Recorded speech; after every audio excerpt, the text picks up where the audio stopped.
We welcome you to U.S. Cellular Field. This is game number one of a three-game series between the Sox and the Detroit Tigers.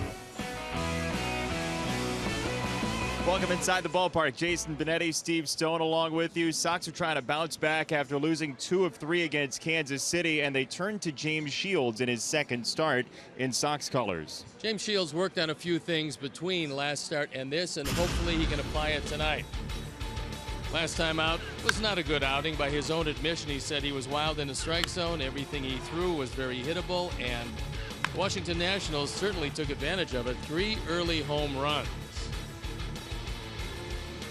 If you look at the matchup tonight, Matt Boyd has been abysmal on the road, and James Shields has done pretty well against Detroit, 7-6 with an ERA of 4.10. They've got a lot of very good hitters. The thing with Boyd is he's a fly ball pitcher, and in this ballpark, especially with it a little warmer, fly balls have a tendency to go out of the park. Hopefully the offense can come to life. Well, some days you look across the field and you see big-time sluggers throughout the lineup. Normally that's the case with these Tigers. When you take a look what the Tigers have done this year, you realize they're among the league leaders in a lot of things offensive. One of the things is hitting the ball out of the ballpark. They've got a whole lot of guys that can do that. 4 hitters with 12 home runs or more, that's the most in the American League. So the offense is always there, although Victor Martinez is not playing tonight. You see Kinsler, the leadoff hitter, then Castellanos, who hasn't done a whole lot with James Shields, Cabrera, who hits everybody, J.D. Martinez with 12 and 36. And against Shields, the Tiger lineup hasn't fared very well. Kinsler struggling, Castellanos struggling mightily.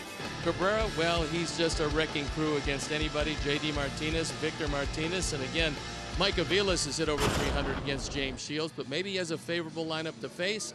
Hopefully tonight he can show what everybody saw throughout his American League career. 6 in a row again starting tonight after that series with Kansas City against the American League Central to make 9 total in a row. Chris Sale's changed, but he can still wing it. Sox and Tigers coming up. Chicago White Sox baseball is brought to you by Miller Lite, the original light Pilsner. Cheers, it's Miller time. Honda, start something special with a great deal on a Honda, now at your Honda dealer. Xfinity, Xfinity X1 will change the way you experience TV. Ford, America's best-selling brand 6 years running, inviting you to check out our fuel-efficient lineup at your local Ford store or at localfordstores.com. And by your Chicago and Northwest Indiana Hyundai dealers. Test drive their all-star lineup today. Visit buyhyundai.com.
As the Sox and Tigers get together for game number 1 of 3. Sox lineup's been the same at the top all year. Adam Eaton for every game except for when his son was born. But tonight he's in the 2 spot in favor of Tim Anderson, just up from AAA a couple of days ago. Here's what Robin Ventura has to say about the lineup shift. We had thought about it, of putting him up there, but you know, you want him to be up here and you know, get his feet wet and get acclimated and then go from there. You know, he's used to hitting at the top of the lineup, you know, put a little energy in there, put a little something new at the top and see what happens. You know, I think there's part of being up here that, you know, there's it's not an awe, but you know, you have to get acclimated to it. And I think he's done a very good job of just coming up here and playing and not trying to do too much or slow it down too much. He's just playing. I think he's comfortable here. I think the operative words there are something new. Sometimes that's just what it takes, right? It is that, and I love Adam Eaton in the 2 spot for the very simple reason that Tim Anderson can steal some bases. If you have a base stealer at 1, you have to have a 2-hitter who will take some pitches and maybe hit behind the runner if he decides to go. This is a team that desperately needs some speed, would like to see some movement against the Tigers tonight. I like the Anderson-Eaton 1 and 2. Tim Anderson stole 11 bases with AAA Charlotte, so Anderson into the top of the lineup where he hit with the AAA club. First pitch from U.S. Cellular Field is just coming up.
Is brought to you by Xfinity, your home for the most live sports.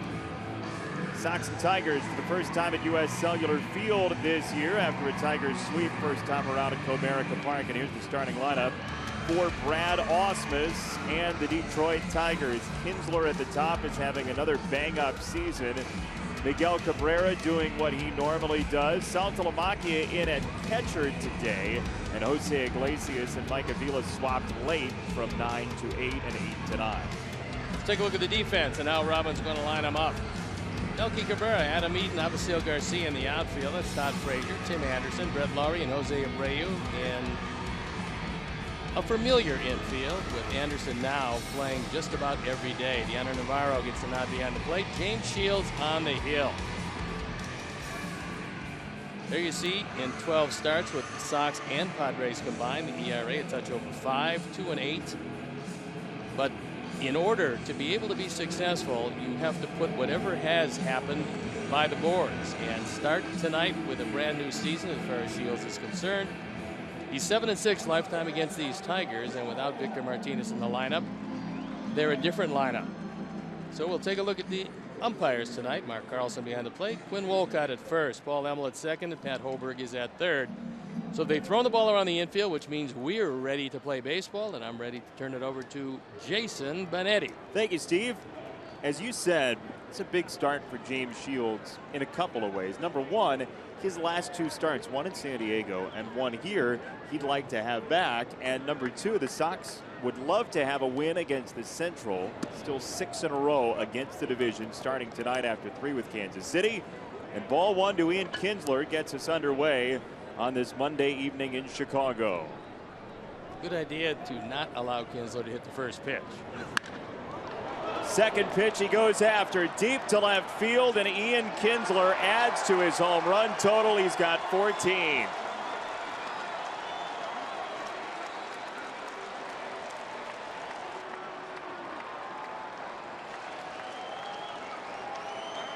.43 driven in, and for Kinsler, one of the most prolific leadoff hitters in baseball, his 14-43 numbers are big production. So you look at a fastball right down the middle, and Kinsler, who's swinging it well, doesn't miss it.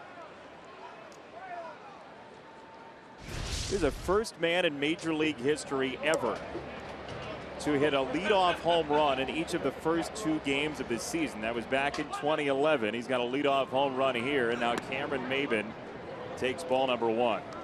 Certainly want to keep Maybin off because he does have good speed, and originally drafted by these Tigers. Now they got him back, and he's been playing pretty well.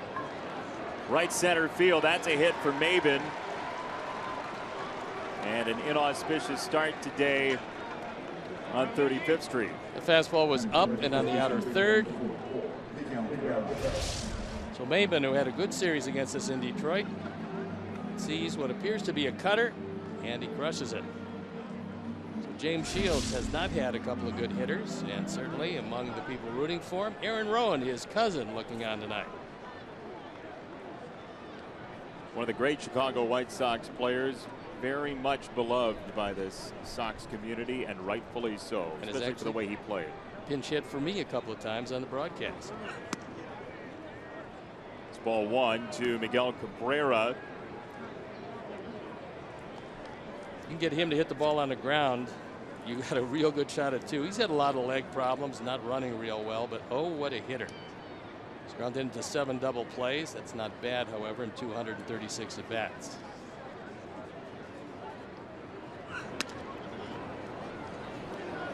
Off the plate, 2 balls, no strikes on Cabrera, whose last home run came in May. The power numbers recently are a little bit down, but still 12 home runs for the year for Miggy.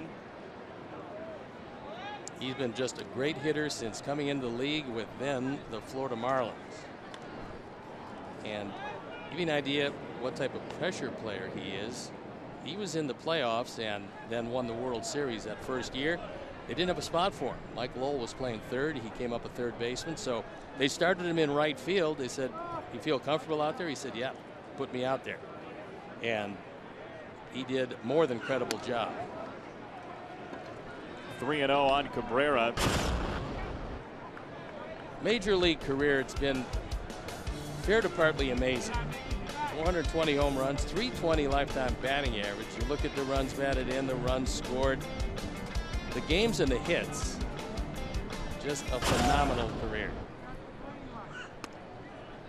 Strike called, 3-1 on Cabrera. I mean, here's a guy who's one of 2 players ever in Tiger history to win back-to-back MVPs.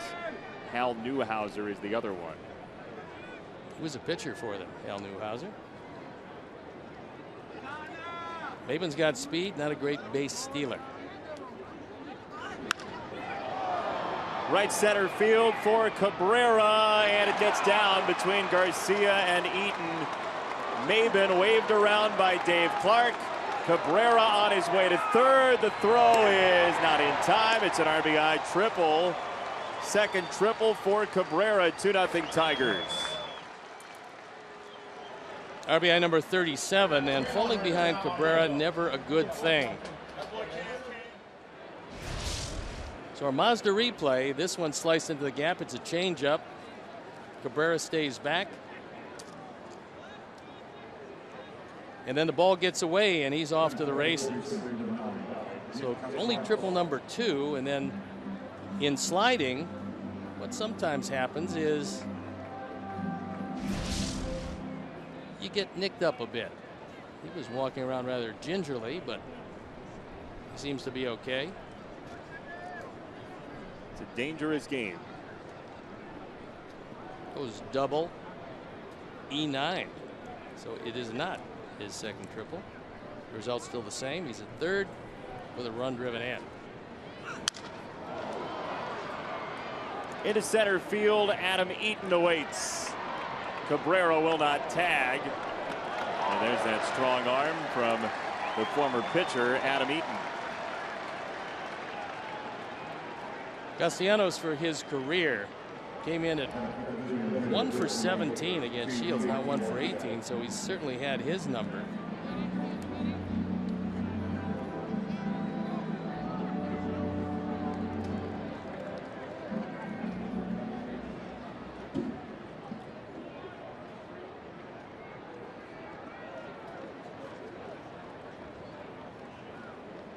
So, 1 out. Runner at third for J.D. Martinez, who's had a mighty fine season for the Tigers. Great career for the Tigers, really, last couple years since coming over from the Astros, who cut him in spring training. It's pretty hard to believe, but they certainly did. And unfortunately for them, fortunately for Detroit, they cut him, but they didn't know he had made the adjustments that he had made previous to that. He changed his hitting style completely. And so they tried to trade for him. They couldn't get him. And almost picked off a third. Pretty nice move as Frazier goes over there. And James tries to get an out without making a pitch, but Cabrera, one of the better base runners around. He does not have great speed. He's a very big man with a lot of lower body injuries, but he's still a very good base runner.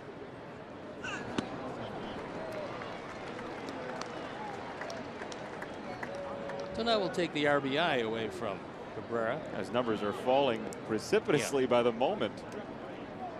Boy, if he loses the RBI title by 1, you can look back at that one.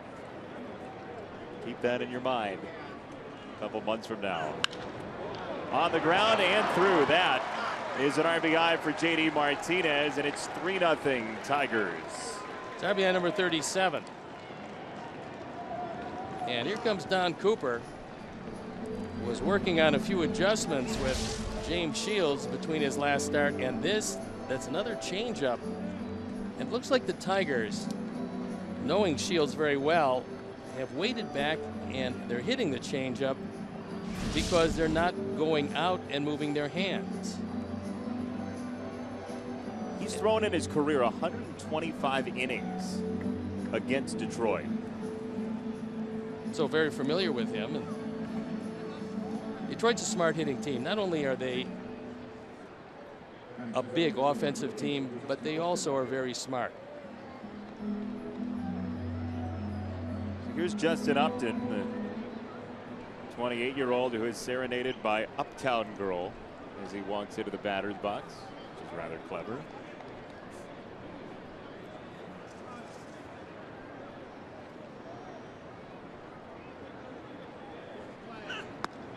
He's got a choice, and he takes ball number 1.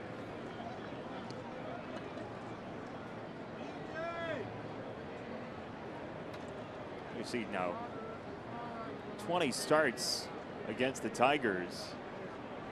They've hit .285 against him.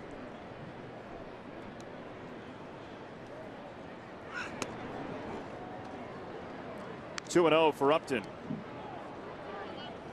First pitch ball to 4 of the 6 hitters so far. Getting behind, normally a big problem for anybody. Getting behind these Tigers with their thunder is a recipe for a short performance. Check swing ball low. He did not go, says the first base umpire Quinn Wolcott. Tigers gave Upton a huge contract and so far have not seen a lot of benefits from it, but he's always been a streaky hitter. They are hoping that that hot streak comes along sooner rather than later, as Upton, a former #1 draft pick of the Arizona Diamondbacks. That's off the plate, ball 4. Upton is on, and Saltalamacchia will bat with 2 aboard and 1 down. Home run, single, double, fly out, single walk the inning for the Tigers so far. A team that had won 8 of 11 in June coming in to thrust itself to 3 games back of first place Cleveland in the Central.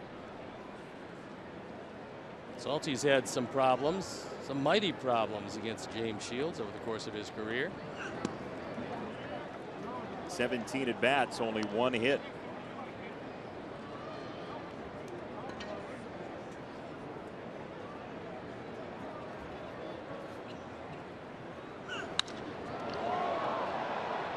Right center field, Avi Garcia on the edge of the warning track. Martinez peels off for third, 2 out. Runners at the corners for Aviles.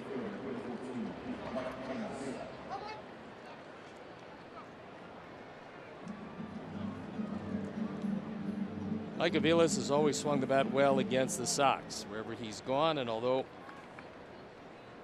not quite the hitter he once was, he takes big advantage of using right and right center field and has hit .303 lifetime against James Shields.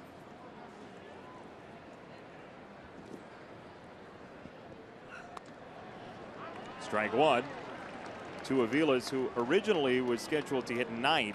Brad Ausmus made a late switch to have him bat 8th. Iglesias down to the 9th spot. It looks like a subtle difference. The only thing I can imagine is that Iglesias has speed, so does Kinsler and Maben. So perhaps he wanted 3 speed burners in a row. And also because of Aviles' success against Shields over the course of his career, maybe he wanted a little better bat in the 8th spot. There's Brad Ausmus.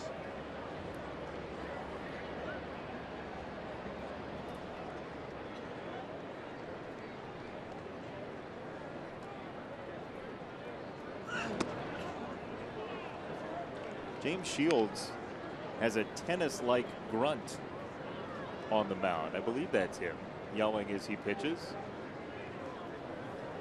Could very well be. You have great ears. Thank you.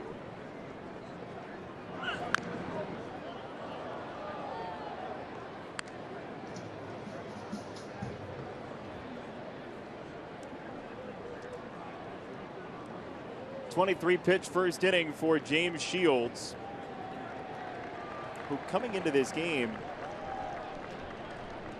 had given up the 39 earned runs, 17 of those in the last 2 outings. Tagged foul.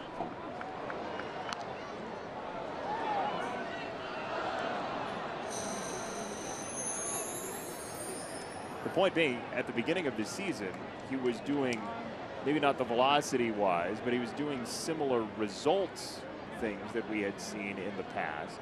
But the last couple of starts have not been the same. Well, the first 11 starts, 8 were considered quality starts. Well, that was pretty good at that point, thrown it well, had an ERA just over 3 when he was with San Diego. Then the disaster against the Mariners. Last time out, Washington was not too kind to him, and the Tigers starting off this one, hitting the ball well. There you look at the numbers over the course of his career. 24 over is pretty good.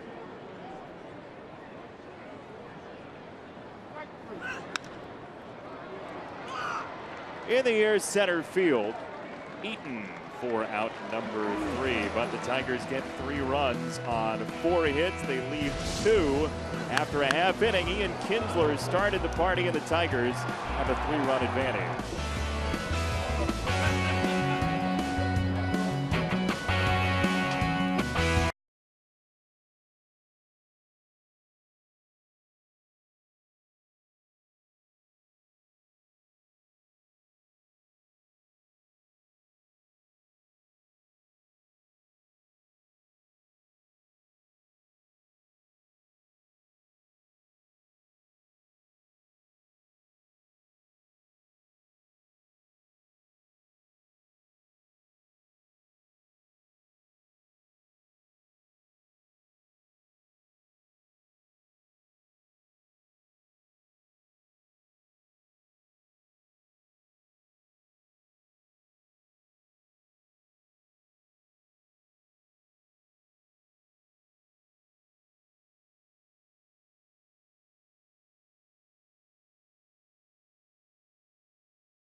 Anderson in the leadoff spot for the first time. Adam Eaton, who's played only 20 games in the 2 position, is there all the way down to Coates, DHing and batting 9th today.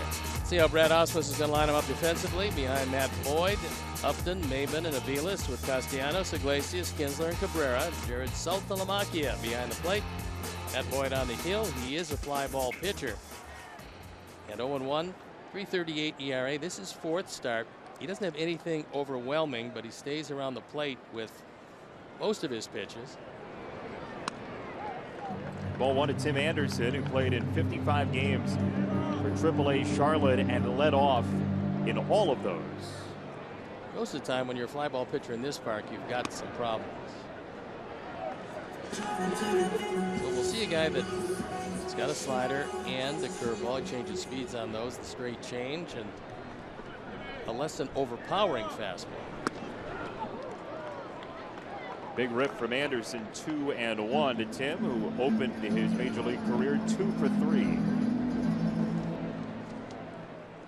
Those are the numbers at Charlotte, and he was doing very well down there. Inside, 3-1.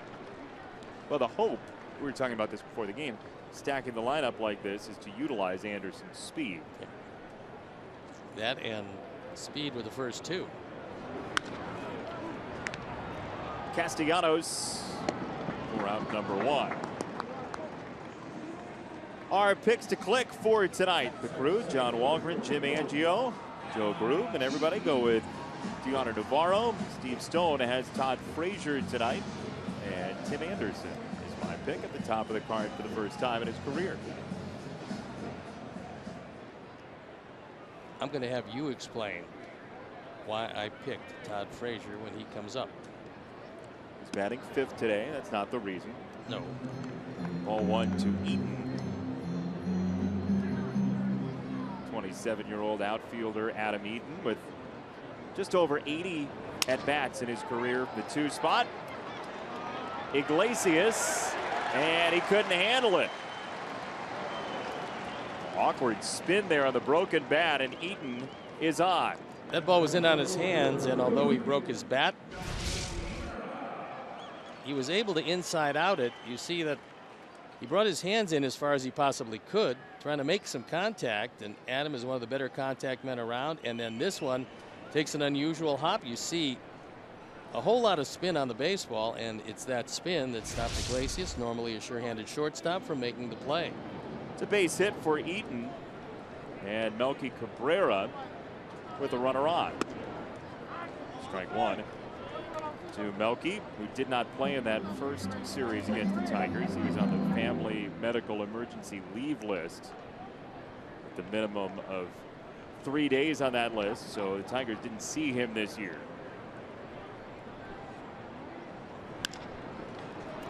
Castellanos backs up, feeds Kinsler, and they only do get the 1. Slow developing play, and Nick Castellanos has 2 choices, but I think one was eliminated. The one is come in and just smother the baseball on a short hop. But he didn't think that he could come in time. You saw a couple of steps in, then realizing he had to retreat. When you do that, you know that you got to get 1 because you're not going to get 2. Adam Eaton doing the best he can under the new rules to, at least if he can, disrupt Kinsler. But no chance to turn 2 with Melky hustling. 2 out, and Abreu has hit the ball very well the last week and a half. He was at 237 on June 1st. He's now at 260. The last 2 home runs out of the 8 he has have been to straightaway center field.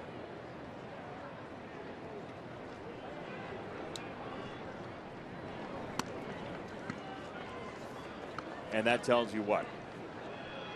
That tells me that he's hitting the ball exactly where it's pitched, because now that he's laying off pitches inside out of the strike zone, you see what's happened the last 9. It started with laying off the inside pitch, then went to line drives, and now the power is going to start to come. He's always had big power. He was struggling. He realized just a matter of time, and so he put everything together, and it's been working very well for him because he's getting good at bats and making solid contact most of the time.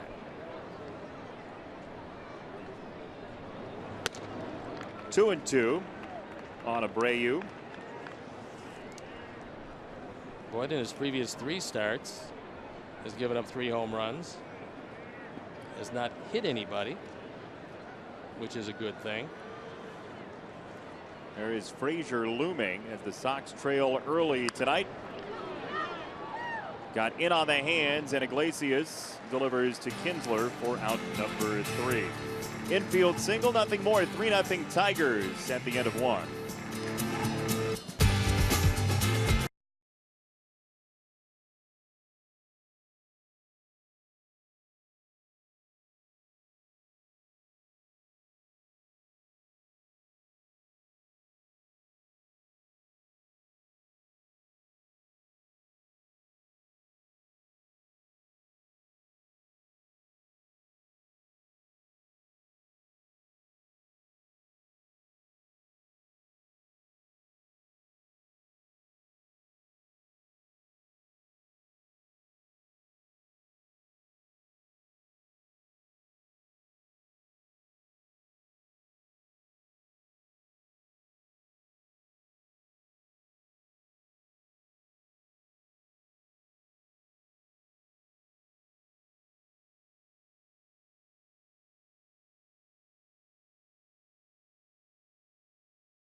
First pitch, second inning, is a strike to Jose Iglesias, the 26-year-old shortstop, who's got the longest hit streak in Major League Baseball that's active right now at 10. So evidently, in order to have the longest hit streak in Major League Baseball, you have to be either a current or former Boston Red Sox player. And it would help if you were a shortstop. Avi Garcia on the move, and he meets the railing. Foul ball. Has a word with the fans as that ball slicing away from him, so it does go as no play.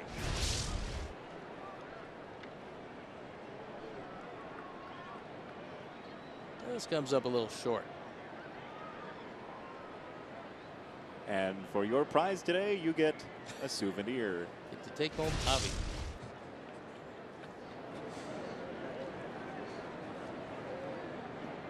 .13 for his last 33 for Iglesias.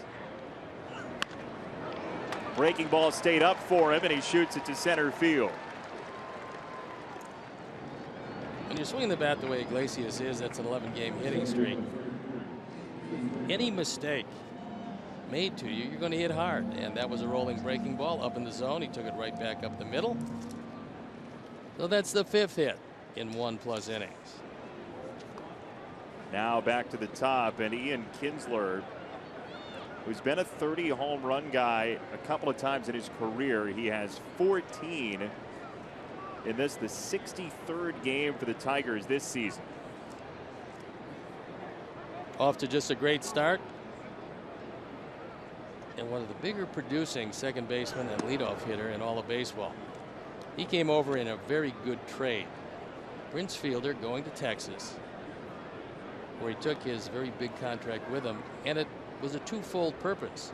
They wanted Miguel Cabrera to play first base. That's where Fielder was playing, and they got back Ian Kinsler. We were talking to Rod Allen before the game, the Tigers TV color analyst, and he said part of the reason he likes Ian Kinsler is he goes out there and he's not the most likable guy on the field. He just goes after you. Plays very hard. Well, he's always been an aggressive player, even back to his days at the University of Arizona. There's a look at Rod, former Major League Baseball player. He's been now with the Tigers. It's his 14th year. He came from the Arizona Diamondbacks. His son, Ron Allen Jr., was in the White Sox farm system. Throw to second is not in time. Stolen base for Iglesias, number 5.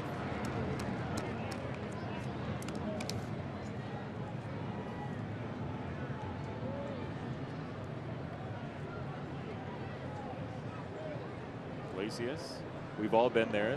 You have a day at the beach, and there's sand everywhere. That's only the 23rd stolen base of the year for Detroit, who doesn't run very much, but 5 of 6 for Iglesias. Walk for Kinsler, 2 on, nobody out. Now what happens is when your job is to manage a major league team, you don't necessarily get nervous, but you certainly want, especially in this case, a new acquisition to do as well as he possibly can. And when it doesn't go as planned, you tend to wander a bit. He had a talk with Rick Renteria just then, a very short conversation.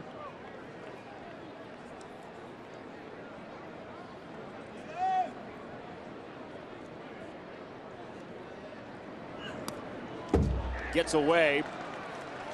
Kinsler to second. Iglesias on to third. 2 wild pitches now for James Shields, and this is second start. That takes him out of the double play situation as Navarro wants it away. That one is way away. You saw Shields' reaction too, just exasperated. So infield in. And when he brings the infield in at all 4 positions, it's a good situation to hit. For that reason. Exactly what happens. So Maben now 2 for 2. Tigers get a pair.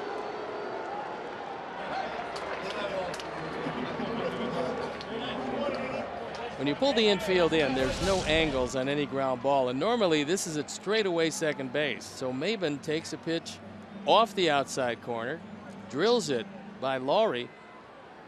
Not Brett's fault. That's where you have to play to try to cut off the run, and 2 driven in, giving Maben 11. It is 5-0. 2 for 2 for Maben, and now Miguel Cabrera. And a stolen base for Maben. Well, one thing that the Tigers do know against James Shields is he's not particularly quick to home plate. So a team that doesn't run very much, and in 62 games they had 22 stolen bases. They've got 2 early in this one. So Don Cooper is calling the bullpen. Hello, bullpen. And let's see who's starting to stir.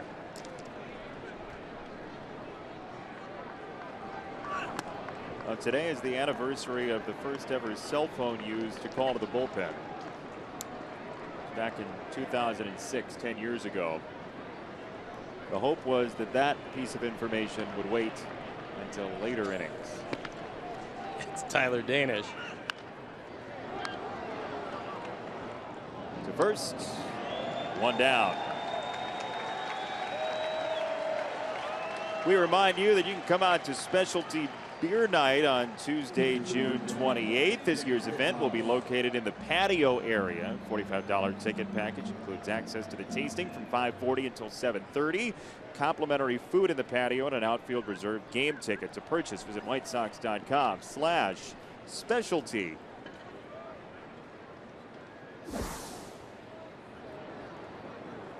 Nick Castellanos Had a fly out to center field in the first inning. And ball number 1 from Shields, who has been ball 1 more often than not tonight. Castellanos, good young player. 24 years old, big home run potential. Developed by the Tigers. What he does have, however, is a big uppercut swing. And so if you throw the ball somewhere between the numbers and the Detroit on his chest, probably not going to catch up to it up there.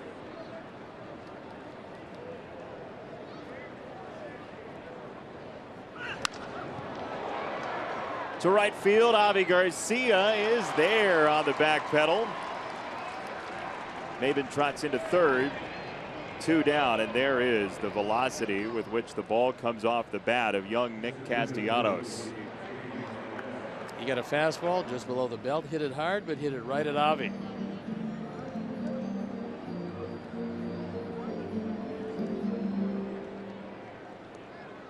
JD Martinez with 2 out. Maben at third after a single and stolen base.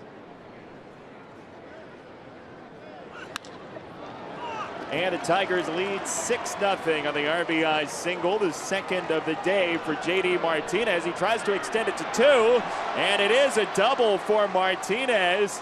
He didn't want just 1. He guns it into second base.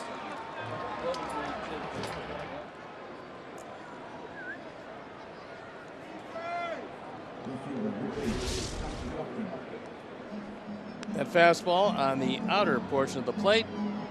And JD, who's swinging it well, drives in his 38th of the year and then decides he's going to take off for 2. This is aggressive base running, and I'm sure Brad Ausmus really appreciates this, because there's a lot of guys would have been content with a single and a run batted in. Not so Martinez. And now Justin Upton with Martinez at second base.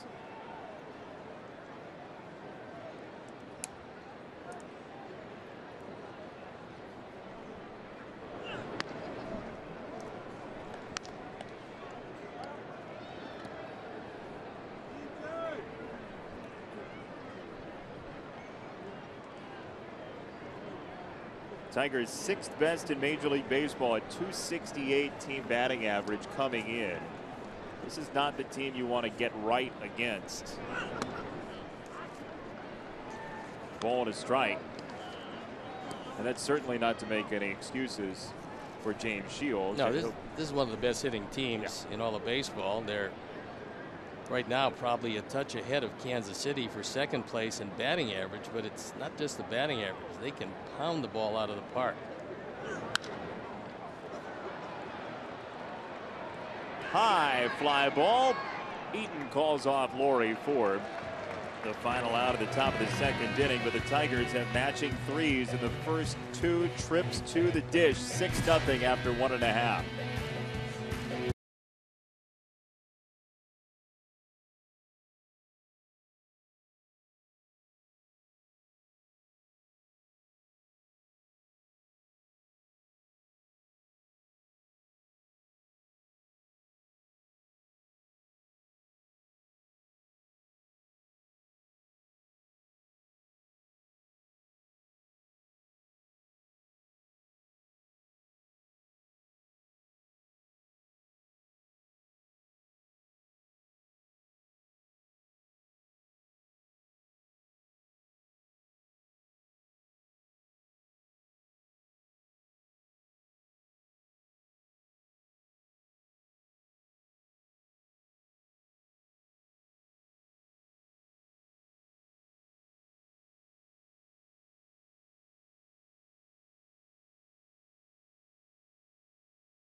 AL, and there you look at his major league numbers. So Minnesota takes a bad break, figuratively.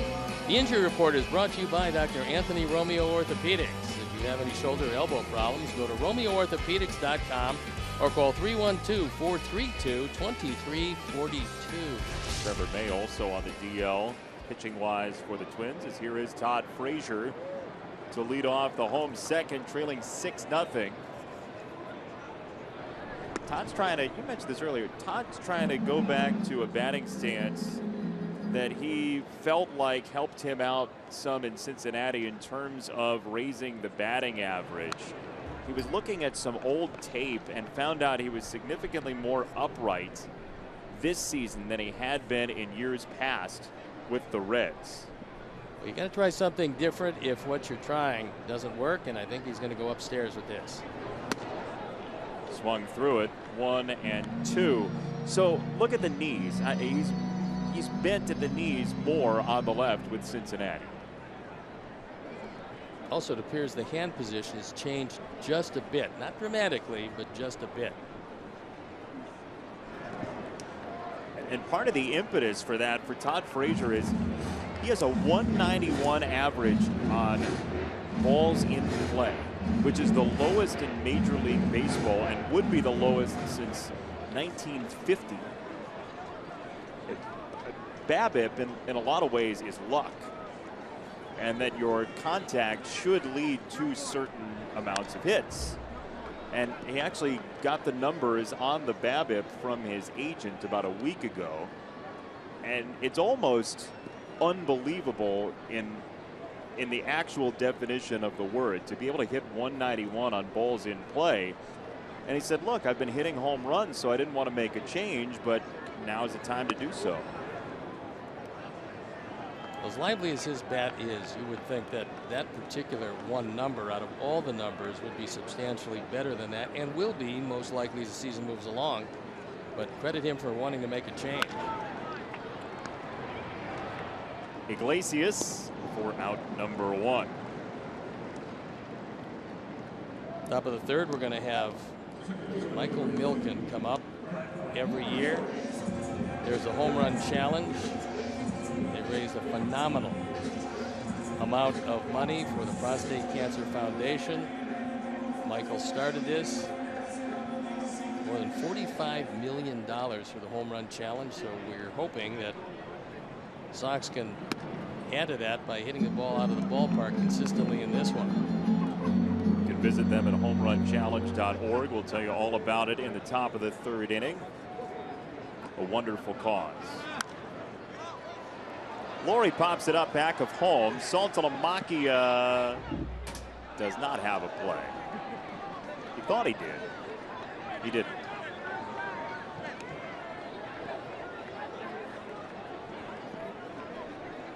Made some friends in first couple rows. And there is James Shields looking for answers. Trying to figure out just exactly how it's gone so wrong the last 3 starts. Now 1-2 on Laurie. Still leads the Sox with 16 doubles this year. Boyd throws his fastball just under 60% of the time, which is not overwhelming, but not a bad number.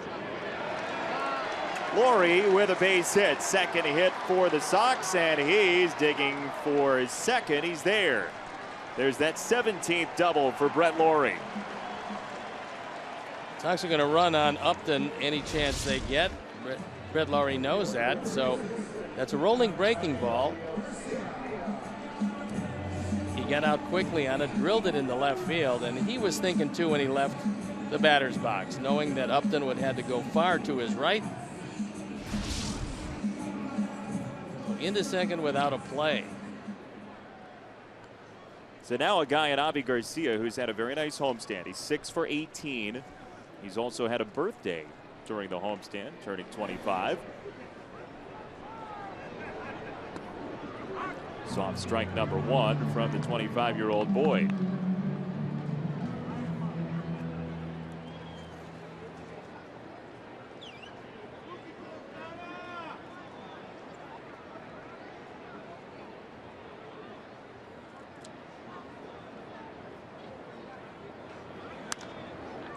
Well, the Sox in this series do dodge the phenom for the Tigers, Michael Fulmer, who in his last 4 games has not allowed a run. He just pitched for the Tigers yesterday, so the Sox will not see him in this series.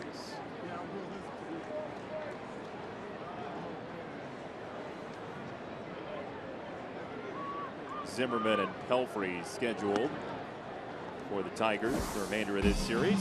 There you look at Fulmer, who came over from the New York Mets in the Yoenis Cespedes deal. All he's done is go 5-0 in his last 5.26. Unbelievable streak. Castellanos goes low for it. And out number 2 to bring up Navarro. Sox fans, join us for Country Music Night as the White Sox take on the Atlanta Braves Friday, July 8th at 7:10 p.m. Be sure to stay after the game for a post-game fireworks show presented by Coca-Cola. To purchase tickets, visit whitesox.com.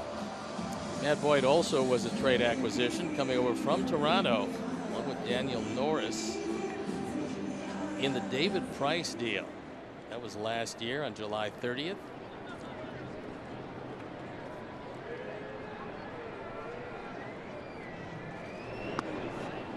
Went to the College World Series with Oregon State just 3 years ago.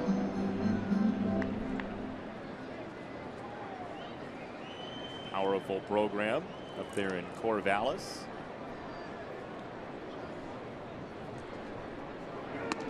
Pacific Northwest kid through and through. He grew up in the state of Washington, then went to school at Oregon State, and now here with the Tigers after the trade.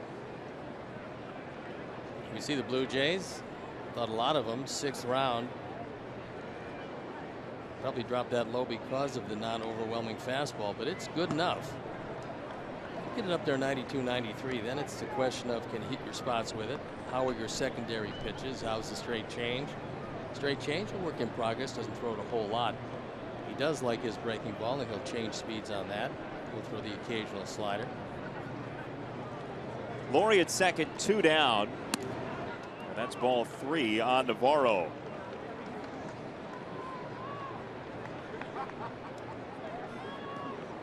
There's Jason Coates in the on-deck circle, looking for his first major league hit. He had his first major league walk against the Tigers. Maybe he can pick up the first major league hit against the Tigers. Foul ball just below our booth. One of the things he would like to forget against the Tigers, that first major league collision he had in left center field with J.B. Shuck. He may have forgotten it, considering how hard the collision was. They delivered pretty good shots to one another. I don't think either could hear the other calling for the ball. 3-2.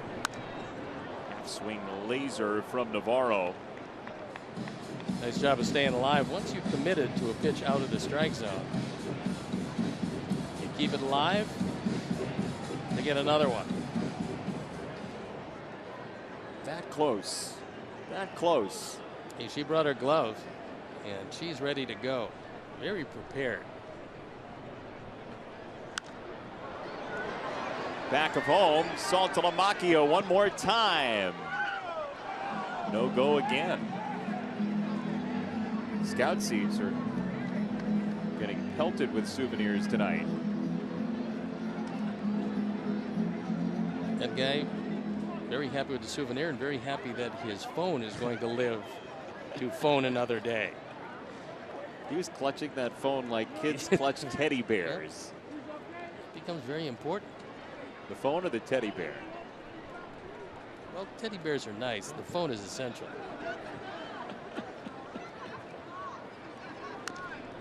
Grounded foul by Navarro. He will see pitch number 9 in the trip to the plate. Nice battling at bat. And as you can see, it's everywhere. But we do know for sure it's the 9th pitch.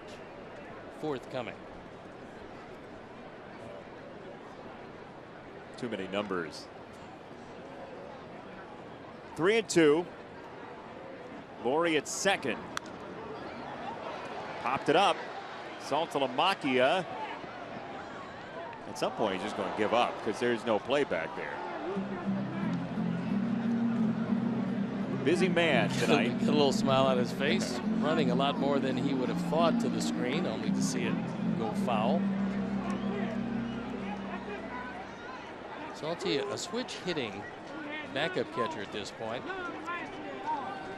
He has spent a pretty long career because of his ability to hit from either side of the plate.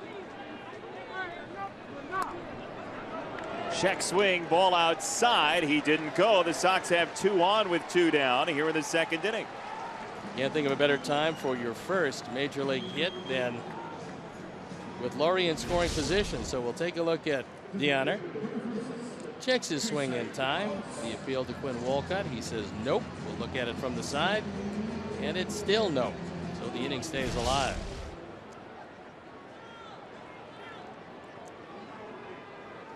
Saltalamacchia, you're talking about how long he's been in baseball. He's a first-round pick of the Braves back in '03.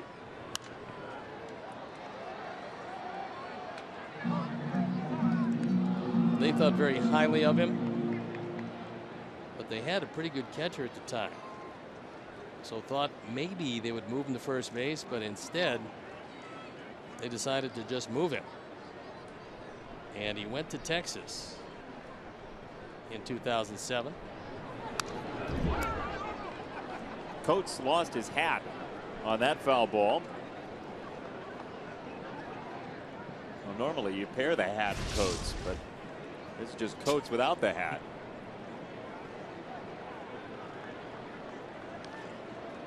The helmet bounding away.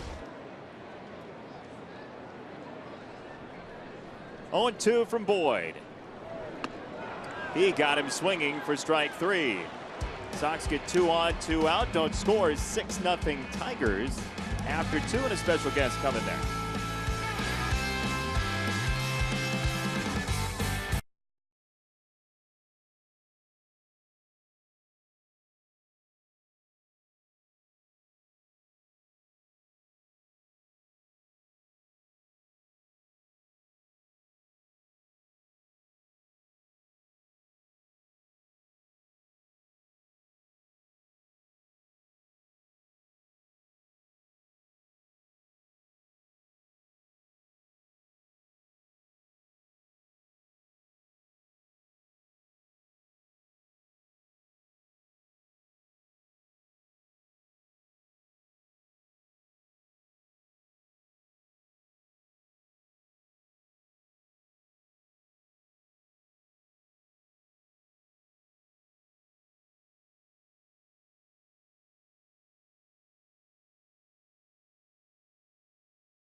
Nothing Tigers. We told you we have a special guest. It is the chairman of the Prostate Cancer Foundation, Mike Milken. Thank you for joining us. Great to be with you. We have a slow start to this game here.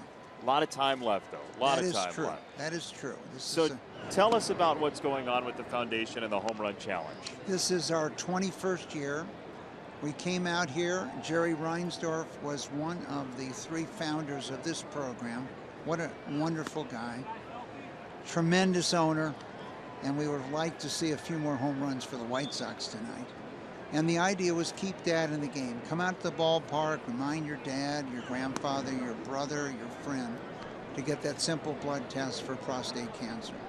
And we've raised $45 million from home runs hit. We want to thank the White Sox and Major League Baseball. And today I have even better statistics for you. A 50% drop in the death rate since we started. There are 4 million men living normal lives and who've had prostate cancer. Left field, Melky cannot get there in time.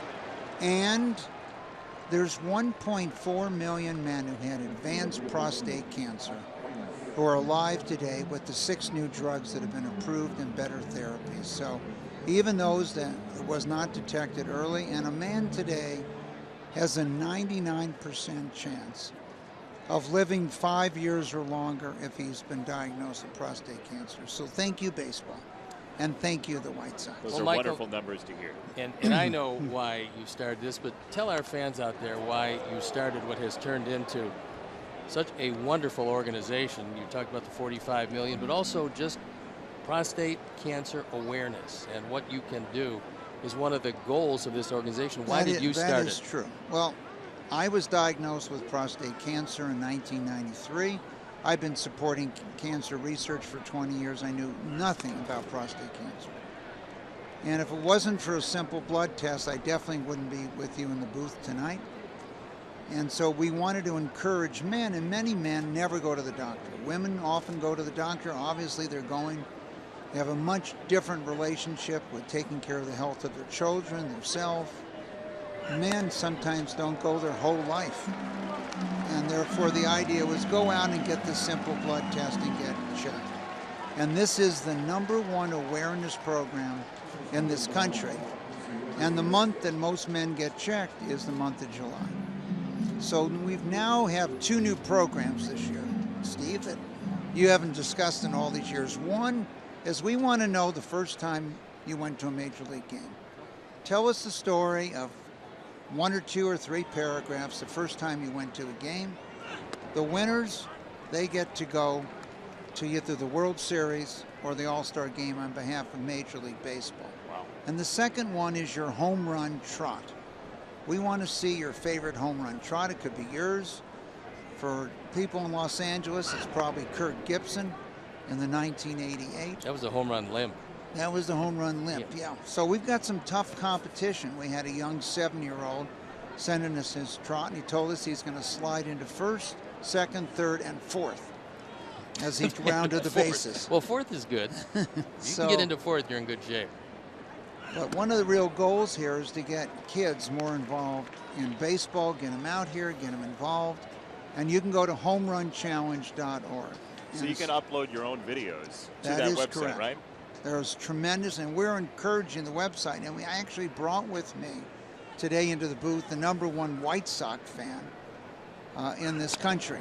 Sean, he's joined me, and he's 8 years old, and he's pretty excited about the White Sox. And so he came here to see them win tonight. So we've got a little behind to start, but he's got his special magic. But what a beautiful ballpark. What an unbelievable night. And one of the great things was seeing everybody go around the field before the game started. And this ball foul off the bat of Iglesias. 1 down, 1 on for the Tigers. So I think the goal, and we all know many managers and others in Major League Baseball have had prostate cancer. Joe Torre has become pretty much the spokesman for this program. And Tommy Lasorda has traveled with us for 17 to 18 years.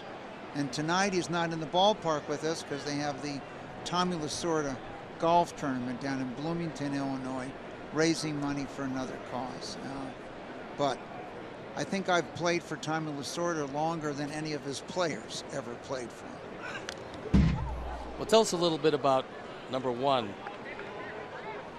where you give the funds, how you give them, and then how it really rises exponentially if you do donate to the cause. You're not kidding. So for every dollar we've raised, we've got matches for $15.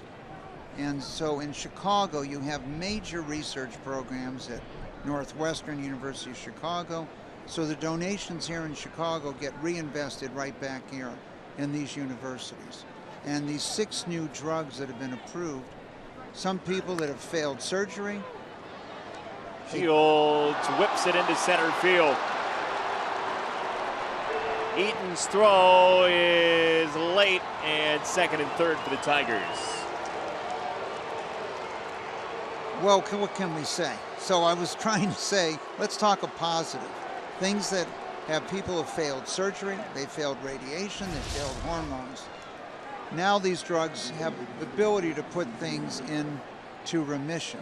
And there's 3 new areas that I think each of the viewers ought to get updated on. One is immunology, the idea of energizing your own immune system. And it's done a fantastic job your whole life, and now there's a series of drugs that are available to energize your own immune system. And so you say to yourself, why did I get cancer? And 1 in 2 men will get cancer, 1 in 7 men prostate cancer. And so why did I get it? Why wasn't my immune system working? 1, it could have been weakened through inflammation. 2, the cancer was disguised. Or 3, it was turned off. Some switch turned off your immune system. So many of these new drugs turn back on your immune system, decloak them. Carl June at the University of Pennsylvania, it makes your cancer look like the measles, and then your immune system knows what to do. So this is an exciting development, and it affects not just prostate cancer, but it's being deployed in all cancers today. And what does Father's Day mean to your foundation? Well, it means everything in the world, because we'll have 4 million fathers and grandfathers, but also every home run hit starting tonight through Father's Day, you can pledge money for from the Home Run Challenge. Kinsler to right field, and the Tigers are back on the board. They lead 7-0, 2 down. So the home run tonight, even though it was devastating by Detroit, counts. And so when you give money, we think there'll be about 150 home runs hit this year. If you give $10, that would be $1,500, and if we can leverage it 15 to 1, it'll turn out to be worth $22,000. If you give $1, it'd be worth $150. And so any pledge, no matter what size, is more than welcome, and we will leverage that. And one of the things we do is we don't pay for overhead, so 100% of the money goes into research, and particularly some young scientists today. And one of the things you talked about, I think, which is essential, because there are some men who have always been a little shy about the whole idea of being diagnosed, but because of the blood test, which is a PSA, because it's pretty easy to do and pretty easy to see, and then that will, if it comes up to a level that the doctors don't like, will certainly trigger some examinations. But in the meantime, it's a real easy way to do it, Michael, and we thank you very much. This is a wonderful opportunity to cure something that's very curable. We're close to there, and largely we sure are. Death rate down 50%. We're within a few years of making it a chronic disease. And thank you, White Sox and Major League Baseball. Thank you for joining us. Mike Milken, 7-0. The Tigers with the lead, bottom 3 after this.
Subway third inning triple play promotion. Text Subway 3 to 97999 right now.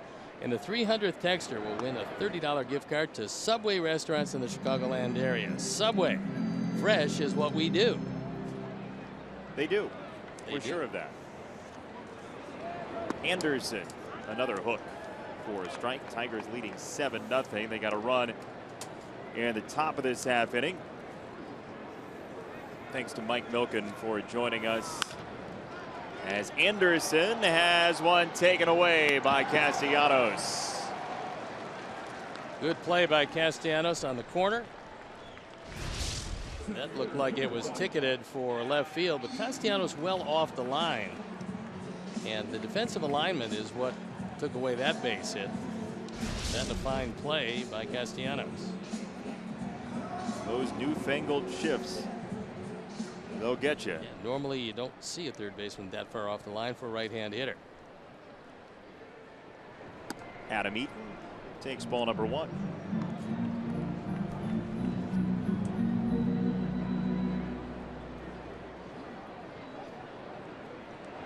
A bubble and a strike.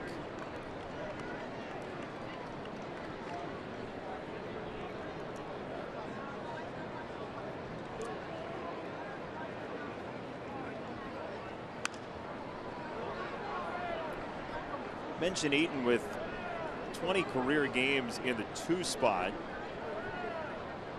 Just about 100 plate appearances in the 2 position for his career.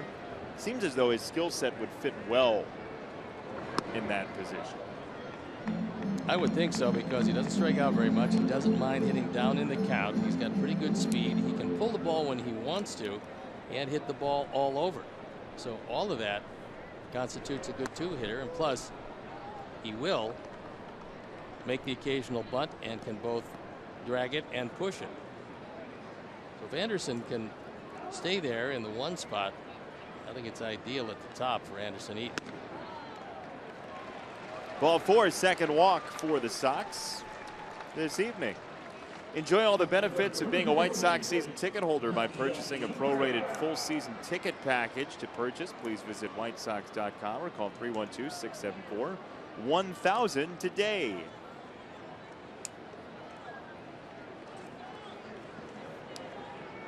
Melky Cabrera,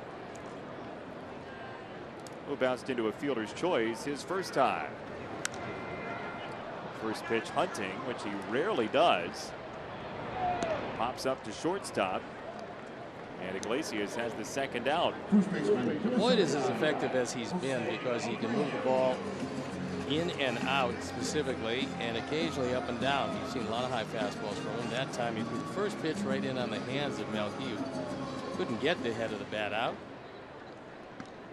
So a chance for the big man to drive in the first run.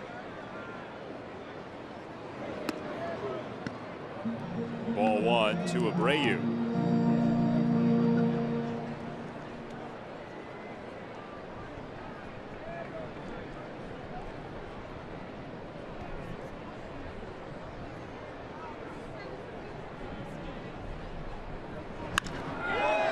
That ball smashed by Abreu, left center field, and gone.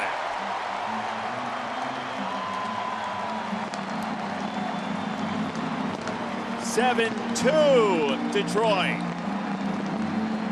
Just a matter of time for Jose. He's now driven in runs 35 and 36. And he crushed that ball. Line drive, home run, left center field. The 4th home run, Boyd's given up. And that looked like a slider that didn't do a whole lot. He wanted it inside, but he got it out over the plate. And Jose cuts the lead to 5.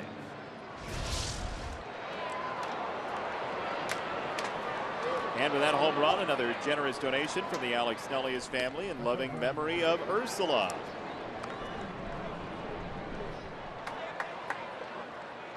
So 7-2 Detroit.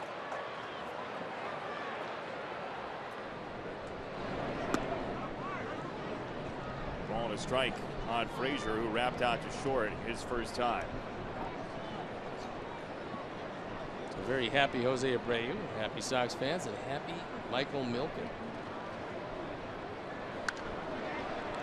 Frazier lofts this foul. 1 ball and 2 strikes. What a great cause Michael Milken is a part of. He's been with, what is it, 21 years now. Yeah, it's a whole lot of money, $45 million for research.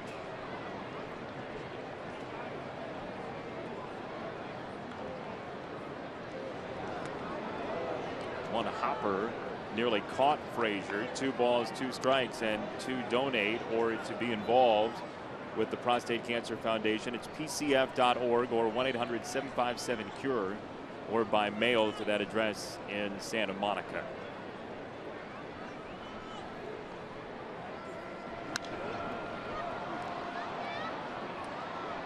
Left side, Iglesias steadies himself for the final out, but a 2-out, 2-run homer for Jose Abreu as a 7-2 Tigers lead on the board.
(7-2) Tigers with the lead, and Cabrera takes ball number 1.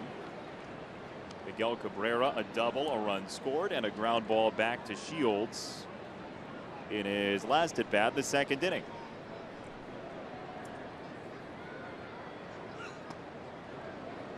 A little bit low.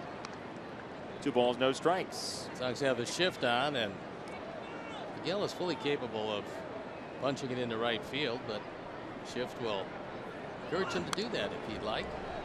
That time he tried it. Fastball right down the middle, fouled it back. I think when he's 100% and swinging like he can, that last pitch is very hittable for him. Just fouled it off. Flip the corner. 2 balls, 2 strikes to Cabrera. Shields has used that outside half to right-handers for some strikes tonight. That was a good straight change.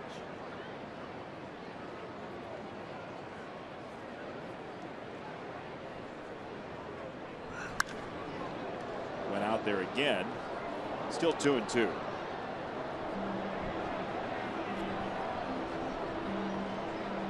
Deanna wanted a cutter inside, and James shook to the fastball away.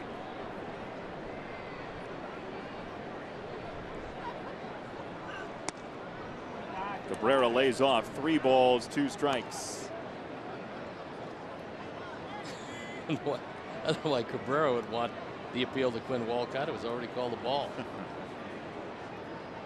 Looks like just checking what Alexi Ramirez would do on occasion. Inside ball 4. Walk number 3 for the Tigers tonight. Here's your Sox math question for this evening. Hashtag Sox math. First correct answer wins a prize. Take the number of AL teams the White Sox have yet to play at home. Add the number of NL teams the White Sox have played at home. Multiply by the number of MLB teams the Sox won't play in the regular season this year. And divide the number of games the Sox have finished with the Tigers this season. Just pull up a schedule.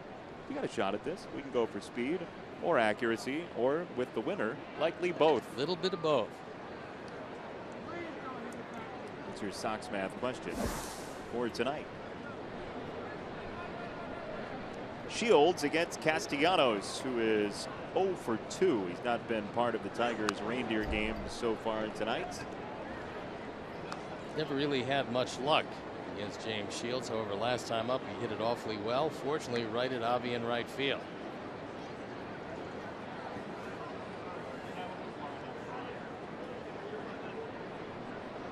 Castellanos only grounded into 2 double plays this year because he does have a classic uppercut swing.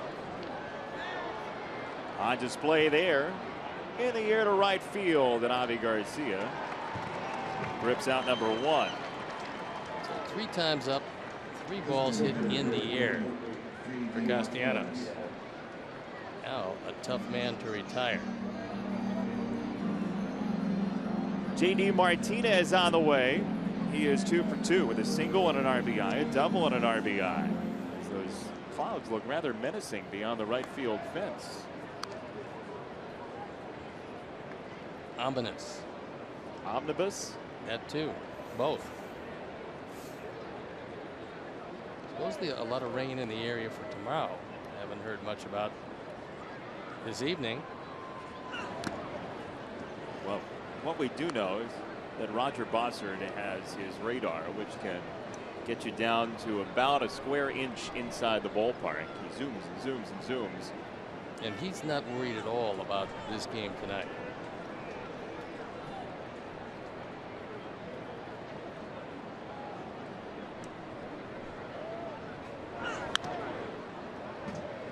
Nothing in 2 on Martinez. Dave Clark, the third base coach. Omar Vizquel, the first base coach. There's a look at Dave. And there's a look at 2 big guys at first base, Cabrera and Abreu. And there's Omar.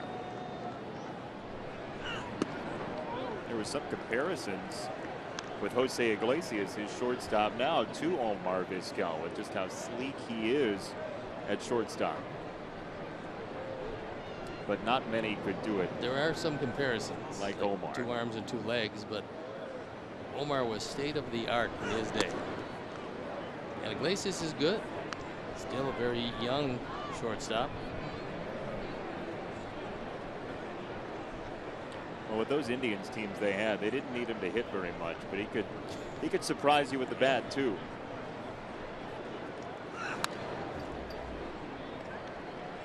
Well, Vizquel and Alomar, it's hard to say that any double play combination was the best ever, but they have to be in the conversation. Tigers had a pretty good one too. Trammell and Whitaker. They were good. 3 and 2 on JD Martinez, who now has at least 2 hits in 5 straight games. After a big year last year for the Tigers, he's following it up. I'm not worried so much about his average, but they love the production. Right field, Garcia on the run. It's over his head. He does pick it quickly. Second and third, 1 out for Upton. 3 for 3, back-to-back doubles.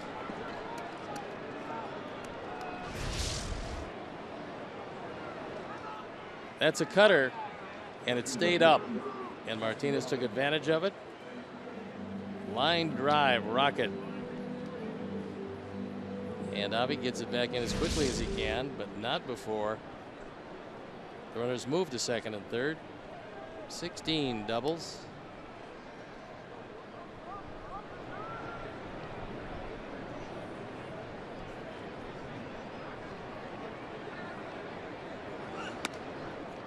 off the plate outside.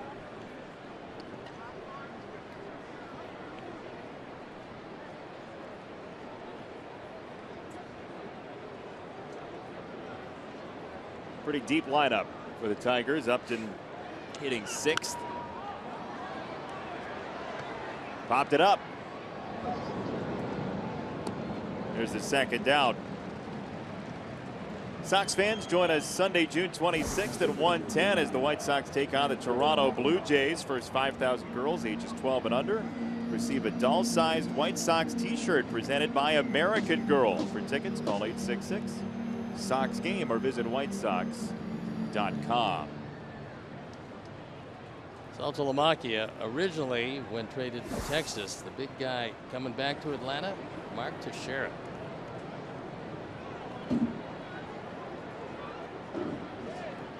Is Salty. He takes a ball inside. Still has the arching name all the way down to about the elbow on the jersey. Tough to fit it all in there. Smaller name or a larger back would be in play. Are you suggesting a back transplant? I think he's done well with the one he has. Ball and a strike.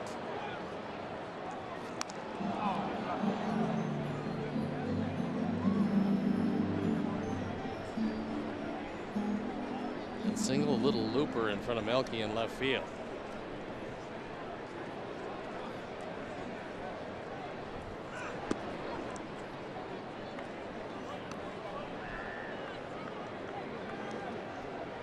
At this point of his career, he's played for a lot of different teams. We told you about Atlanta and Texas, then later Boston, where he spent parts of 4 years, Miami and Arizona.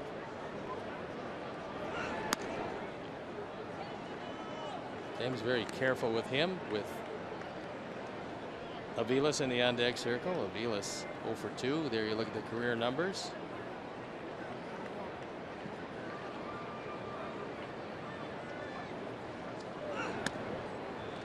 Bases loaded.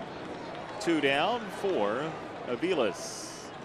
And here comes Don Cooper for the chap. The pen has been up and going. 91 pitches with 2 outs here in the 4th. So Tyler Danish, who was up earlier, is up again.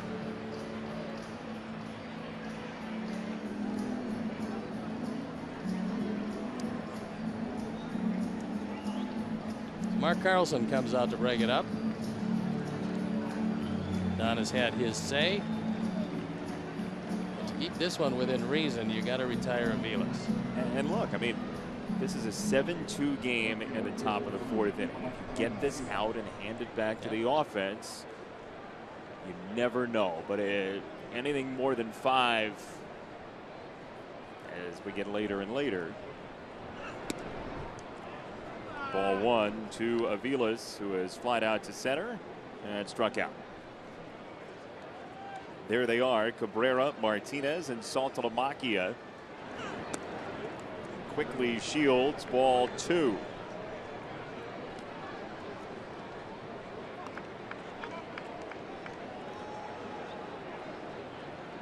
Here you see what Aviles has done with the bases loaded over the course of his career. Has not been overly productive.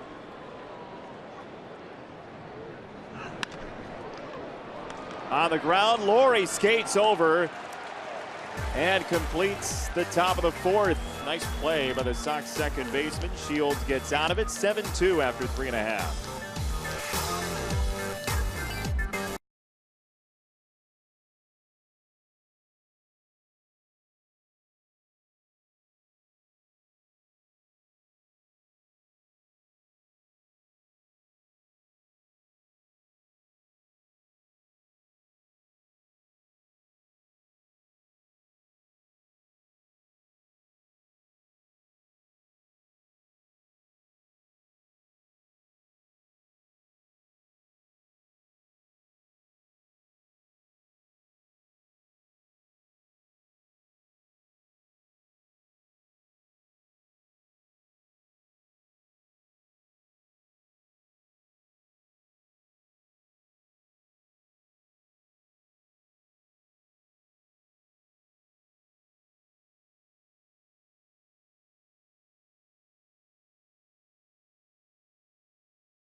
And one of our multi-time winners for Sox Math has won again tonight. So we're thinking about what are we going to give away for our Tournament of Champions coming up halfway through the season. And something that you might not have known you wanted, but maybe you thought, being at a baseball game, wow, how do they like this place? This is an actual light from U.S. Cellular Field. And that's how they light it? Well, yeah, Glenn goes up there on a ladder and puts these bulbs in when one burns out. And this is what you'll win. Our multi-time winners are going to go and duel in a very difficult Sox Math question halfway through the home season. And the winner is going to get this bulb. And if you happen to have in your house a light standard like they have perhaps above a fly ball left field. Well, one down. Yeah, if you have a light standard like they do, well, all over the park, and you have one bulb burned out, this would be it. So I think Jason has an idea. Yeah, see how it happens? Just like that. That's a lot bigger light than I thought was actually used up there. What do you get for the guy who has everything? Something that you just can't. I mean, if you were to try to take one of these from the stadium, it would be number one, dangerous, and number two, you couldn't do it very quietly, climbing one of those light poles. No, not sure you'd want to do it. Well, we were talking to Glenn, who changes these. Yeah, it's pretty amazing. It's pretty amazing, actually. That. Yeah, it's pretty wild. He climbs up there and he changes these all by hand. There's 680 of these on in the ballpark right now. Castellanos. Boy, that was a very good play. Good first step quickness to his right. Castellanos having a good night defensively. Take another look at it. He is off the line, and this one hop. So as he just barely crosses over into foul territory, the long throw gets him by a half step. Strike one to Navarro. Castellanos, former outfielder, was in left field in the minors up to AAA. And a third baseman now, has retired Garcia twice. We'll get to the Sox Math answer coming up in a little while when we have a moment, but SSSP Knowles, Patrick Nolan is our winner today, and he will be one of the many multi-time winners that will be entered into that Tournament of Champions halfway through the season. You got to win twice to get in it. 3-1. Here's your answer. 6 AL teams the Sox haven't played at home. 1 NL team, Washington. They won't play 9 other teams. Multiply that. 63 divided by 3 games finished with the Tigers. Your answer is 21. And Dioner Navarro with a long one to left field. And it's 7-3 Detroit. The Sox go deep. Navarro's first June hit is a home run. Third home run of the year. He's now driven in 15. And it's a 4-run game. So with a long way to go, and boy, throwing the long ball, there's a good chance for this offense. As Dioner Navarro got a fastball right down the middle and hit the daylights out of it.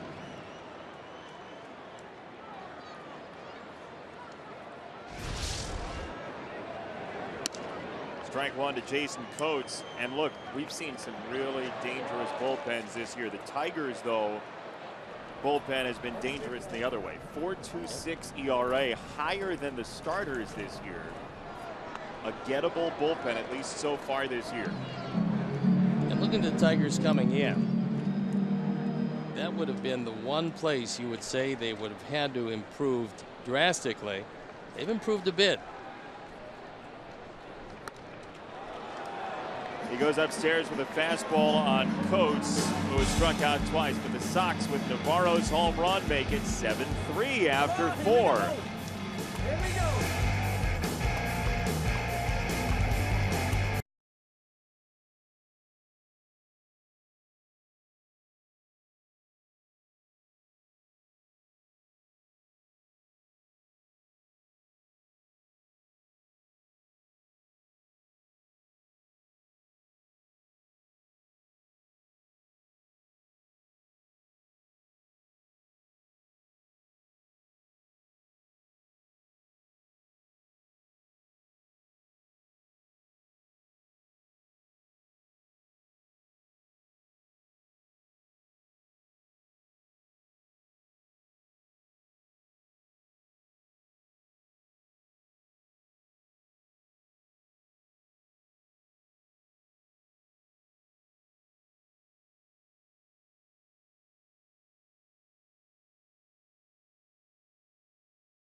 Third Bank, the Curious Bank.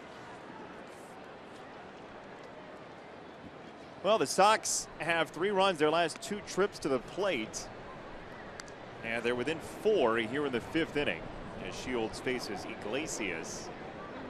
Pitch number 95 from James Shields. 1 ball, 1 strike.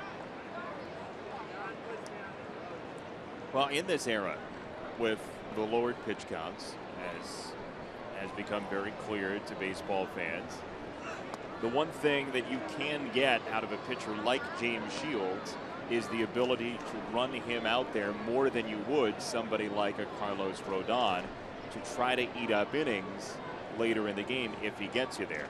Well, that's one of the reasons why this inning is so important, because you're going from Iglesias to the top, and Kinsler, Maben, and Cabrera, and very difficult to get out. You get through this inning, regardless of how many pitches you wind up with, and you at least leave the bullpen with only 4 if it's going to be a 5-inning performance. Towards second, Laurie is out number 1. See your name in lights at an upcoming White Sox game. Celebrate a birthday, anniversary, and more with a scoreboard message. Proceeds benefit White Sox charities. To book your message, visit whitesox.com/scoreboard. Well, 1 fewer light now that we have 1 here in the booth. It's a handsome light. And by the way, Glenn autographed the gigantic light box that it came in. You get not only the light, but also the box.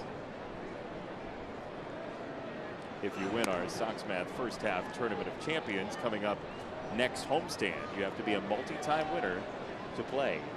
And obviously autographed by one of the bravest men in the ballpark, who does not use any type of harness when he goes up to change the lights, which I find somewhat unbelievable, but true.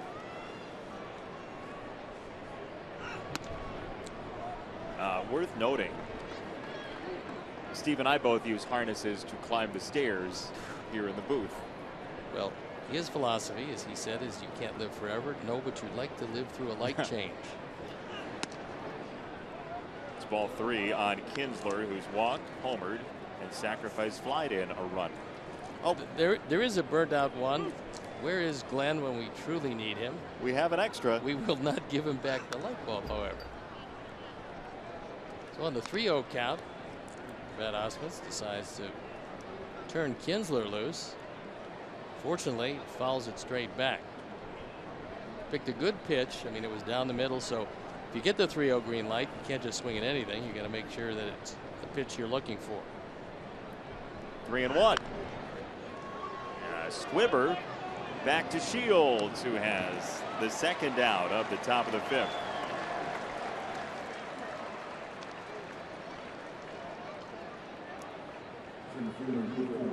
Well, look, James Shields isn't going to say after the game this was a great start by any means. However, if he can get the Sox through 5, he's done that for the bullpen. You'd have to figure that with Boyd suddenly throwing the long ball and a bullpen that has been porous at best, there is still certainly enough time. 15 outs to go, but that's with the supposition that you're going to continue to retire these Tigers, and you just assume Cabrera lead off the 6th and hit this inning. Maben on the ground. Frazier along to first. 1-2-3 inning for James Shields. Bottom 5 we go. He hands it back to the offense, trailing by 4.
three in the home fifth. Anderson, Eaton, and Cabrera to hit against the left-hander Matt Boyd, who throws strike number one to Tim Anderson, who twice has bounced out to third baseman Nick Castellanos. The second of which was a very good play. Off the breaking ball, 0-2 on Anderson. Castellanos has had a nice night at third base this evening for the Tigers, who come in 32-30. It's another benefit on strike three of having Todd Frazier at third base, because when this season started, the Sox had 4 left-handed starters. When you have a left-hand starter, you have to have a good defensive third baseman, as Anderson swings through a high fastball. And with Boyd on the mound, the third baseman is going to get a whole lot of action because he throws some slow curveballs as well as a straight change. Here's the curve. Strike to Eaton, who's been on twice, a single, a walk, and a run scored after that walk on the Abreu homer in the third. Another breaking ball. Eaton off the glove of Kinsler. Adam Eaton likes the 2 spot. He's 2 for 2.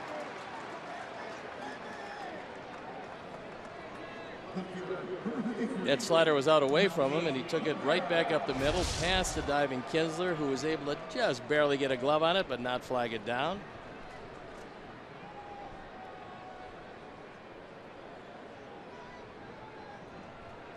Well, Adam Eaton's monthly numbers were 298, 261, 158. April, May, June coming into tonight. And he has built a nice night for himself this evening.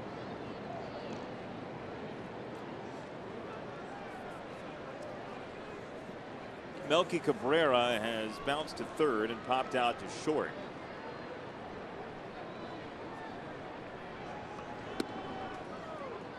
Takes ball one. Melky from the right side this year has been much better than he has from the left. Hasn't had that many opportunities, but was hitting .326 right-handed coming in. That's the last 8. Doing pretty well for Melky. He started this homestand 8 for his first 15, but is 0 for 8 since. Nearly bunted on the other night against Kansas City.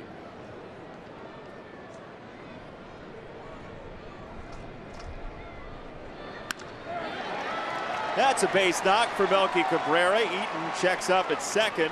First and second, 1 out for the Sox, and Abreu coming up.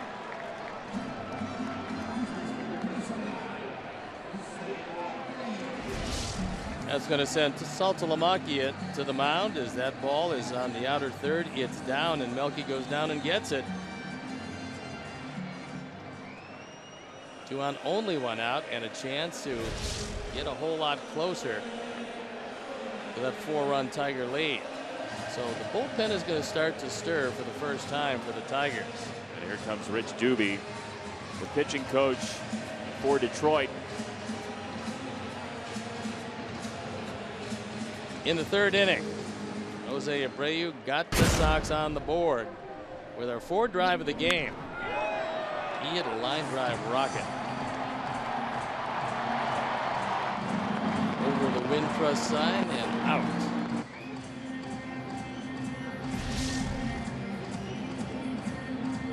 More fireworks here would mean a 1-run game. Abreu with 2 on and 1 out in this 5th inning. Talked about the fact that most of the time this year, Boyd throws fly balls and line drives. Tonight he has thrown a few more ground balls than he has earlier in the season.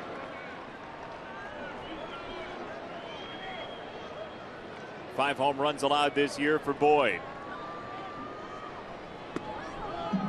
Ball 1 to Jose with 1 out.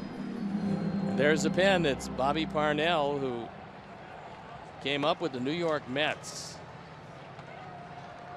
One point, a very hard throwing right-hander, but had some arm problems.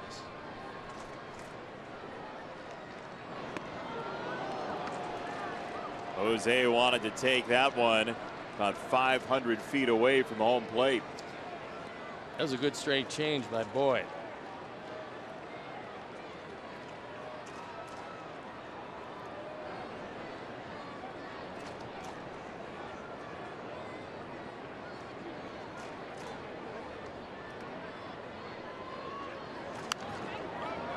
Just got in on him. 1 ball, 2 strikes on Abreu. Cabrera at first, Eaton at second, 1 out. It's number 83, and that fastball was as good as Boyd has thrown. He got 94. He didn't get it inside as much as he would have wanted to, but inside enough, so Jose fouled it back.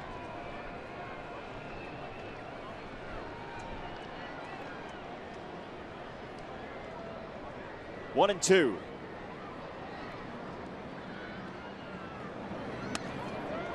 Way upstairs, 2 balls, 2 strikes. But for the quick movement of Saltalamacchia, that one goes to the screen, and both runners move up 90 feet with Todd Frazier waiting in the on-deck circle.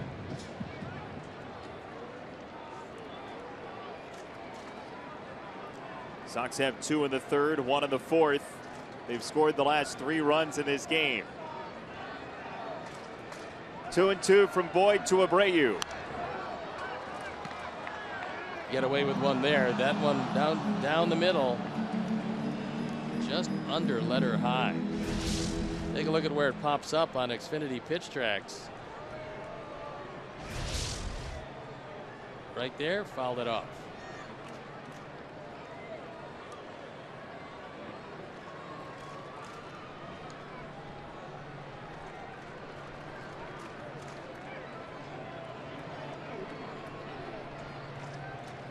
Two again. Misses, down and out. 3 balls, 2 strikes from Boyd to Abreu.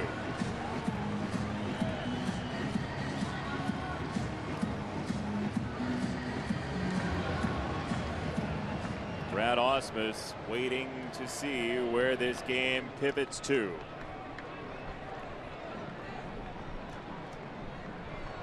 Eaton at second, Cabrera at first. On the ground and through for Abreu. Eaton's around third, and the Sox are within 3 at 7-4. 3 driven in tonight for Jose, who's starting to heat it up, and it couldn't come at a better time. So that is going to be it for Boyd, as Brad Ausmus not necessarily worried about his starter qualifying for a win. He's worried about keeping his Tigers in the ball game.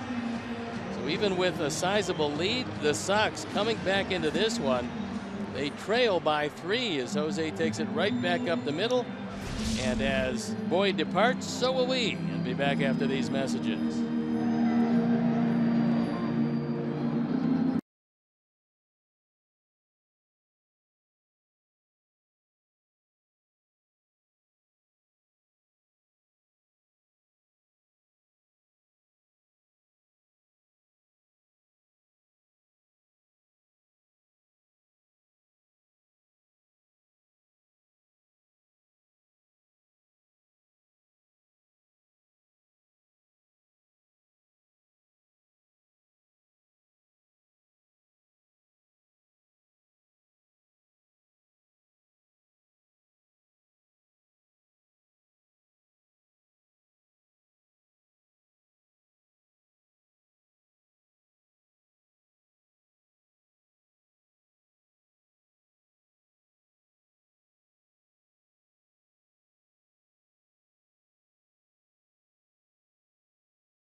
On for the 4th time, ERA 6 3/4.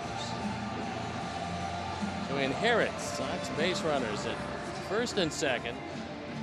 Only one out. As Jose Abreu has driven in three singles in a row here in the fifth. And things getting a little more interesting with each and every pitch. So Todd Frazier, who career is 3 for 4 with a double and 2 RBIs against Bobby Parnell, bats as the tying run in this game. Parnell just up on May 31st from AAA Toledo. Misses down low. And although Parnell's fastball isn't close to what it was, he still throws it over 70% of the time.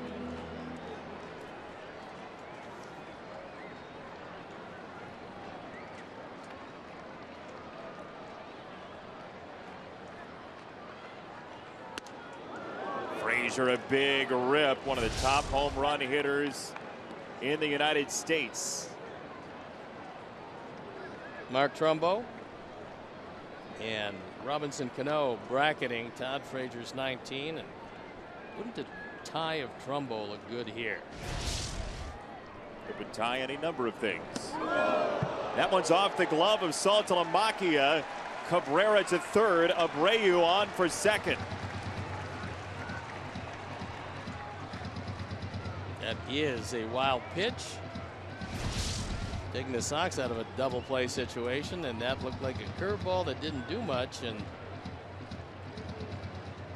Todd didn't get missed by much.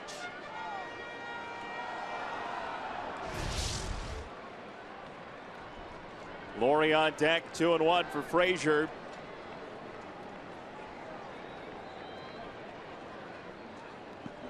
In the dirt, 3 balls and a strike from Parnell.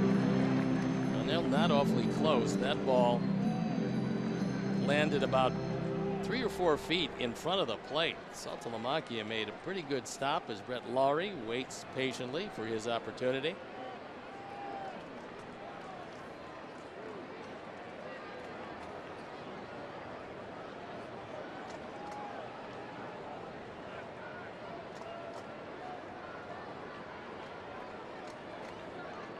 Two former National League players, Parnell with the Mets, Frazier with the Reds. 3-1, 1 down. And he went through it, 3-2.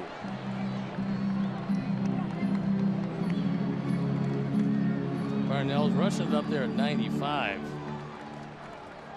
There's been only 1 pitch in the zone out of the 5.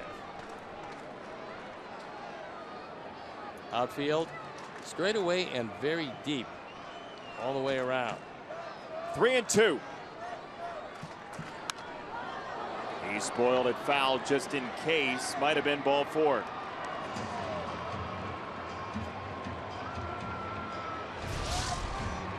This is off the plate. Not going to leave it in the hands of Mark Carlson. Todd fouls it off.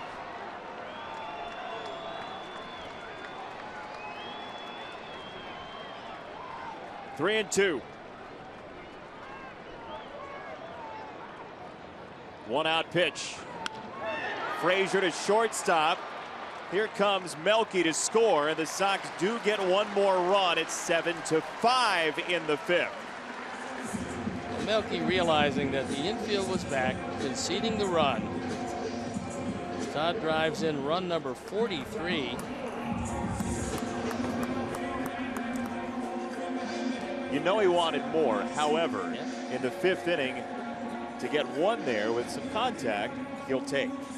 Well, that's something that he certainly knows being a run producer. There are situations where you've got to make some contact. The middle infield back. A ground ball gets you the run and gets him his 43rd run driven in. Lawrie strokes it to right field. Abreu waved around third. Aviles up to throw. It's off the line. Abreu scores. Lawrie singles him in. This is a 1-run game, folks. RBI number 24.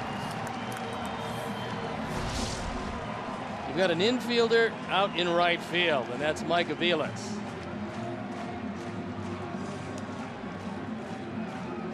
So even on a shot, Aviles having to go to his right.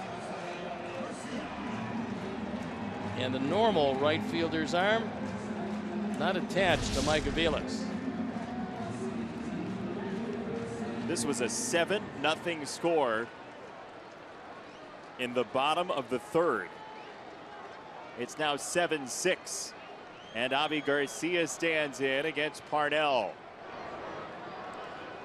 Close the line on Boyd, 4 1/3, 6 runs, all earned. Tyler Danish up in the pen. Suddenly, he may be thrust into a close game in his third major league appearance. This is the third time he's been up, and fortunately, James Shields was able to get through 5 innings. And the Sox offense has been very productive the last 3. They were shut down for the first 2. Take a look at Boyd for the first time. But when they did see him one time through the lineup, it's been bombs away the second and third time through.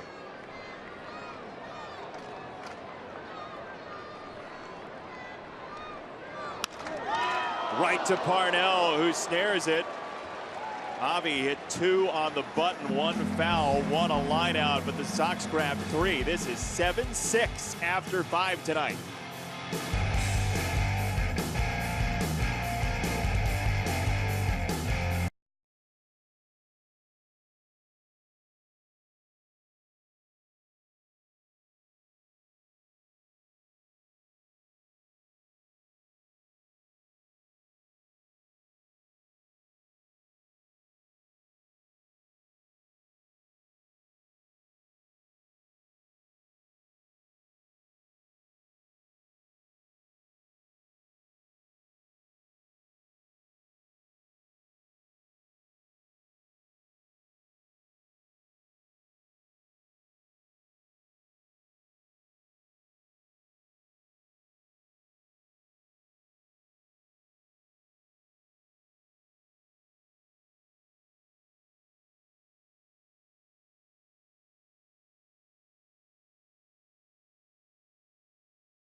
Tyler Danish comes on for James Shields. Danish on for just the 3rd time. So he's getting a chance with the game very much up for grabs at this point. And he's got to look at the heart of this Tigers order. 8-man bullpen for the Sox. Danish is the first out of it. And he is 2-0 on Cabrera. James Shields, 5 innings, 9 hits, 7 runs, 6 earned. A walk and 4 strikeouts ahead of Danish tonight.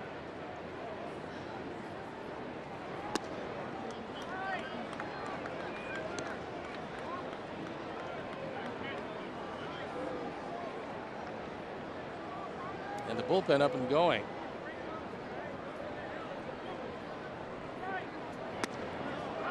Call a strike, 3-1.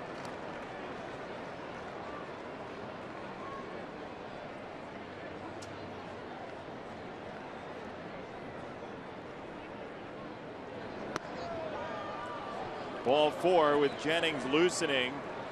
Cabrera walks. There is the aforementioned Dan Jennings, and Don Cooper coming out to allow Dan a couple of more pitches if he so chooses. Right now, standing around. Family Sundays presented by Coca-Cola at U.S. Cellular Field feature tickets as low as $5 in the upper level and $15 in the lower level, and special kid-focused activities throughout the ballpark. Parking's available for only $10. Visit WhiteSox.com/Sundays to purchase your tickets today. Mark Carlson going out there. He wants to break it up on the mound as Don Cooper had his say. That young lady is going to get her ice cream, I believe. We're obscured, but now we're back. Never get in the way of ice cream. Little cleanup first. There you go.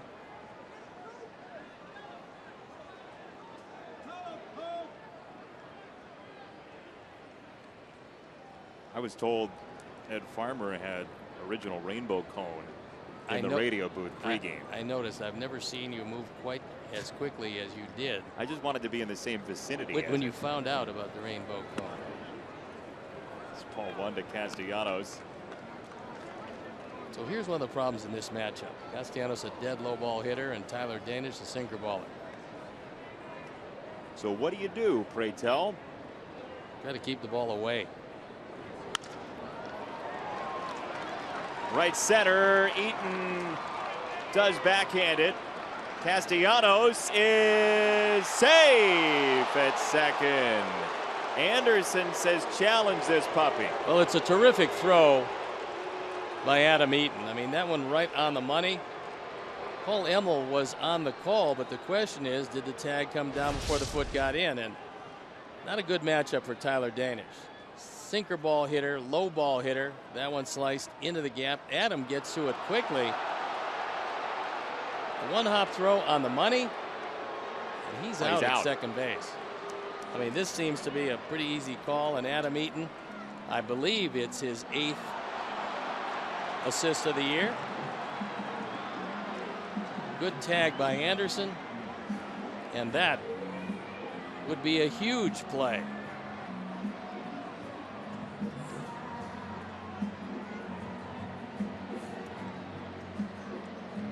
That first look is pretty much a lock. He's out. Well, Adam has taken a look at it, and I think he'll see what everybody else sees when he looks up at the big board, and hopefully what they see in New York.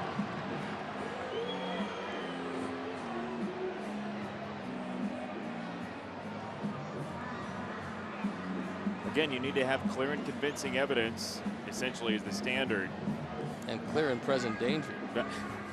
Well, that was going to happen with second and third and nobody out. Here's one more glance at it. Normally you'd like to slide in with that lead foot hitting the bag, but the lead foot is up and he tries to hit the bag with the back foot before the tag, and I don't think he accomplishes it.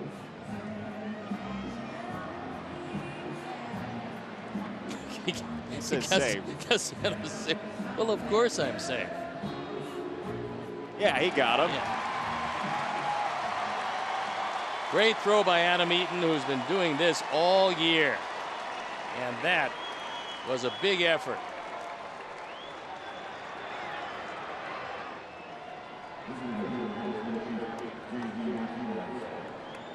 See, that's one of those. I know there are a lot of folks in the ballpark and in our viewing area that say replay slows down the game. Why do we ever? You want replay. That's why you have it. You want replay for that. I think that Robin does not want to see a replay of the first 3 at bats from J.D. Martinez. So Tyler Danish is going to put him on. That will, upon completion, put runners at the corners for Upton, who's nothing for 2 today, though he has hit a ball to the outfield. That was against Shields to center in the second inning. One of the reasons why this game is so vitally important for the Sox is that Cleveland and Kansas City are going head-to-head in Kansas City. So if you can come back, rally back from 7 down in this one, knowing that number one, that's a tremendous emotional lift for the ball club, but also you're going to pick up ground on 2 teams.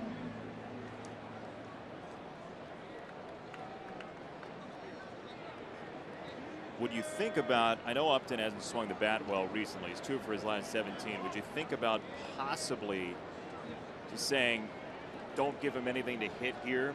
The old unintentional, intentional with Saltalamacchia on deck. Any chance? No, I don't. First of all, you're dealing with a guy who just came to the major leagues, and I think that that would be fairly dangerous in what you're trying to accomplish. What you want is that sinker to find itself a ground ball. And if he throws a sinker for a strike, he just might be able to do that. I know there's a lot of literature about early intentional walks in games coming back to haunt you more often than not. This was a good one. Yeah. Now, whether it works out or not, we'll see. But it's good use of the intentional walk as JD winds up at first. Upton's grounded into 6 double plays this year.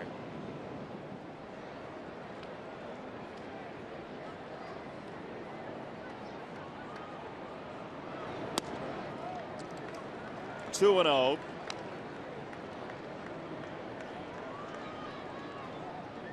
So with Saltalamacchia being a bit better, well, much better power-wise from the left side, we're probably going to see Dan Jennings. Into center field. This is an 8-6 score for the Tigers. Upton plates Cabrera. Falling behind major league hitters, even struggling major league hitters, is a recipe for disaster. Tyler Danish with a leadoff walk in the inning. And then falling behind 2-0 as Upton takes it right back up the middle. Drives in just his 18th run of the year, and that's going to be it for Tyler Danish. So he slowly strolls out. We will step out, and as Dan Jennings comes in, we'll be back.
Join the nation. Visit jeffvoog.com because Nationwide is on your side.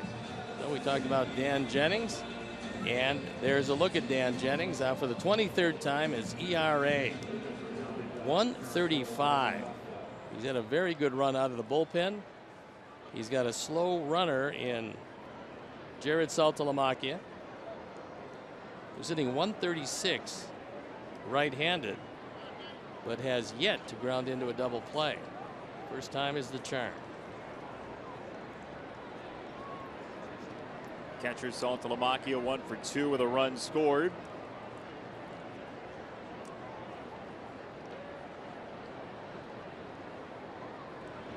This has been a really intriguing game in a number of ways. The Tigers took a 7-0 lead. Sox scored 6 runs, and in the process, Tyler Danish got up and throwing 3 times over the course of the Sox comeback, and he was the man pushed in this 6th inning. The Tigers got him for a run.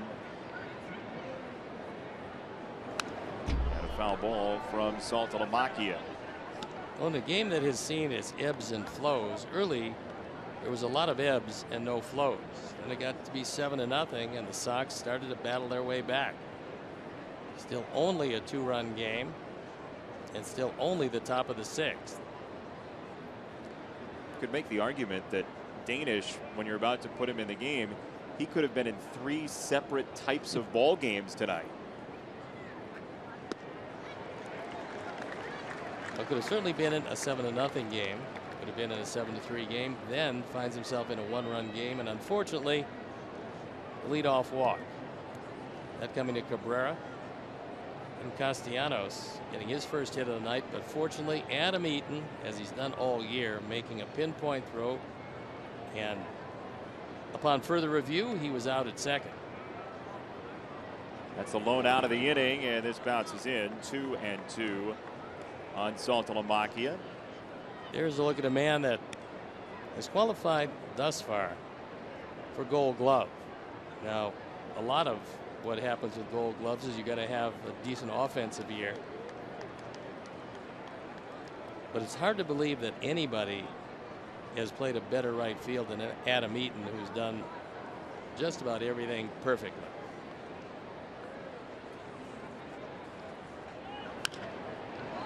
Well, put very simply, the Gold Glove should have 0 to do with the way you swing the bat. There's no question. 0. But you have a guy now in his 63rd game of the year who's made 0 errors. Not to mention the fact that he's, when given the opportunity, thrown out just about everybody you could throw out. Coming into tonight, he was still leading Major League Baseball in defensive runs saved at 16, 3 ahead of Kevin Pillar, the Blue Jays outfielder.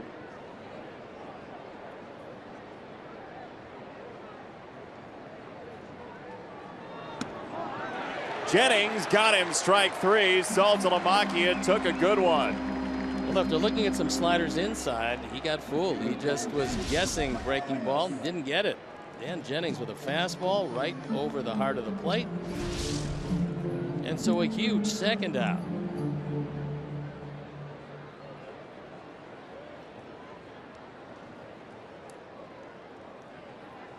Aviles is 0 for 3.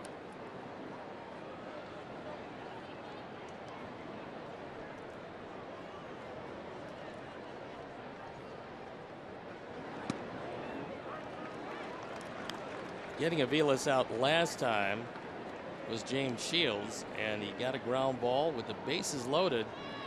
It was hit to Laurie's right, stepped on second base, and out of the inning.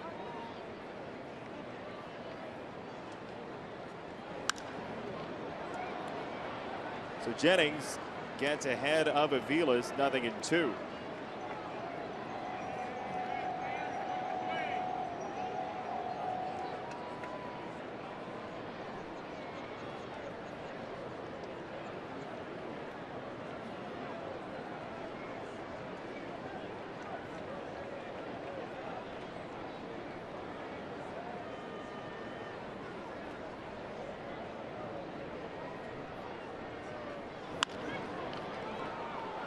Abreu circles around it, finds the ears, and Jennings is right where he needs to be for the final out of the inning. So calm seas as Jennings smooths out the 6th. 8-6 Tigers.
play of the last inning.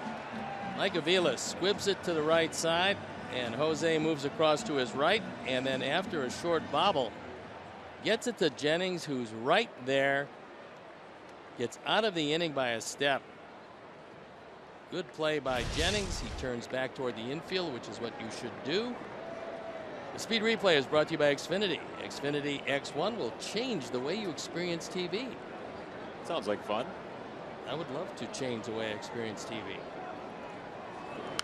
Navarro homered last time. You say the pitcher's supposed to turn back into the infield. Yeah. Why is that? Well, first of all, if you don't, you're probably going to get run down. And more than the collision, a lot of times you can get stepped on. And that's where you can see an Achilles tendon shredded on a play like that at first base. So pitchers are taught, if you can have the time to right your footwork, you want to touch the first base bag with the right foot. And then you want to turn back toward the field of play. You don't want to go down the line. You don't want to go across the line. So watch Dan Jennings. Right foot, inside part of the bag, and then when you turn back to the field of play, you avoid the base runner. Ball and 2 strikes on Navarro. Sox on the comeback trail. They had scored 6 unanswered before the Tigers put that Singleton up on the Upton single in the top of this inning. Bobby Parnell. And it's a check swing and nothing more. 2 balls, 2 strikes. Right-hander Parnell out of Charleston Southern University, a 9th round pick of the Mets all the way back in 2005. Check swing. He didn't go, says third base umpire Pat Hoberg. 3-2. We'll take a look at what Pat Hoberg saw. And no, he did absolutely check it out. This is the 20th pitch of the night Navarro will see. It's outside. He's been on 3 times. And Coach will bat with 1 on. Time for tonight's edition of Sticks and Stone. Question is, how did you do against Alan Trammell?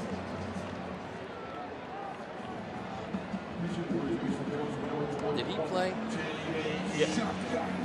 I honestly cannot tell you how I did against Alan Trammell. But being a right-hand hitter, I would assume that I did okay. Probably better than I did against Lou Whitaker. Certainly better than I did against Johnny Grubb or any of the other left-handers around. I can only hope that I am even close to accurate here. Well, we shall see. J.B. Shuck is pinch hitting for the Sox here. Coates is out. Shuck is in the 6th. And a promising way to start the 6th with the leadoff walk.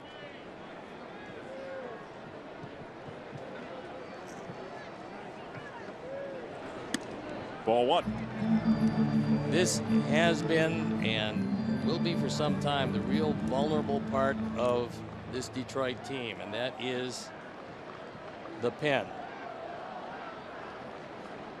Frankie Rodriguez has been awfully good as their closer, but getting to him has been problematic. And Parnell having all kinds of problems with a moving plate. He let a couple inherited runners score in the 5th on an RBI ground out from Frazier and a single for Laurie. And the plot thickening here in the home 6th. Southpaw looming.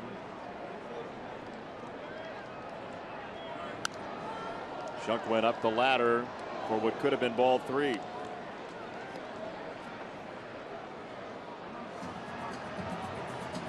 Southpaw is a very confident fellow. Don't know if you've had many conversations. You think he's getting a big head?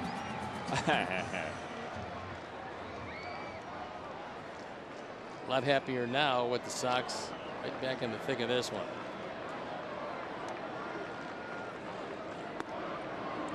Two and 2 on J.B. Shuck.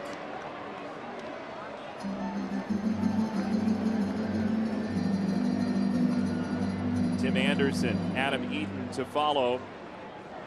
And the Tiger pen going once again.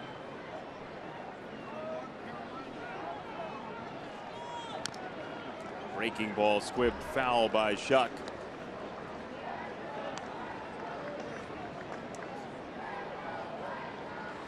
Tigers also have an 8-man bullpen, 2 lefties, 6 righties, and Alex Wilson getting loose. The one Wilson we saw a whole lot of in Detroit, Justin Wilson, threw it very well.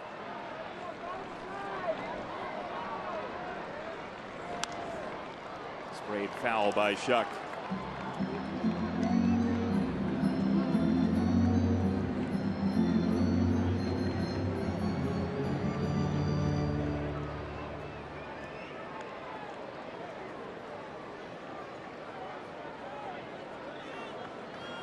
Two in the third, 1 in the fourth, 3 in the fifth for the Sox tonight. That's strike 3. 1 away. That ball had the whole plate. Good call by Mark Carlson. Shuck had a word, but when you take a look at the Xfinity pitch tracks, you'll see that it's there with pretty good movement.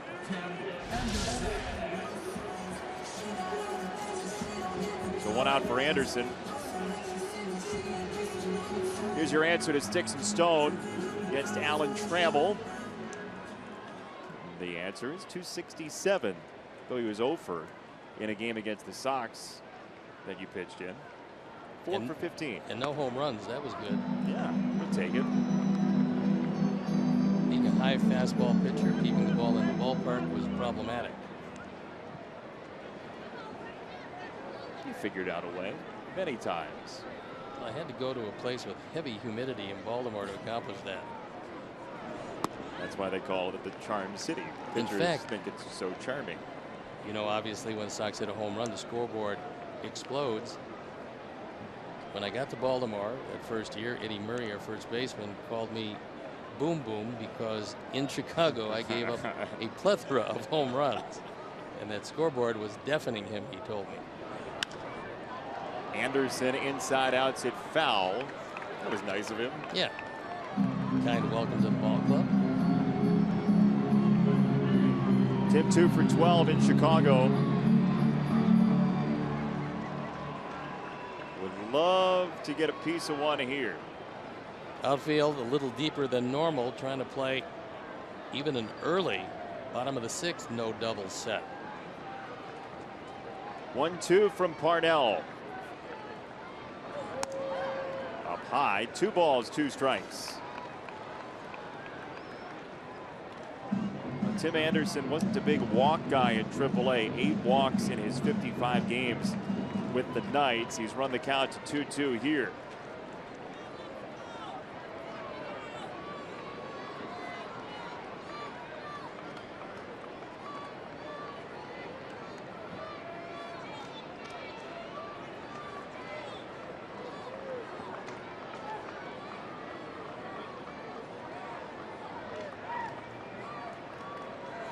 Outside, 3 balls, 2 strikes.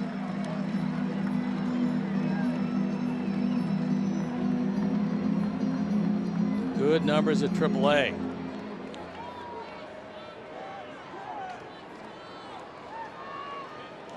Cabrera is coming off the bag. I don't think that he worries about the huge lead that Navarro's got.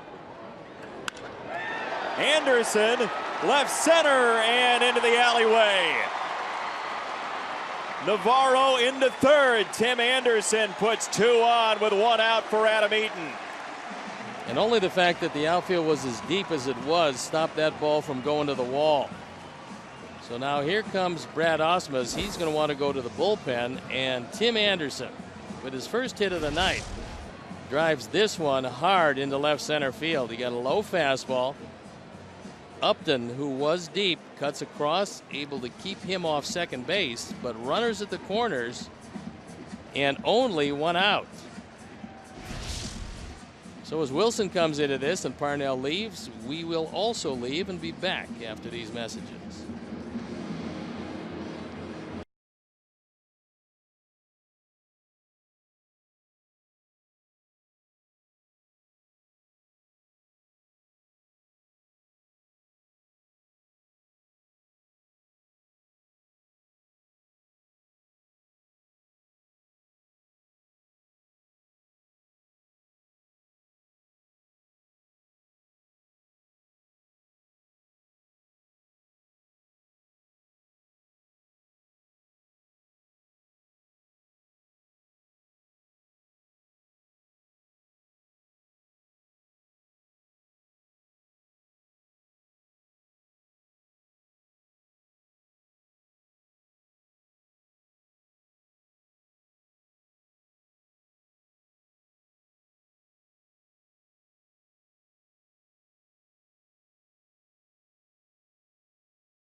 WGN Sports Game Zone banner for the latest stats and information.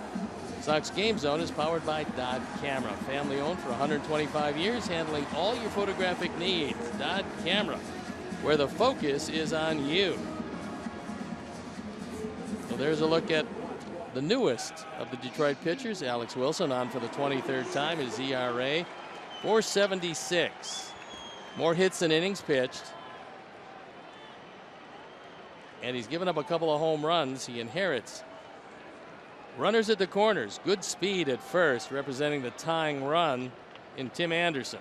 This has been an unsteady Tiger relief corps. And a throw to first on Anderson, who has very good speed.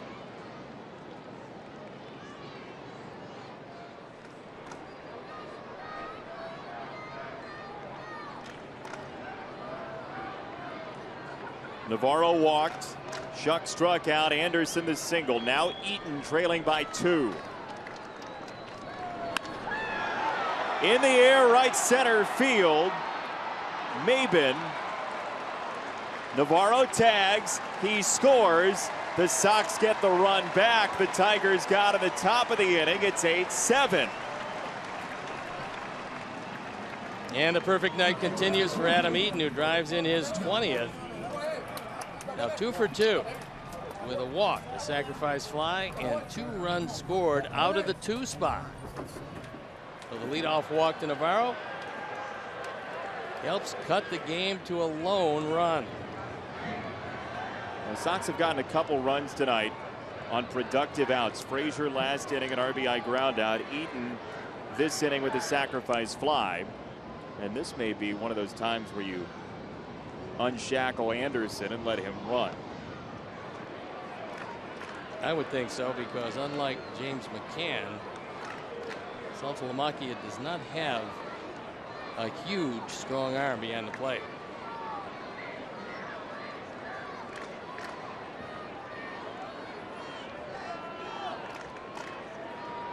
And Wilson seems to know that as he's taking his time.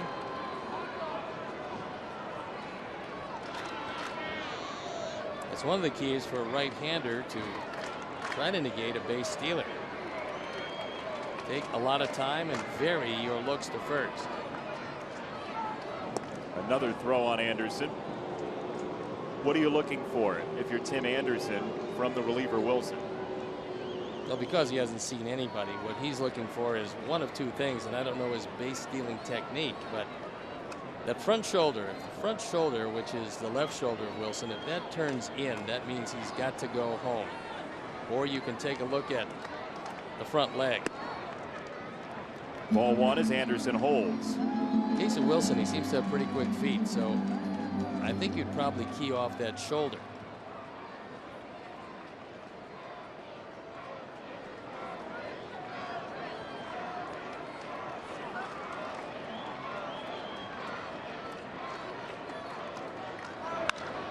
Melky down the line. Anderson can fly. He's around second. He touches third to a stop sign. Avila's dug it out quickly. Melky drove that ball into the corner, and Aviles did a good job of getting to it, getting it back in, and making sure that the relay throw was able to be handled by Kinsler.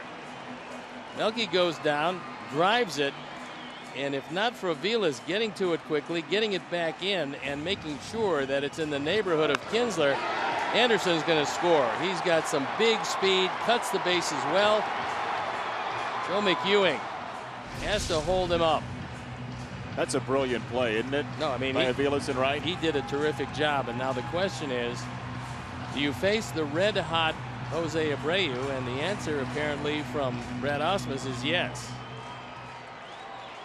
Second and third, 2 down. Abreu, whose average coming in was up 23 points the last week and a half, takes a ball low.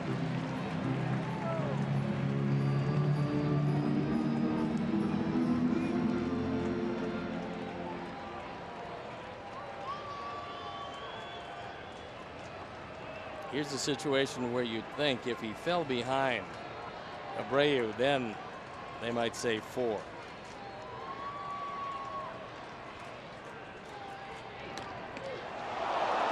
off of Wilson, who recovers. The Sox get one, and Wilson takes one right back at the mound to close out the Sox here in the sixth. 8-7.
Dan Jennings to Jose Iglesias to begin the seventh inning. This has been a rather intriguing game tonight. Tigers led 7-0. The Sox have 7 of the last 8 runs.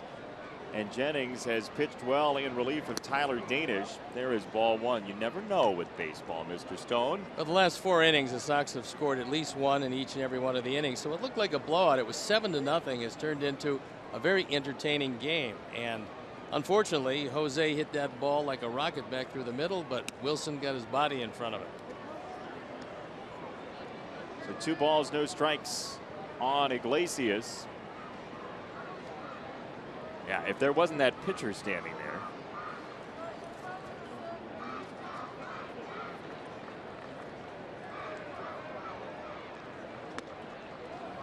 Three and 0.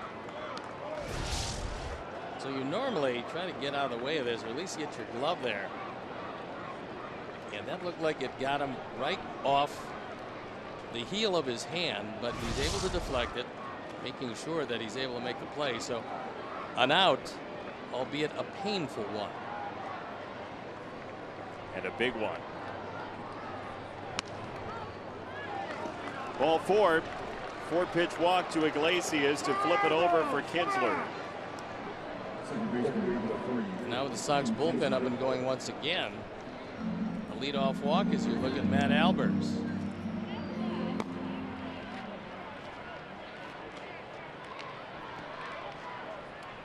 It's back-to-back innings with a leadoff walk for the Sox bullpen. Danish came in the 1-run game in the 6th. Jennings, after 4 straight reached, Jennings came in, struck out Saltalamacchia, got a ground out from Aviles. Here's Kinsler with 1 on, nobody out. Tigers were very willing to run early in this game. Well, with 5 straight bad ones, now Todd Frazier goes over to have a word with Jennings. There's 6 straight right-hand hitters at the top of this order. And Todd has had his say, allowing Matt Albers to get another 5 pitches.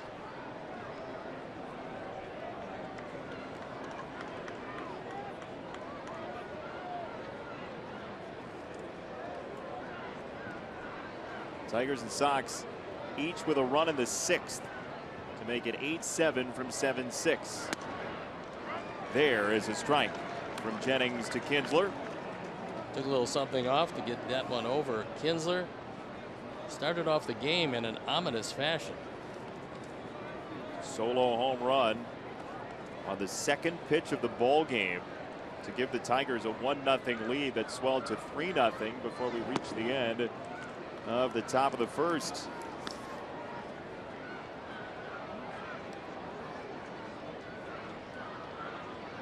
Kinsler doesn't like to walk, and because he has an uppercut swing, he's only grounded into 1 double play this year in 250 at bats.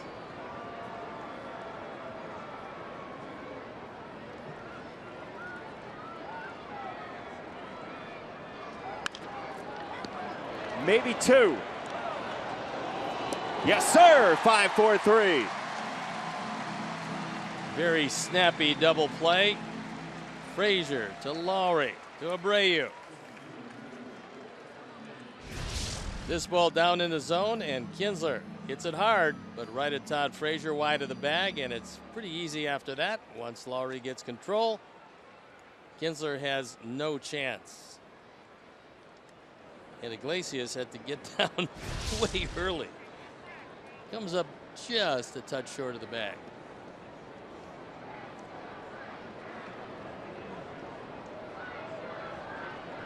Another early arrival for Iglesias Airlines. Not much you can do when the second baseman is throwing from down under. You want to make sure you get down and under the throw. Well, Laurie's Canadian, not Australian. It's true.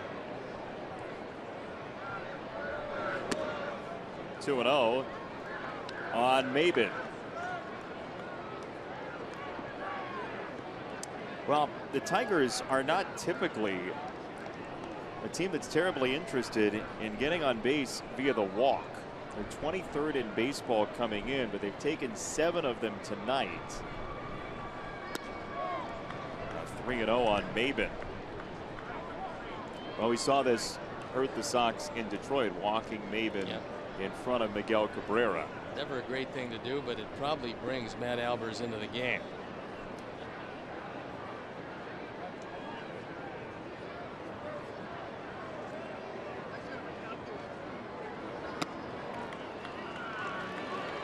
Ball 4. And it does indeed bring Matt Albers into the game.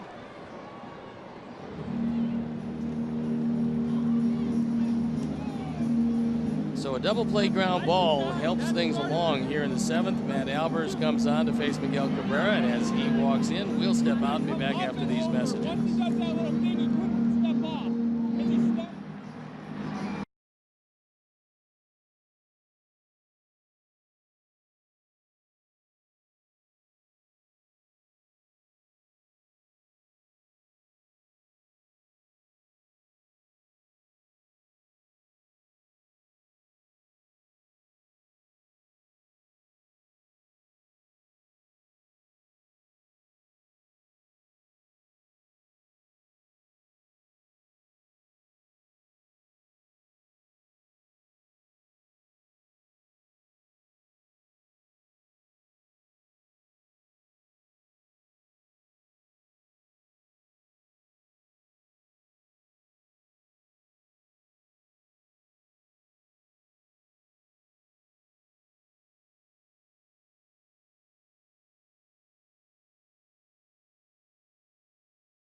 Sox debit card only available at your local Wintrust Community Bank. Go to wintrust.com/White Sox to learn more. Wintrust Community Bank, member FDIC. So there's a look at Matt Albers as he comes into this one, facing Miguel Cabrera with Maybin at first base. On for the 30th time, 2-4, 4.23 ERA.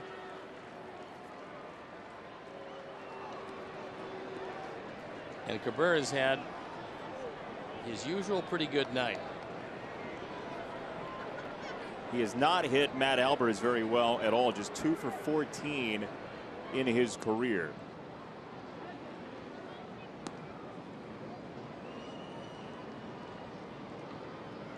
Tigers have 8 tonight without Victor Martinez, who has not played yet. James McCann, the usual starting catcher, is off tonight as well on his birthday.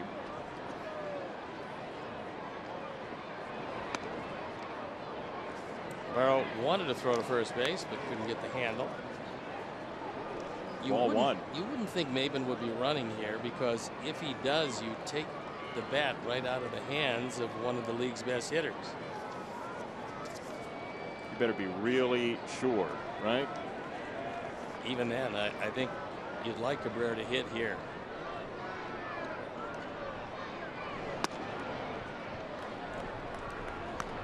Close again, 2-0.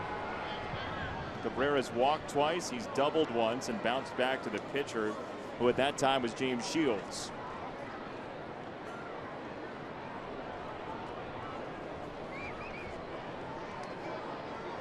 Ten-time All-Star Miguel Cabrera on 2-0. Takes a strike. All three pitches in the same neighborhood. That one had a little more of the plate.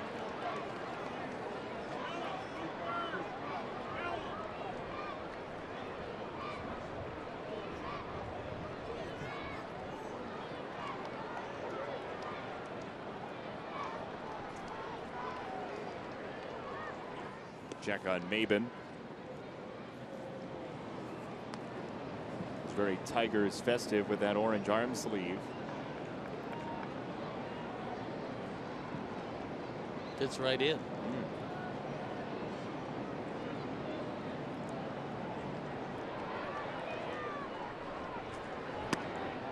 That's a strike at the knees. 2 balls, 2 strikes on Cabrera.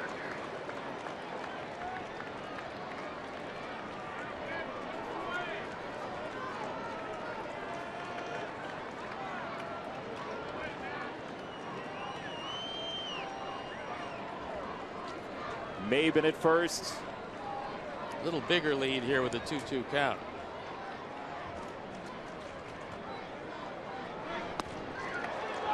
Oh boy. That was out of the zone. It was really close. We'll watch where the 5 appears. Well, the glowing circle,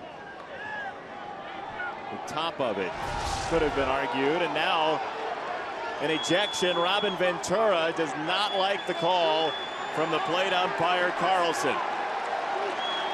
Robin's going after him.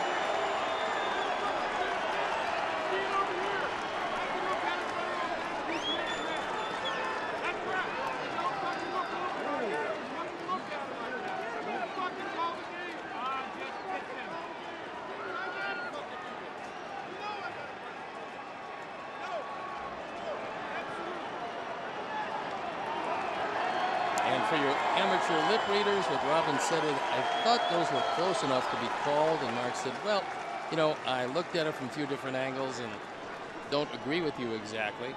So Robin given the boot. Rick Renteria will become the interim manager for the rest of the game, and Robin will step out.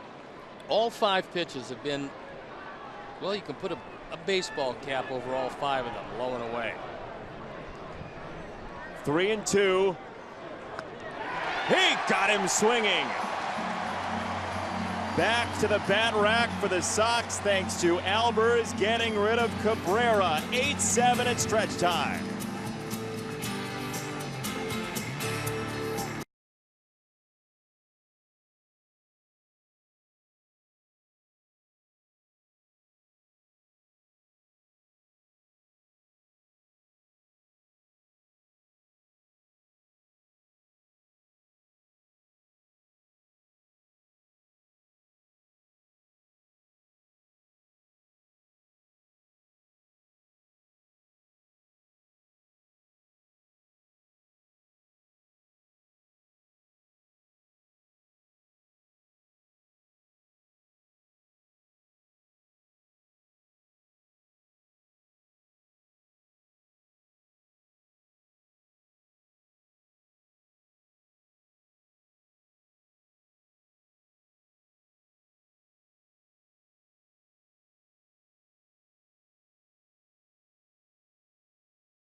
second place with those Royals. Cleveland trailing in the 8th inning.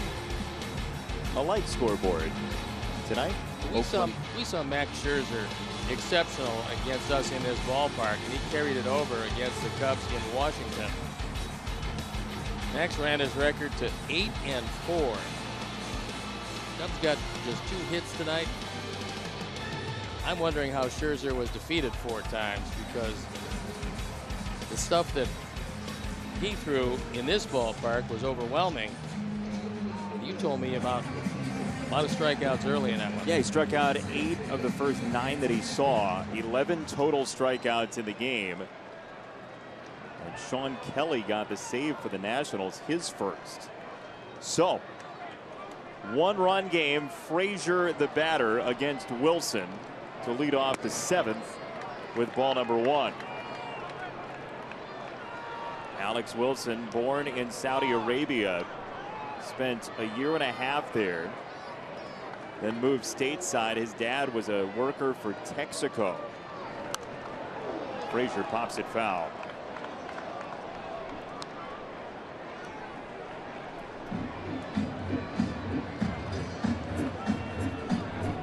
Sox were down 7-0 in this game. They scored 2 in the 3rd on an Abreu home run, 1 in the 4th on a Navarro home run, 3 more in the 5th inning. Abreu and Laurie RBI singles, Frazier an RBI groundout. Ball 2. Then the Tigers scratched 1 more across in the top of the 6th with Justin Upton, an RBI base hit. Adam Eaton countered with a sac fly in the home 6th. And here we stand at 8-7 in the 7th.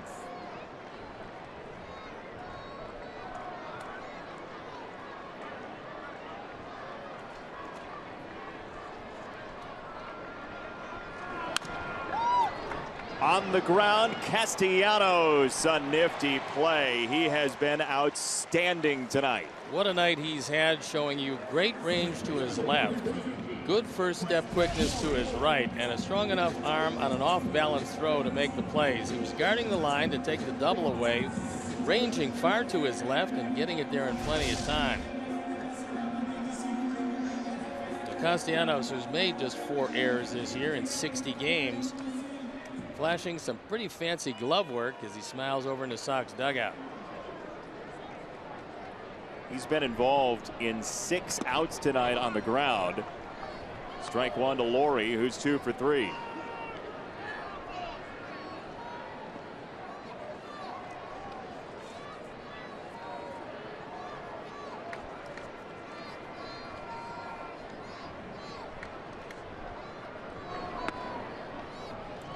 Outside, 1 ball, 1 strike.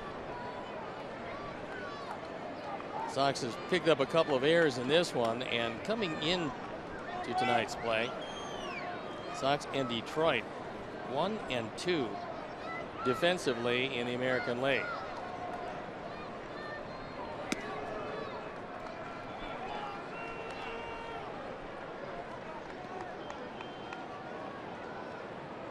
You may recall the Sox set a franchise record for an errorless streak earlier this season, back in May.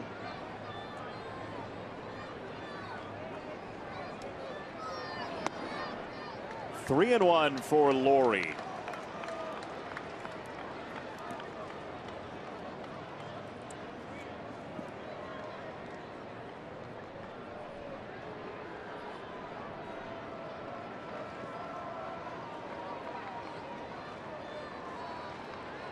Three and 1. Well, he got his hittable fastball, fouled it back.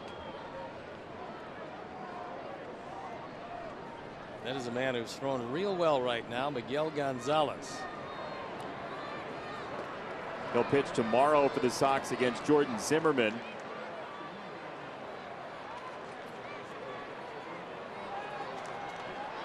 Three and 2. Called strike 3 to Laurie. Well, Laurie most unhappy with Carlson. If pitch tracks is even close to accurate, that was a decent pitch. Rick Renteria comes out. He certainly wants to keep Brett Lawrie in this game.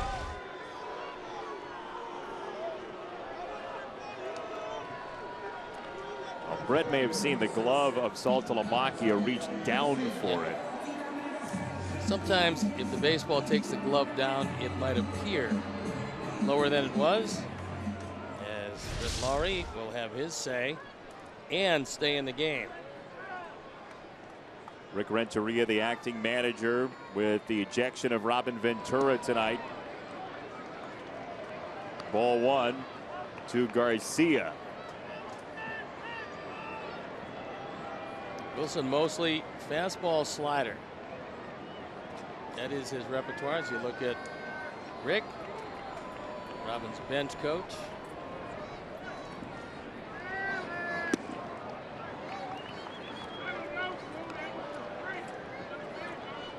Two and 0 from Wilson. Rick most recently a manager for the Cubs in 2014. Spent some time in the minors in Double-A and A-ball as a manager as well from 1998 to 2007.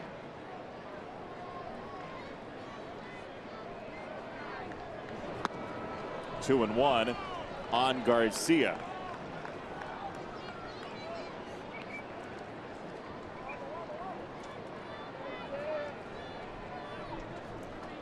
In a game they led 7-0, the Tigers have not pitched a 1-2-3 inning tonight. I only hope that trend continues.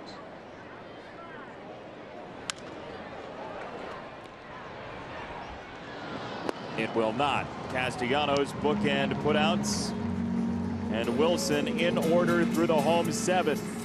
8-7 Tigers.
As you see, Abreu with a 2-run homer in the 3rd inning, 75th of his career.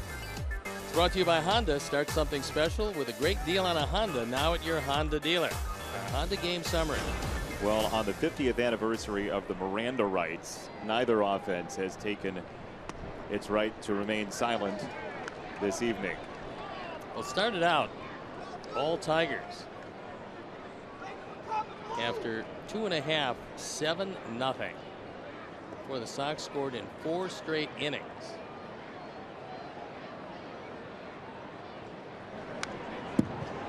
Got him leaning, 0-2. Alvarez to Castellanos, who's 1 for 4 with a single to center and 3 flyouts.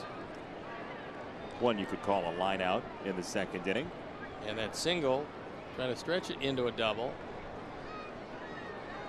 On a review play, he was called out, which came in awfully handy in the 6th.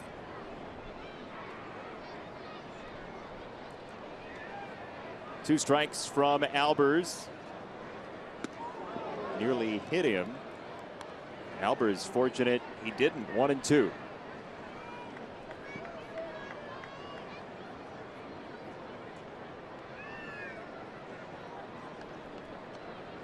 Outfield fairly deep, shading him a step or two toward right center.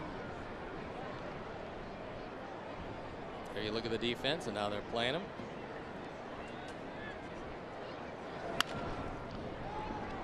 Abreu says, I got this one. One away. Join the 2016 Sox Pride Club for exclusive ticket offers and seating locations all season long, game day opportunities, club auctions, ballpark tours, membership gifts, and more. Visit SoxPrideClub.com to join today. Yeah, you can just tap on your phone, SoxPrideClub.com.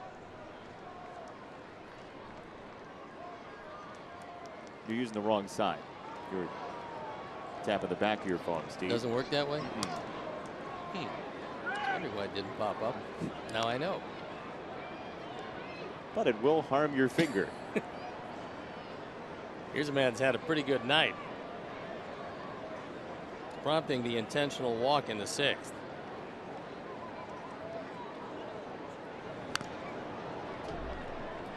He singled home a run in the 1st. He doubled home a run in the 2nd. He just plain doubled in the 4th and was intentionally bypassed by Danish in the 6th. And if you just joined us, Robin Ventura has been ejected from this game, arguing balls and strikes on behalf of Albers when he was facing Miguel Cabrera in the 7th inning.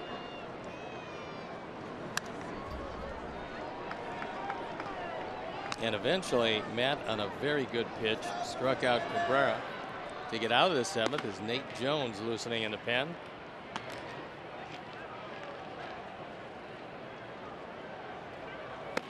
I think maybe for the 9th, if you're trailing, it's Jones. Well, or if there's any problems here. Broken bat. Anderson behind the bag has the 2nd out of the top of the 8th.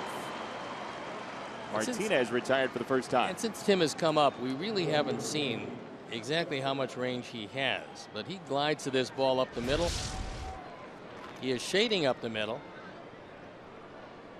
But Tim has good range, good solid throw, accurate at first, and quickly 2 up, 2 down.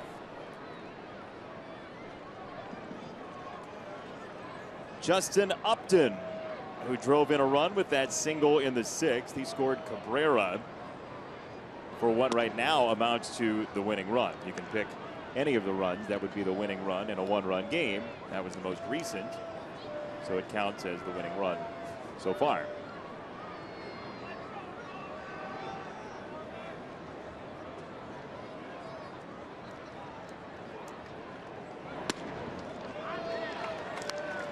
You like Albers' location more recently as opposed to when he was on some harder times during that road trip in May? Looked to me like he's gotten the movement back. And I think it showed you on those pitches to Miguel Cabrera that he feels pretty good about his location. So now the ball is not only sinking some, but it's moving back from the left-handed side to the right-handed side. 1-2 for Upton.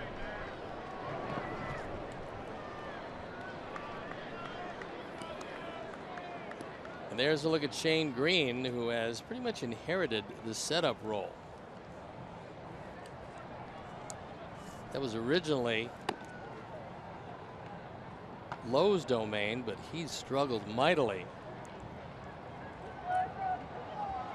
Now belongs to Green to get the ball to Rodriguez if they still have the lead.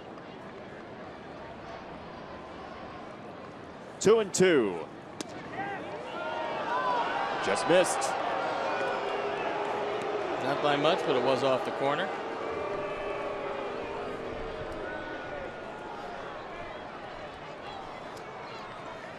pitch, if you're on the mound, you really want this one because you've made a very good pitch with good late movement and you didn't get it. Swung at ball 4 and sprayed it foul. Upton did. Dave Clark shows he's still got some fancy footwork as he's able to get out of the way of that. Look at a long-time major leaguer. All around good guy and very strong. Darryl Boston enjoyed that. Knows what it's like to have to scamper out of the way of one.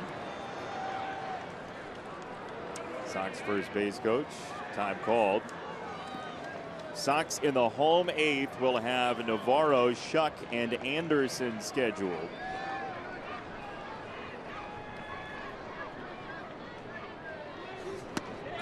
Strike 3, swinging. Albers has closed 2 innings with a swinging strikeout tonight. It's 8-7 after 7.5.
Esurance MLB All-Star Game ballot is here. Head to WhiteSox.com to choose your hashtag ASG worthy stars and send them to the MLB All-Star Game presented by MasterCard July 12th in San Diego. Vote today, vote tomorrow, vote at WhiteSox.com/vote.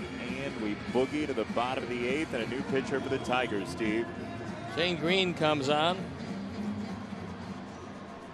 Now he started 3 games. He's on for the 10th time. ERA up there. He was activated off the disabled list where he spent a great deal of time. And he's pretty much inherited that setup role. He had a blister on his right middle finger that kept him out for over a month. Green flings in a breaking ball strike to Navarro, who's been on 3 times tonight. Apparently, as we found out in Detroit, Green's blister was so bad that he was literally tearing the top off it. It was bleeding with essentially each and every performance, so they had to lay him off that much time to let it heal. But when healthy, he's got pretty good stuff. Good sink there. 0-2 on Navarro. Shuck next, Anderson after.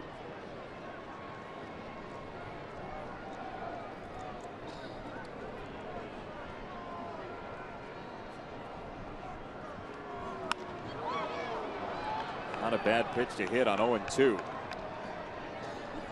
We saw Green when he played for the Yankees, and he was acquired from them December 5th of 2014. With the Yankees, he was primarily a starting pitcher. last year primarily as starting pitcher, now moved to the pen. It was a trade that netted the Yankees Didi Gregorius. 3-team deal in that one, along with Yankees in Arizona. And there's look at the blister, still a mark on it, but healed over.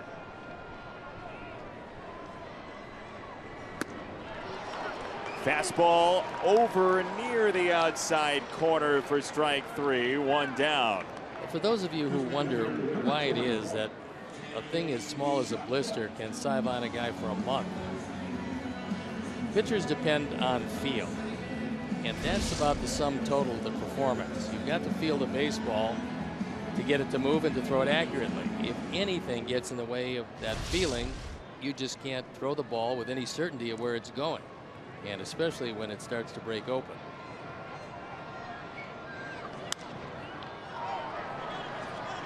Popped up Shuck. 2 out. What's it feel like when you're trying to pitch with a blister? Well, the problem is, let's assume that it's just a blister, hasn't opened up yet. It's not really all that sore where you have to take yourself out of a ball game, but you can't feel anything. And for a pitcher, that's really deadly, because you're depending on the feelings of both your index finger, middle finger to determine the spin you impart and every other aspect of pitching. So when you can't feel wherever that blister happens to be, then you pretty much lose all effectiveness. Green back after that blister, 2 down for Anderson. Tim singled last time to left field. He reached third 2 batters later. That was in the 6th inning. And likely would have scored had Mike Aviles in right field not made a brilliant play to get the ball in from the corner very quickly. Right now, that actually looms as the most important play of the ball game, because it looked for sure like the tying run was going to score.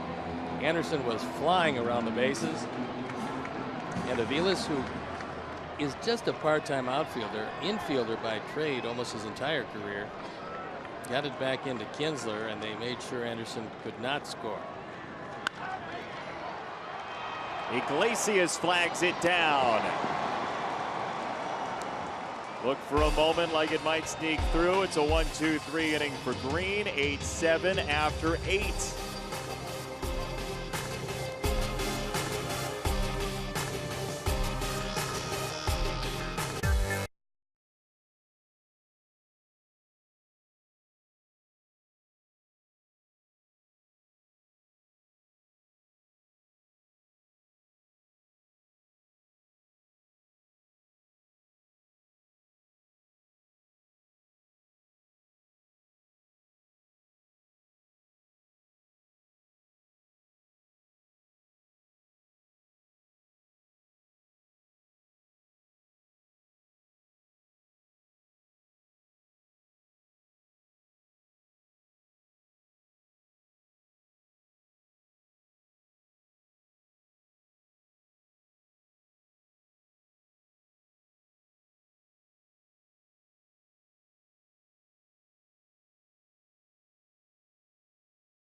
game, trying to keep it right where it is. A 1-run deficit. He's got the bottom part of the order due up, and there's a look at Nate on for the 28th time.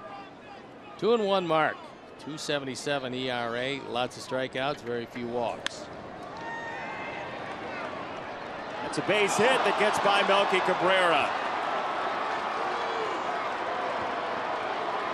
Saltalamacchia into third. He is out. Oh my goodness. That's pretty much a horrible base running play when you're leading off an inning. And you've already got 2 in the bag. And you're a catcher.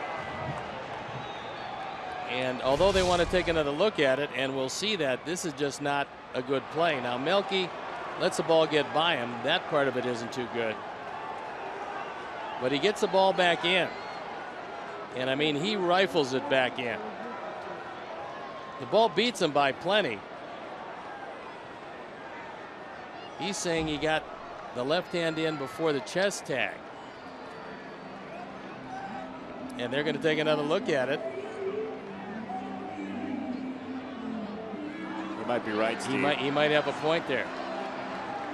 Ball beat him by plenty, and Melky makes an excellent throw.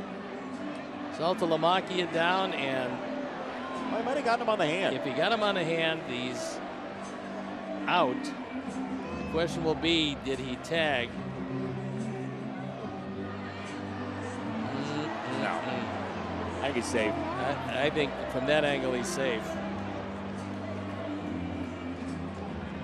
Remember what I was saying about replay earlier and how you'd like to have it? Yeah, sometimes it's not great. But the tag is down there, and unfortunately, I don't think he gets a hand before the hand gets in. Looks like a chest tag with the left hand in, but we'll wait and see. Not for us to decide. Melky got caught in between. Yeah.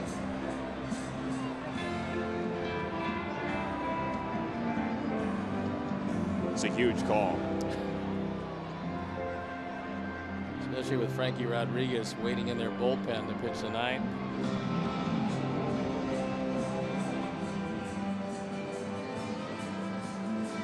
Leadoff hit for Saltalamacchia. He's either safe at third or out at third.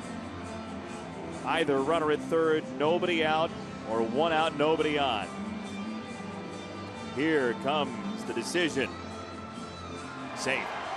They got it right. Yeah, pretty much you could see it. Todd put the glove down and unfortunately did not get a hand or wrist before the chest tag. And so, long delay. Nate Jones asking for at least a pitch, maybe 2 to get loose. 1 apparently was all it takes, and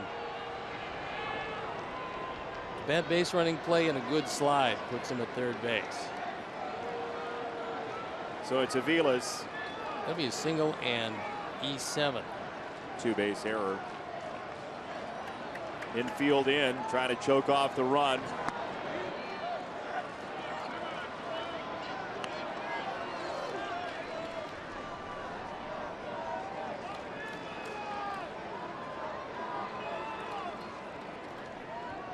Sox trailed in this game 7-0. They've scored 7 of the last 8.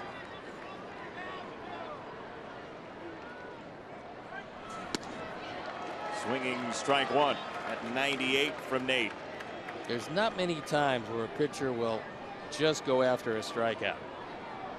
But this is one of those times where you need no contact.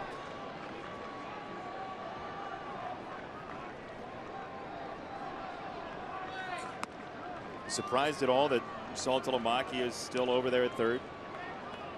If they promise McCann the day off, sometimes you want to do that. There's nobody out. They're looking for a fly ball and score easily. That's a pop-up. Anderson out number 1. Ricky Henderson's not going to score on that one. Now, one of the things you got to worry about now with Iglesias is a bunt. because he can handle a bat well. He's a very good bunter. And so the infield will have to stay in. How do you pitch him thinking about the bunt? If you're thinking about a bunt, well, it's kind of a double-edged sword. If you're thinking about a bunt, the high fastball is the pitch. However, you can't afford a fly ball of any depth. Now, Iglesias this year does not have a sacrifice fly. He does have 3 sacrifice bunts. I think Navarro went out there to talk to him about the bunting ability. Ball 1. There's a look at Francisco Rodriguez, who has had many incarnations as a closer. Most all of them have been very effective.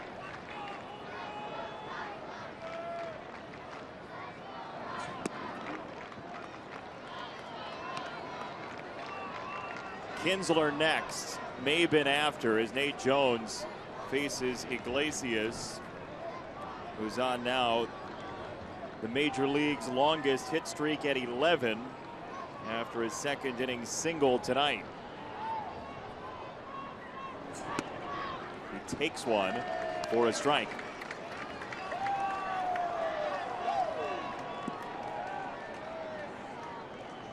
Depending on how this at bat goes, he may want that back.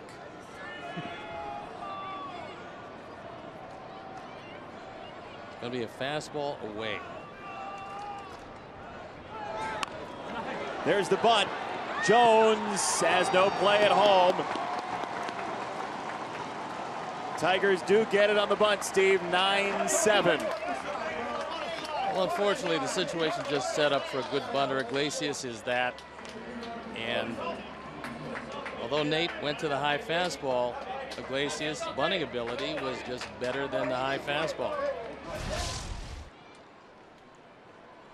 He gets it down. All you want to do is get it into the field of play, and there's really no chance, but that's a huge insurance run.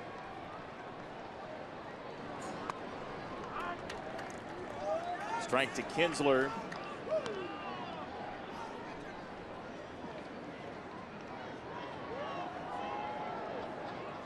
His home run started the scoring tonight. It was a leadoff homer. Sox in the home 9th will have Eaton, Cabrera, and Abreu.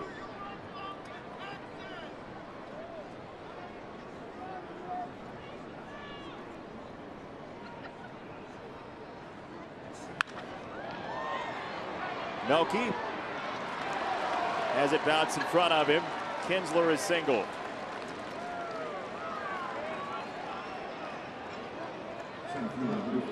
Now you have to watch a stolen base, because there's absolutely no reason at all why Brad Ausmus would not run with him here.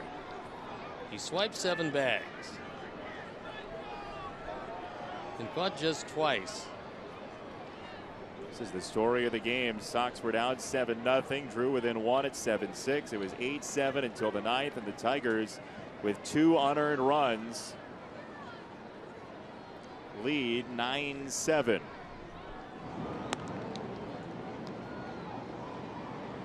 It's the most unfamiliar 3 up on the scoreboard as far as the errors are concerned, but there's been a lot of plays that were not particularly good plays, that were not charged errors. This has not been an artistic success.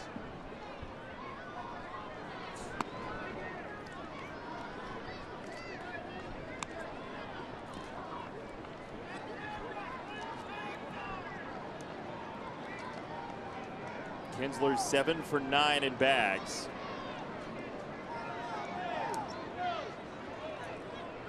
And Jones has him caught in between first and second. Anderson, Jones, there's your tag. Kinsler was off, and now he's out. 9-7 Tigers on the Iglesias bunt.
Francisco Rodriguez.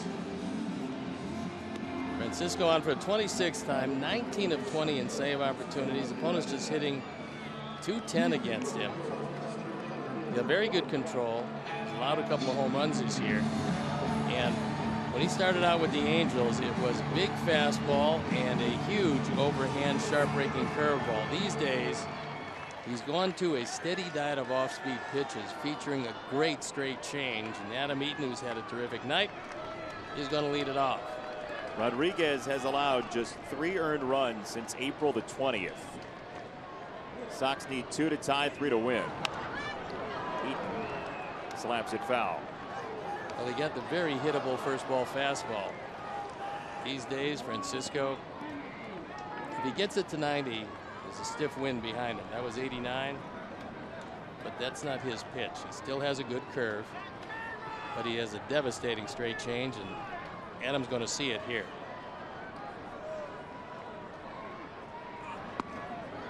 Yep, 0-2. You can't read it in the delivery. You can't read it in the release point because it looks exactly like the fastball.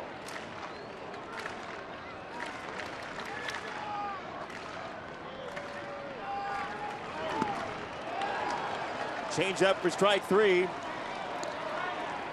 One down. It's almost one of those changeups where he could tell you it was coming and you still couldn't wait back. That's how good it is. Well, Adam might be mad about the quick pitch there from Rodriguez. Well, that's part of the deal with nobody on base. You're in the batter's box, and he's going to throw it when he wants to.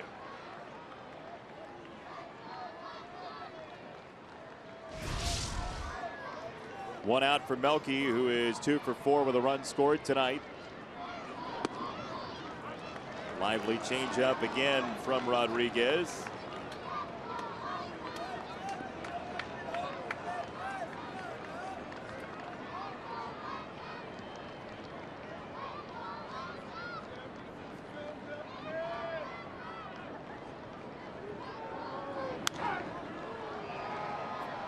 It's out of play, 0-2. Sox last base runner was Melky Cabrera in the 6th with a double.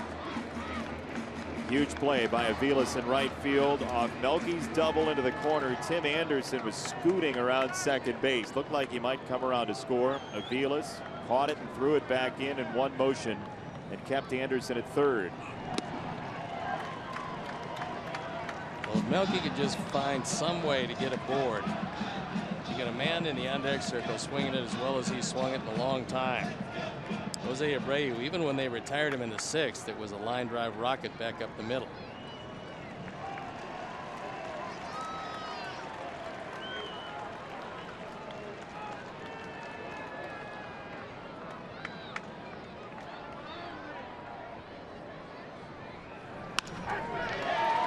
Is that good enough for you? One out single. Third hit of the night for Melky. And now Jose gets a hit as a tying run. 2 for 4 tonight, 2 runs scored, 3 knocked in for Abreu. Melky finally waits back, and this changeup is up where you can get a piece of the bat on it. Takes it right back up the middle. Abreu up to 264 with a home run already tonight. Tying run. Ball 1.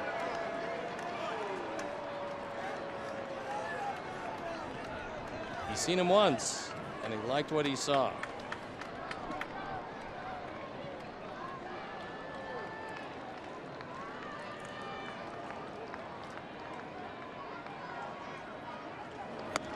Ball 2.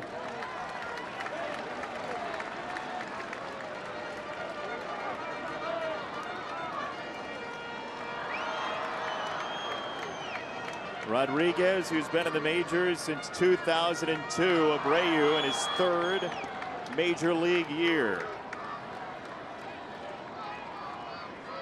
Melky at first, 1 out. In the dirt, there goes Cabrera for second base, and Rodriguez is fighting himself, Steve. That was a straight change that didn't come close to the plate. So the double play out of the equation as behind in the count decides to throw another straight change. That one hitting right off the bicep of Saltalamacchia.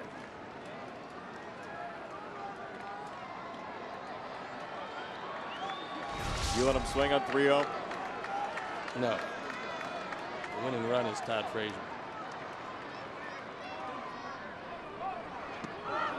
He let him swing. 3-1. But he didn't get a fastball. I mean, even at 3-0, Rodriguez threw the straight change, had him well out in front of it.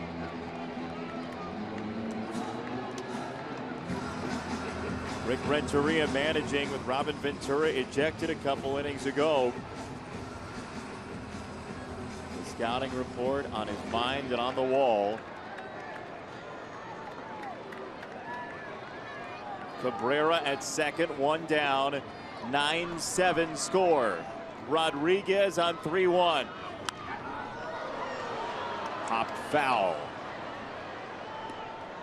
Well, after a 3-0 changeup, he went to a 3-1 fastball, and even at 89, down the middle, Jose popped it straight back.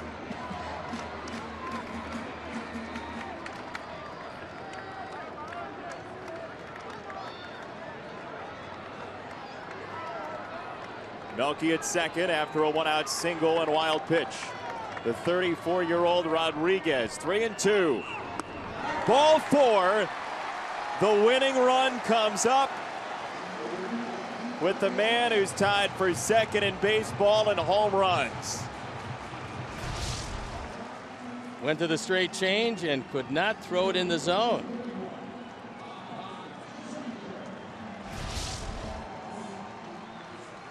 The outfield cannot get any deeper and stay in the park.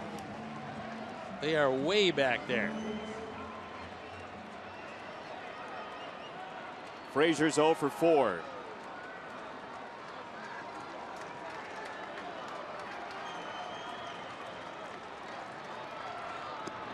Ball one. Rodriguez having some problems now finding the plate.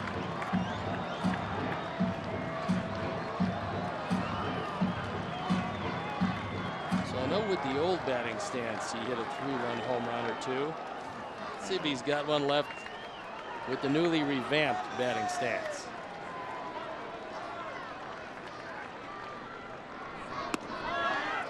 Outside, 2 balls, no strikes. Brad Ausmus had a 7-0 lead in this game. The Sox chiseled away 2 in the third, 1 in the fourth, 3 in the fifth. Each team got a run in the sixth. Tigers 1 here in the ninth. Frazier eyeing Rodriguez, 2-0.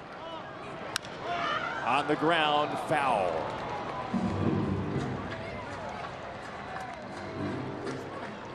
Castellanos makes some friends. They're tossing it into the seats. Carlos Rodon tossing a baseball and waiting for that winning run to score.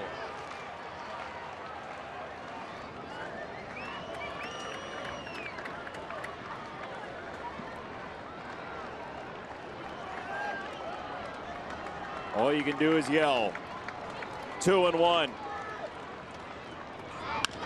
On the ground, Iglesias, Kinsler. There is life.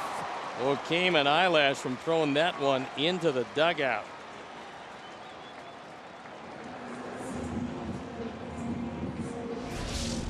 Kinsler not happy with himself, does not make a good throw. Iglesias shovels it as firmly as he can. This one almost goes in the dugout, but for the heroics of Cabrera at first. And now another meeting at the mound.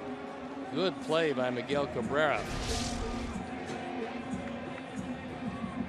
So for a Tigers bullpen, which has a higher ERA than the team's starters, about 4.30 coming in. Rodriguez trying to slam the door, which has creaked open all night.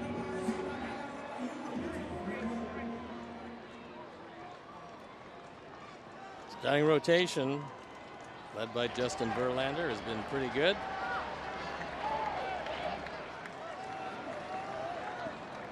Laurie is the man who it falls to. Cabrera at third, Frazier at first, 2 down.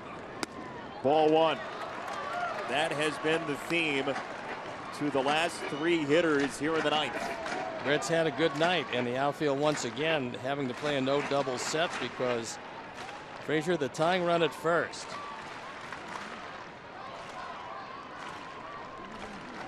Upton, Maben, and Aviles in the outfield, hoping they're not pressed into duty. Wrapped foul.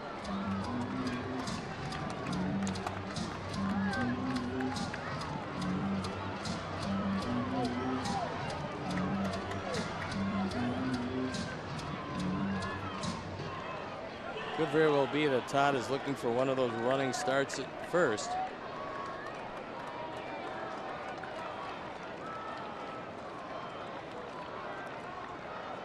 One and one. Laurie to left field and down. 1 run in. It's 9-8 in the 9th inning. Brett Laurie continues his good night. He's driven in a pair. He's got 3 hits, leaving it up to the former Tiger,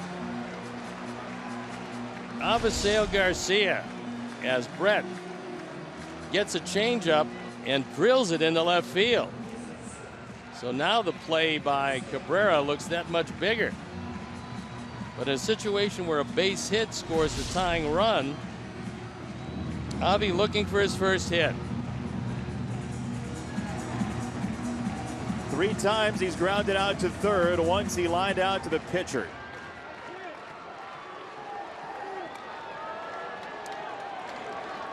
He played in 53 games as a Detroit Tiger in the regular season. And this is just foul.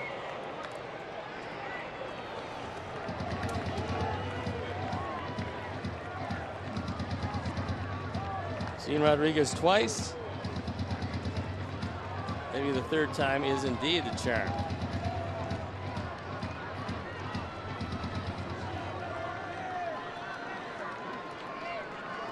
A game that was a no contest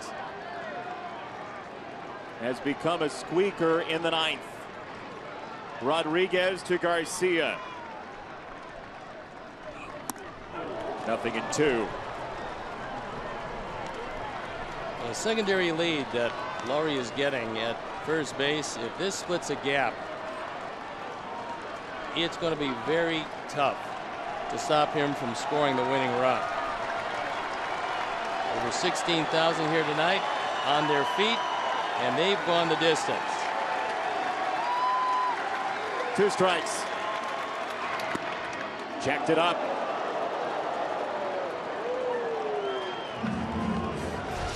Good job of stopping that swing. It's the straight change that drifts inside.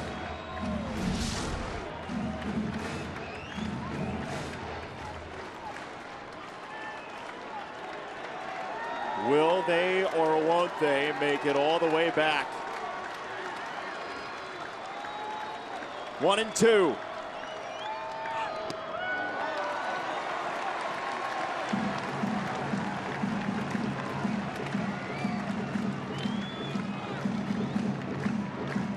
Leonard Navarro sizing him up. It was a stereo Navarro.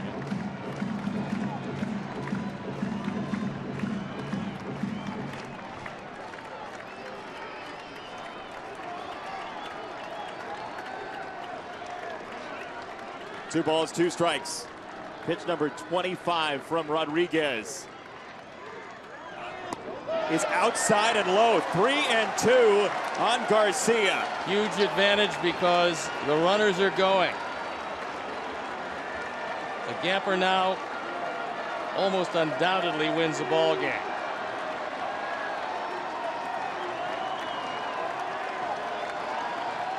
Sox were down 7-0 here on the south side tonight. Frazier at second, Laurie at first. 3-2. popped it up. Foul ground. Out of play. Well, he reached back into the past Frankie Rodriguez and went to the curveball. Got it over the plate. And Avi fouled it off. There's the hook. Never used to roll like that, but it's rolling now.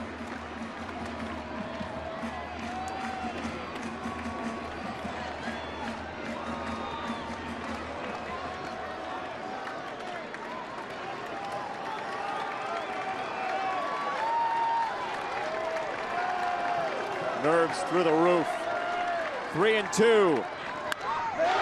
Into center field and down. Frazier scores. We are tied. They're all the way back. My, oh my, what a night. Great at bat by Avisail Garcia. He waited, got the changeup he wanted, drilled it to center field. Maben was able to make a catch on the hop, was the only thing kept the game alive, and waiting back, finally getting his pitch. Avi with his first base hit of the night. Now all that's left is to win it. Maben gets it back in. Frazier scores easily. And runners at the corners, and the way Rodriguez has been missing with that changeup, Brett Lawrie's got to take a good secondary lead and come as far away from third base as Castellanos is, which is well wide of the bag. Navarro, 2 out, tie game. Oh boy. That's what he's been doing most of the night. But Saltalamacchia able to smother it.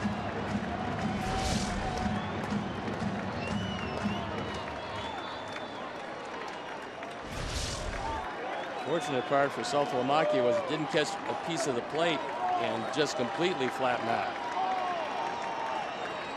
A 2-run 9th inning. Laurie wants badly to come home. Garcia to second, behind ball 2. There's no more force at second base.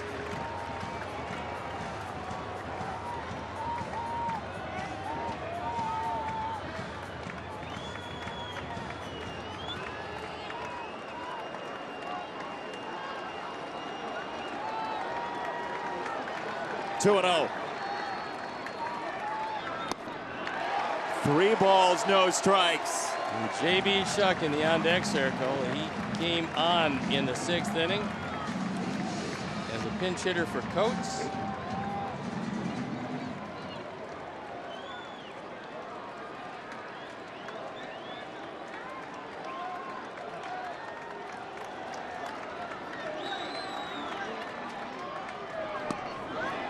Ball 4, bases loaded.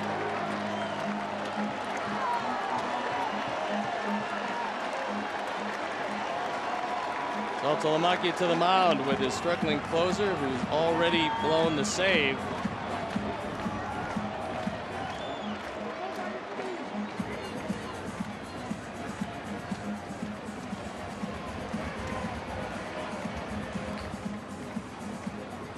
One out, nobody on in this inning. Cabrera singled, Abreu walked, Frazier a ground out, 2 down. Laurie a single, Garcia a single, Navarro a walk. Shuck is the 8th batter, and he will be the final batter of this 9th inning, one way or the other.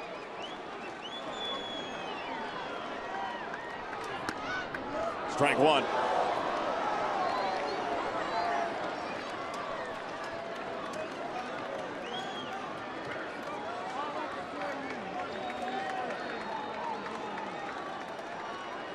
J.B. Shuck spent more than a month down in Charlotte. He's back. And he hits it in the air, center field. We are playing bonus baseball tonight.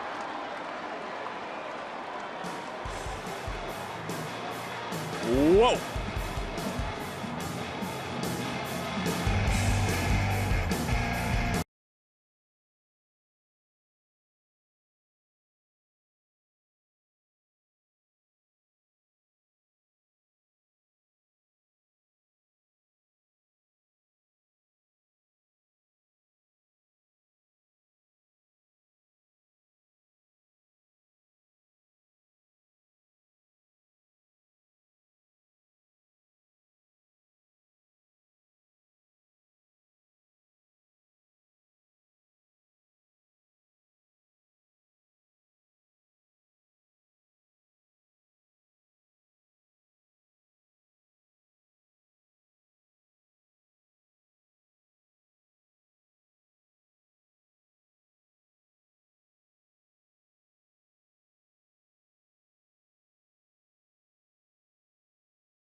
Glass's top half.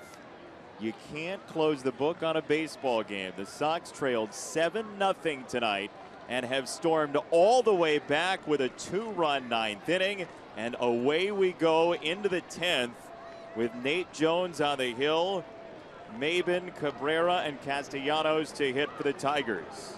And there is ground to be gained. The Indians have a loss to Kansas City tonight. And pick up a game on both the Tigers and the Indians with one fell swoop. Hoping for more fell swoops later in this series. There's the slider, 0-2. That's what it looks like up to the moment, with the Indians' loss to Kansas City up to date. Strike three, quick work of Maybin from Jones. Two absolutely unhittable 90-mile-an-hour sliders.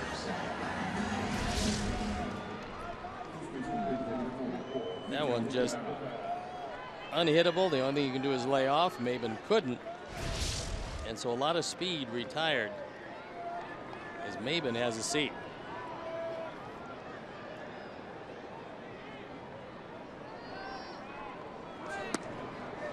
Ball one on Miguel Cabrera, who's walked twice, doubled once, and scored twice. Sox finished off that rally with 2 out in the ninth, scoring 2 runs with 2 down. Up the shoot for strike one.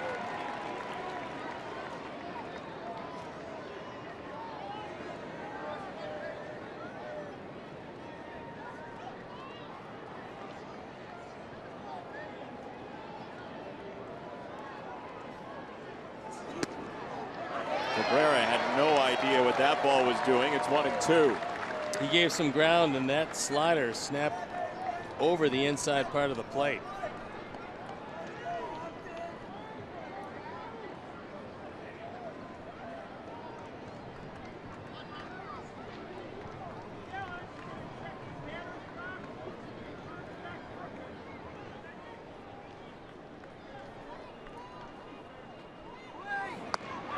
He got him swinging, strike three, another 90-mile-an-hour vicious slider. Unhittable there. Cabrera cannot check his swing. 2 up, 2 strikeouts. From a guy who, when he left the mound in the top of the ninth, trailing by 2, bet he didn't think he was going to come back out tonight. One way or the other. But here he is, Nate Jones, facing Castellanos, who's 1 for 5.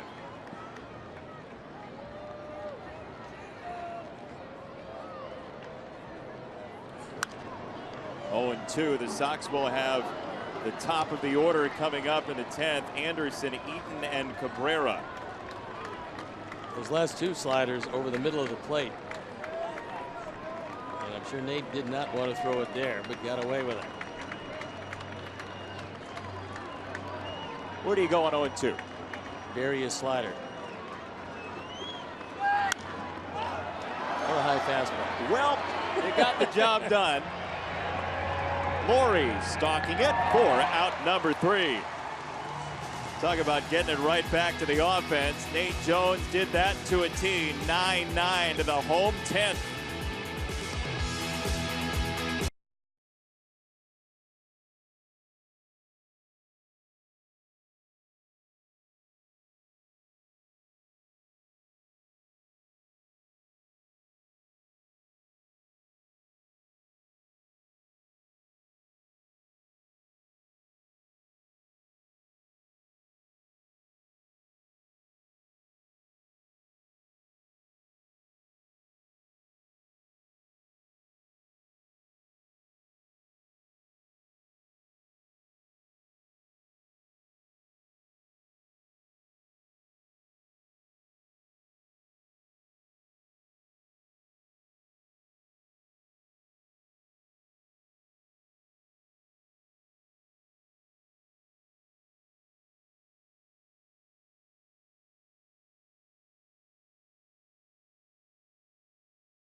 He has thrown lots of home runs this year.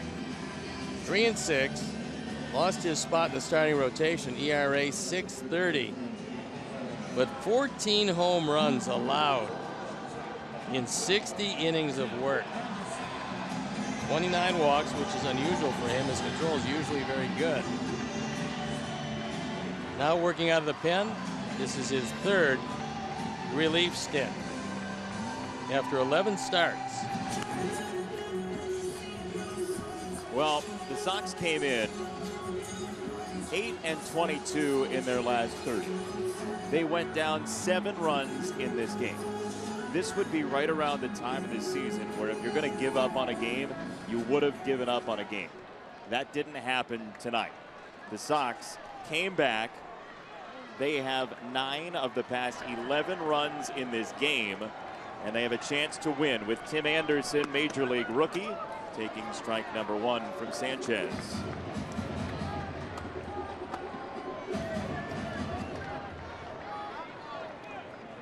He gave up 29 home runs last year, 14 this season. And it's 0-2 on Anderson from Sanchez. Tim had a good swing at that low fastball in the last pitch.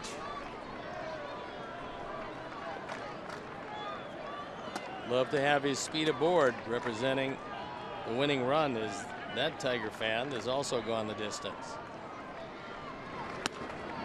Upstairs, ball and 2 strikes on Anderson, who singled in the 6th.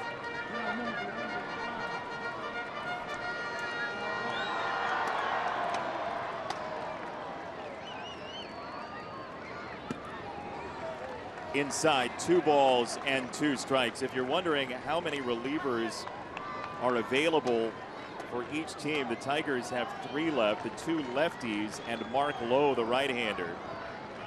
Sox have 4 remaining in the pen. Anderson goes down swinging at a fastball, and 1 out. Sanchez goes up and throws it by him. So man who's had a very good night, both with the glove and with the bat, Adam Eaton.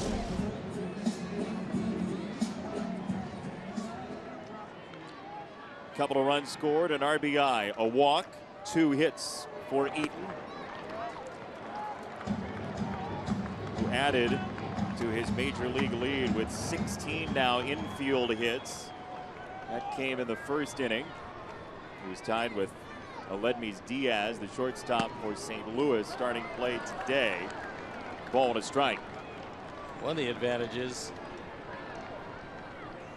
with having Sanchez in the pen is that you can go as many innings as you want. Who needs a rally cap when you have a rally team, by the way? On the ground and through for Adam Eaton. A 1-out single for the Sox in the 10th. That's hit number 3 to go with a walk and a sacrifice fly as Adam takes it through the right side. The winning run aboard.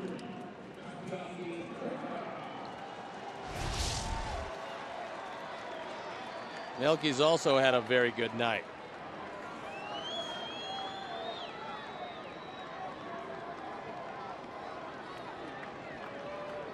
He's 3 for his last 3. 2 runs scored. 5 stolen bases in 8 attempts for Adam Eaton.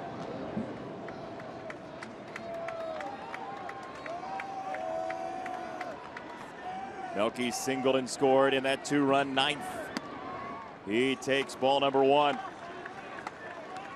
All kinds of room to drop the ball into the outfield because they are very deep all the way around. He certainly has liked what he's seen from Anibal Sanchez. 15 out of 30. That's a large enough sample size to suggest something.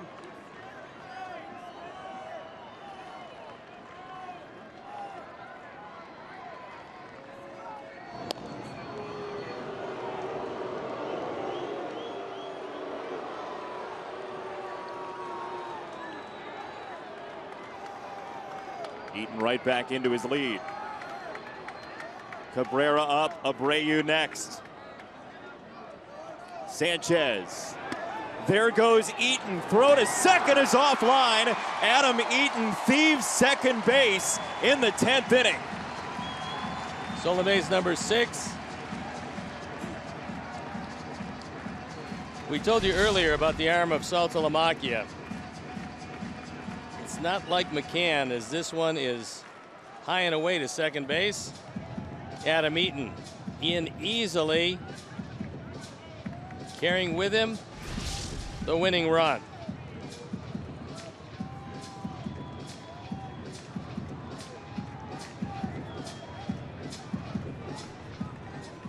This was 7-0 Tigers. 2-0. On the ground, up the middle, Iglesias for the second out. Eaton is 90 feet away.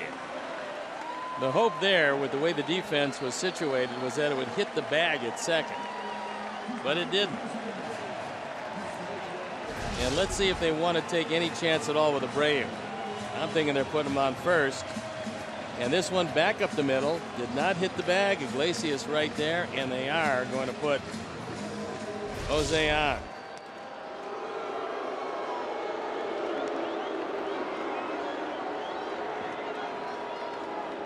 Todd Frazier, who has 19 home runs but is 0 for 5 tonight, is on deck.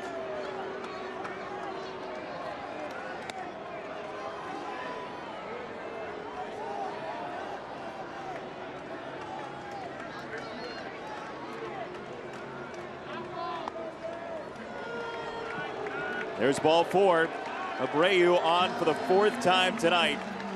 And now Todd Frazier, who has been a hero many times in his life, has a chance to finish the deal here tonight.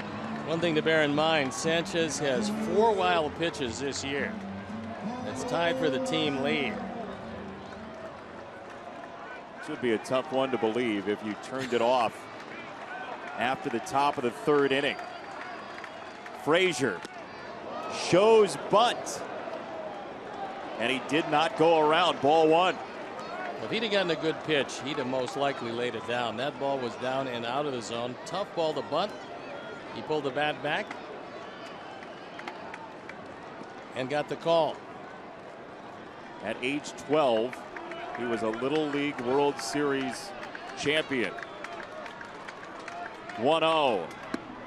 Ball 2.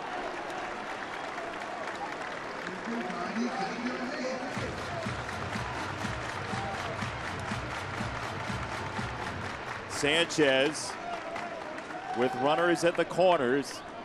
Frazier on 2-0. Fouled it off.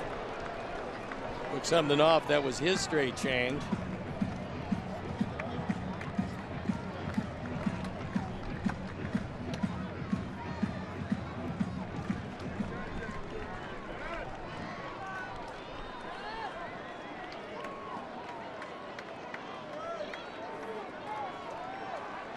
Last year's home run derby champ with the game in his hands. 2-1. 2 balls, 2 strikes.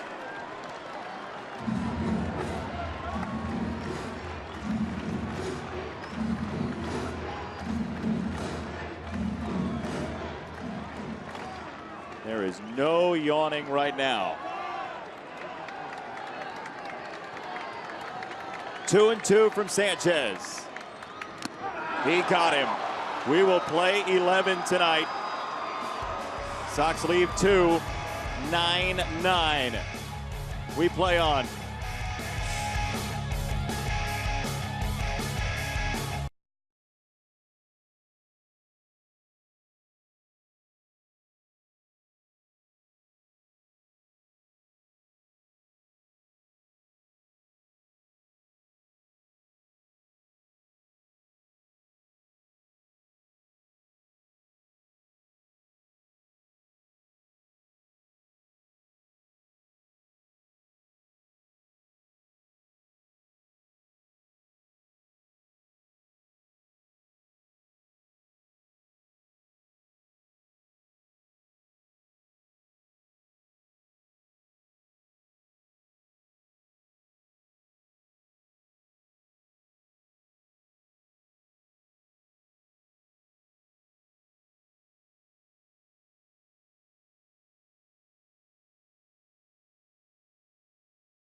in time.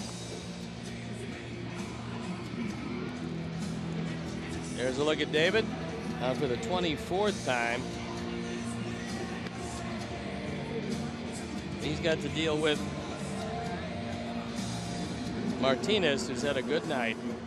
Upton and Saltalamacchia. Somewhere along the line, if healthy enough, Victor Martinez sits on that Brad Ausmus bench. Martinez, Romine, and McCann all available, but that's the big one. Victor Martinez, who's top 5 in Major League Baseball in batting average, as he sits over there tonight. J.D. Martinez reached base his first 4 times at the plate. Upstairs with a fastball for a swinging strike 1. Nate Jones, 2 innings tonight, 1 run that was unearned. He struck out a pair. Nate had very good stuff. And coming back for just an overwhelming 10th inning after the Sox tied it in the 9th.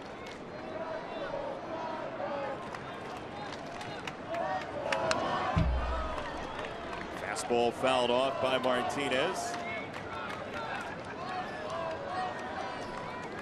That's what a lineup card looks like late in the 11th inning. That's what it looks like late. 3 left for each team. 2 lefties and a righty.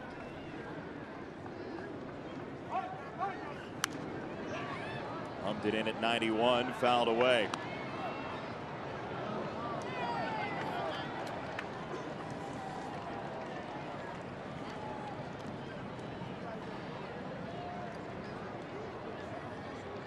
Sox last played extra innings against the Mets on June 1st. They won that game.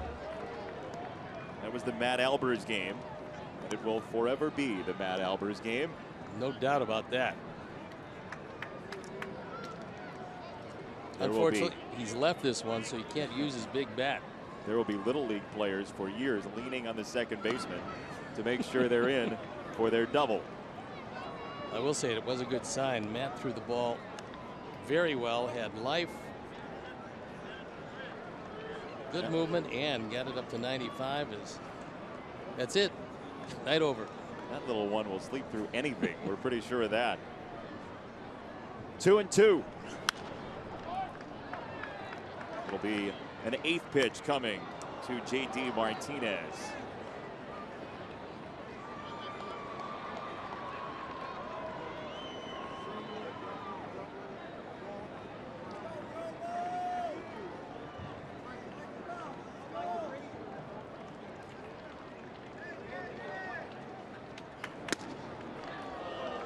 Three and two.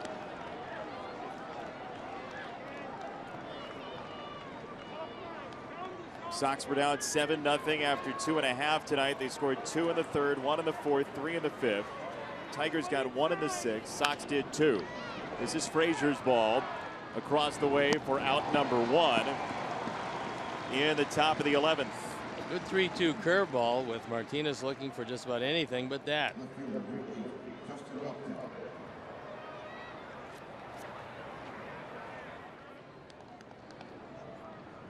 Well, we said earlier that Roger Bossert thought that there might be rain in the area just after midnight.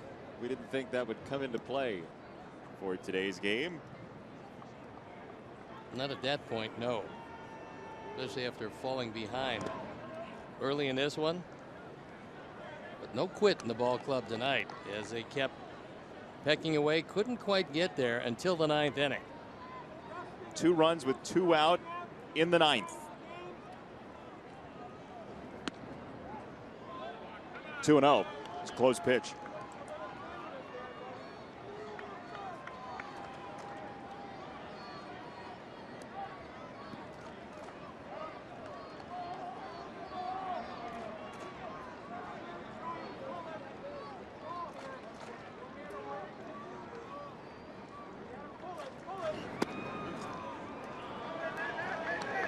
Now, Mr. Stone, on 3-0. Do you turn him loose? I would. You would? Yeah. Let's see. That is an affirmative, and it's fouled away. Well, even if you get the 3-0 green light, that fastball was low and away. Couldn't do anything with it, but Upton did have the green light, and he aired it out.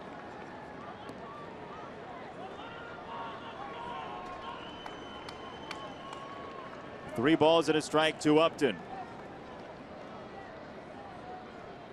You don't get a point for an overtime loss in this sport.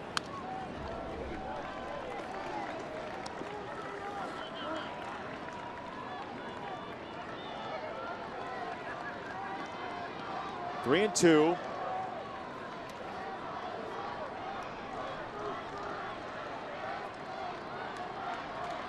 Upton, top 10 in the majors. He swings and misses 33% of the time. He didn't swing there. Ball four. It was a fastball. David tried to carve up the inside corner, only that one was too far inside.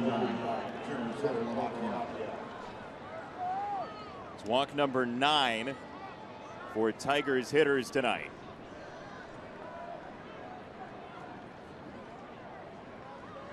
Upton 3 for 3 in stolen bases, so he doesn't run often, but he's been very successful. Well, Saltalamacchia had not swung it well coming in. He was 1 for his last 24. Throw on Upton, who's back. Maybe put something on and go hit and run here.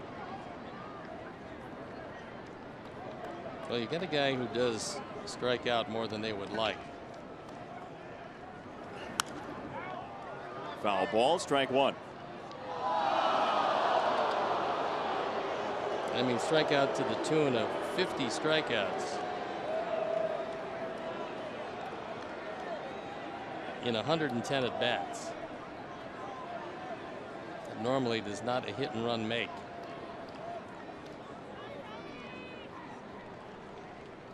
Upton holds. 1 ball, 1 strike.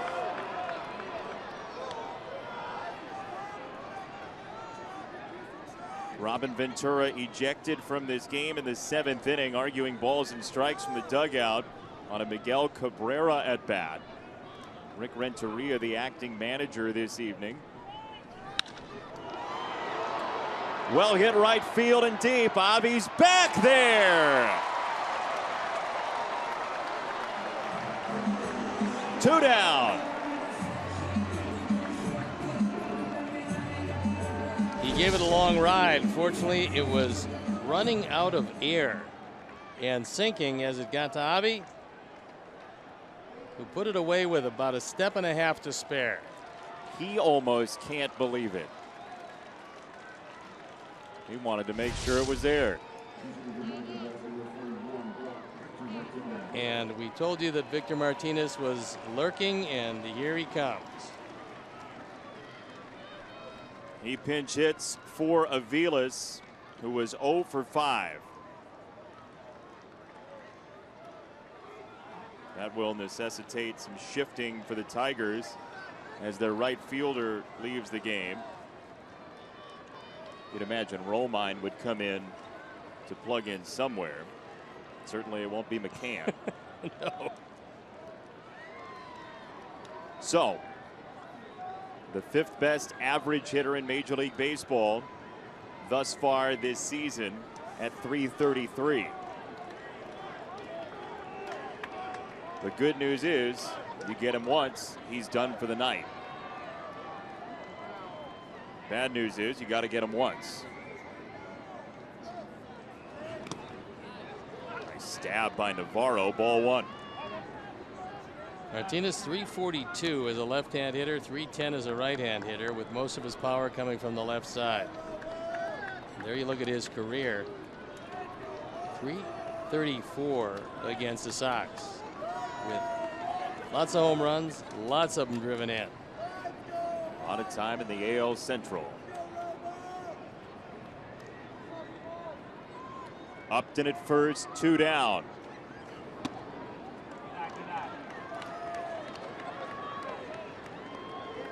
The The Sox in the home 11th will have Laurie, Garcia, and Navarro scheduled.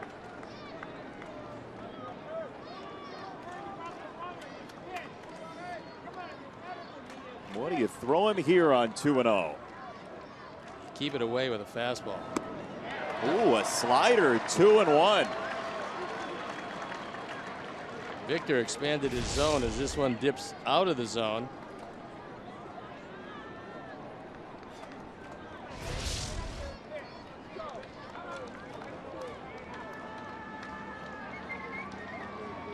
As you saw on our pitch tracks, Robertson may have had the negative of that second pitch that could have been a strike. 2-1. Up and in.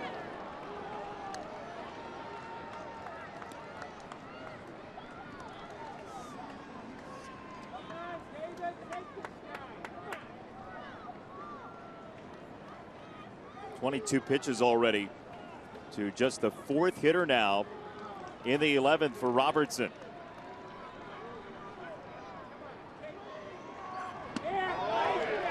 Hook for a strike, 3-2.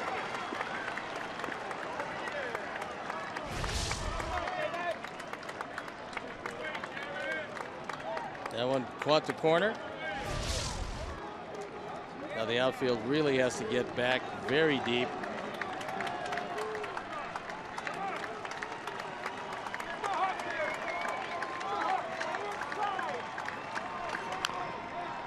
On the ground and foul.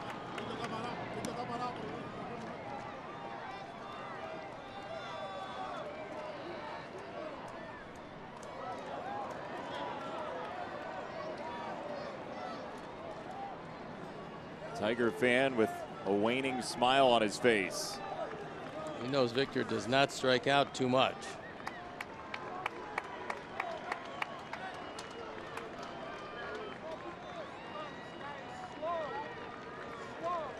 Upton walked. He is on with 2 down in the 11th.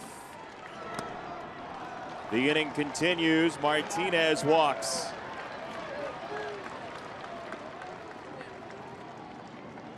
Iglesias is the hitter. His bunt in the 9th inning gave the Tigers their 2-run lead, and now a meeting coming at the mound.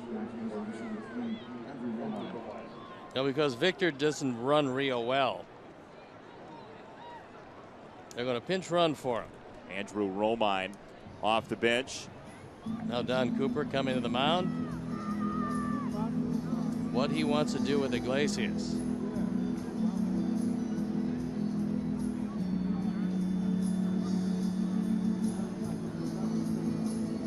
Two walks in the inning and the bullpen's up.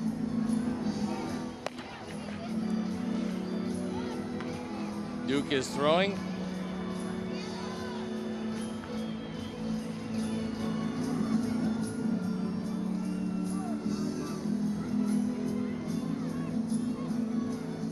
Iglesias singled and scored back in the 2nd inning. Reached on an error in the 3rd. Walked in the 7th. And the bunt to score the run in the 9th with a pop out in between. Ball 1. Got Kinsler in the on-deck circle. Would rather not have to deal with that guy. He's had a very productive night, Kinsler has.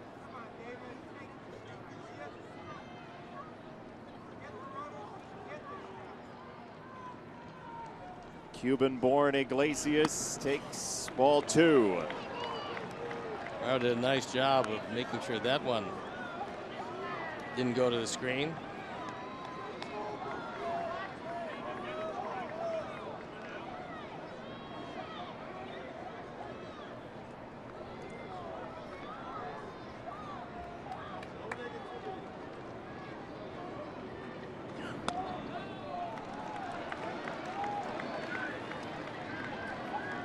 Three balls, no strikes on Iglesias.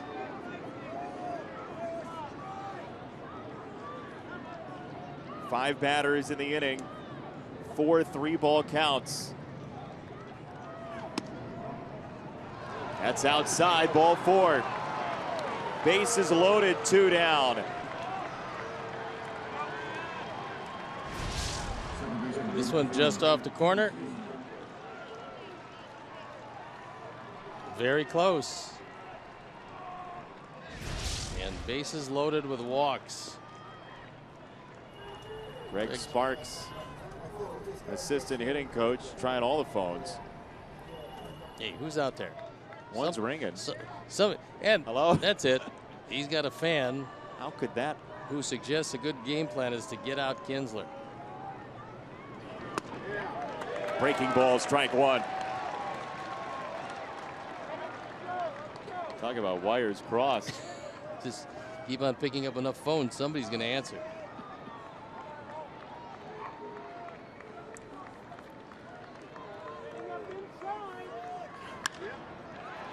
In the air, right side, Avi Garcia for the final out. And a deep exhale at U.S. Cellular Field, 9-9, bottom 11.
Jason Benetti, our entire crew, as the Sox and Tigers play deep into the night in the series opener.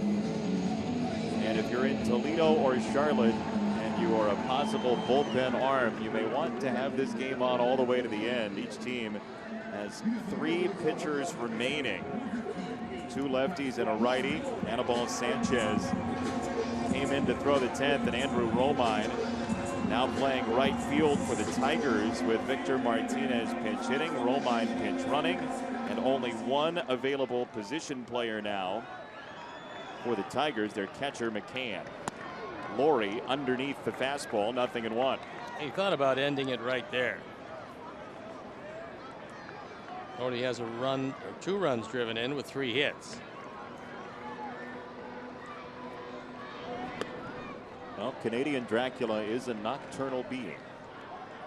Things are out for Brett Laurie. Get it to Zach Duke, who happens to still be warming up in the pen. Or take ball 2. Good check there on that slider away.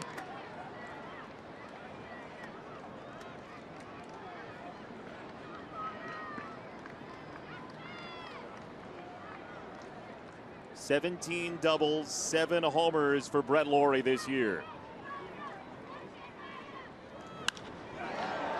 In the air, left field. Upton. 1 out.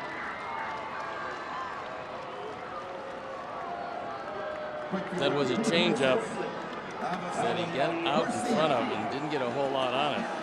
Fastball in the same spot would have been game over, but because of the change of speed, it was not location but velocity that fooled him. Avi Garcia is the man that got us here. His 2-out RBI single in the 9th inning brought Todd Frazier home, moved Laurie to 3rd. And here we are, 9-9. And that at bat was just a great at bat by Avi because he waited back, worked the count, got a 3-2 curveball, fouled it off before he got a changeup and drilled it into center field.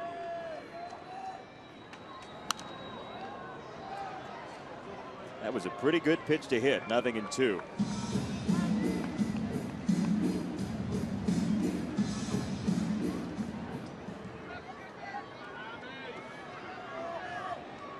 Sanchez, the 5th reliever used tonight by Brad Ausmus.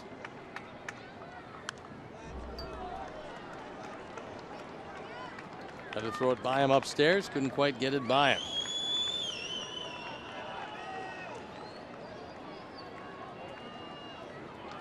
Brad Ausmus, one of the 2 skippers who started this game.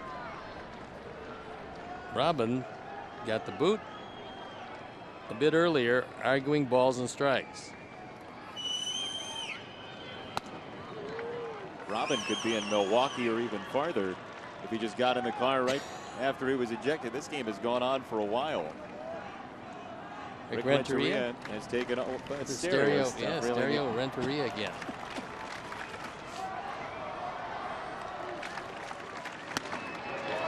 Fastball up. 2 down in the 11th. What's it going to take to finish this game? Taking the Morrow home run. Throw a high fastball by him, and Gunnar has a home run. Coming from the right side in the 4th is a little tardy on that high fastball. For a man who throws lots of home runs, I figure this one maybe ends like that. Pinpoint strike to Navarro, who scored twice. He's walked 3 times, homered, and struck out. A.B. Shuck in the on-deck circle.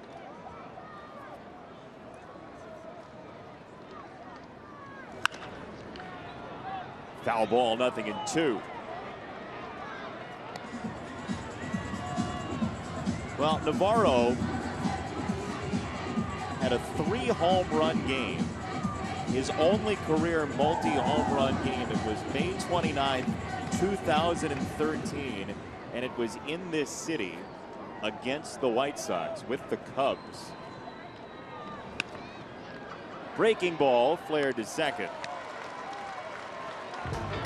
How about a dozen tonight?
Shields, Danish, Jennings, Albers, Jones, Robertson.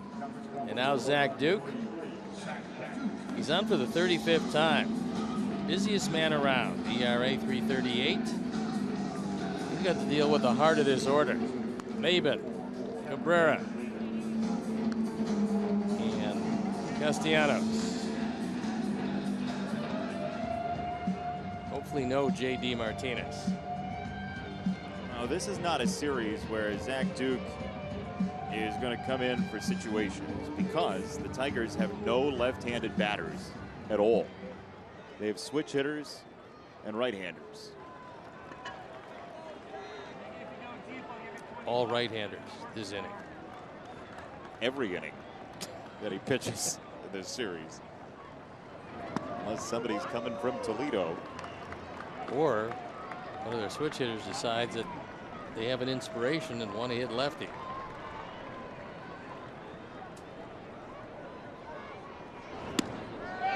Tried to check it up and couldn't. Nothing in 2 on Maben. No appeal necessary to Quinn Wolcott as Mark Carlson rung him up himself.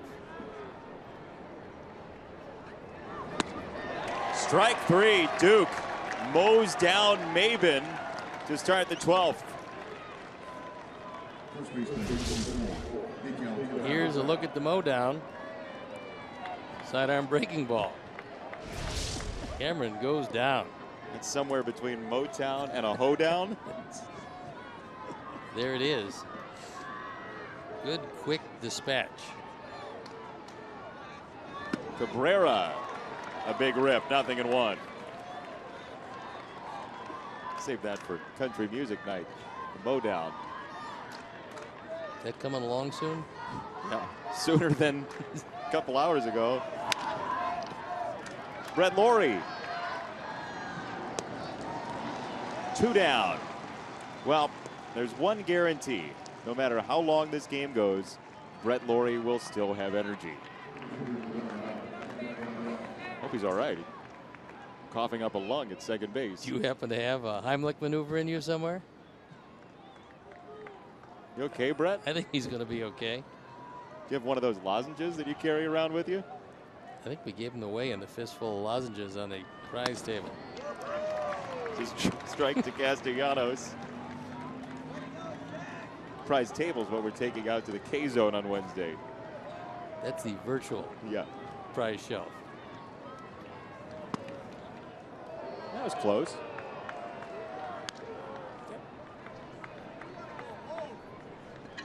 We'll have loads of raincoats on the prize shelf Wednesday. Only if you believe the forecast. 2 balls and a strike on Castellanos, who is 1 for 6. Sox trailed 7-0 in this game. They have 9 of the last 11 runs. When you pitch this guy down, you are flirting with danger. Because he is a dead low ball hitter. He got one in the 6th, and now he gets one here in the 12th. Fortunately, this ball is away enough where he can't take it out of the park. You know, whether it is that Zach Duke has not faced the heaviest hitters of right-handed batters or whatever it might be, his splits coming in, he was 233 opponents average against righties this year, 280 against left-handers. That is a high fly ball left field. Melky Cabrera is there. We knew that fence placement when this stadium was built was a good one. Bottom 12 with hearts and throats.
Get out, JD Martinez.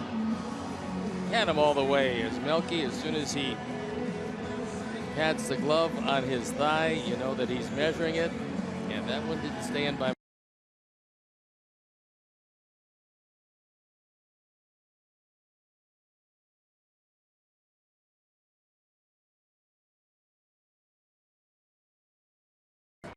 Takes ball number 1. We have a question, by the way. A couple people tweeted in. They're hoping for an extra inning Sox math. This would be the 4th extra inning coming up. We usually do Sox math in the 4th inning. If you send the question, we might do it. You got to come up with a question, though, tweeters. At this point, yes. And we hope there's no 13th inning while we're at it.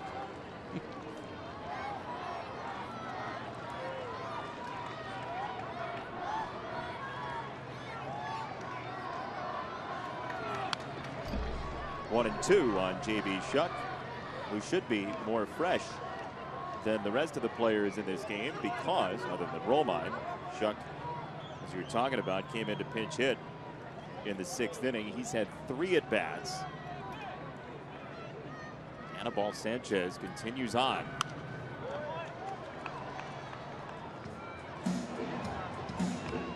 As long as JB can stay in this game, you have another arm available.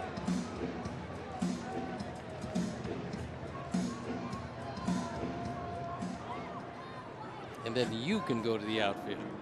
The Big Ten Freshman of the Year for his pitching prowess, J.B. Shuck. Down the line, fair ball. He can do it with the bat, too. The former Buckeye is into second base in the 12th. Somewhat surprising that Miguel Cabrera was not closer toward the line, but fortunately he wasn't. When you can live with a single but not a double, you usually play the lines, and this one off speed. JB, although he planted his foot, he kept his hands back, and watch Miguel. He actually dives over the ball, and there's the winning run at second base. The rookie can do it. He lays down a bunt. Shuck to third. 1 down. That was chancy for a moment. Not only a bunt, but a great bunt. Nice job by Tim Anderson, because you have to bunt it at third base, and he put it right there. Well, it looks like he's done that a time or two before. This is great execution. Castellanos takes a play, and now the outfield is in. The infield is in. Castellanos is pretty much shaking hands with Adam Eaton. Now he moves back a couple of strides. Well, this infield better be ready, because Eaton has the 5th highest ground ball percentage in baseball at 60.5%. He takes ball number 1.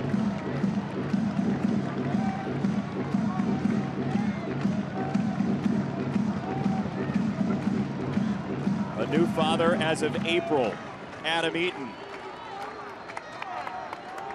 Going deep into the night tonight. He takes a strike. Well, Adam has had just about everything. He had a walk and a run scored. He's a sacrifice fly. He's had a throw on the bases that erased a key base runner. He's had a stolen base and 3 hits.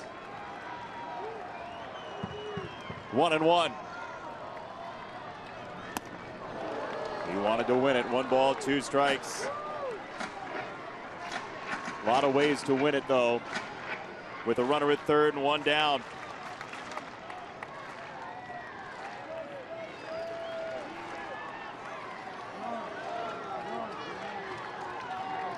Shuck at third.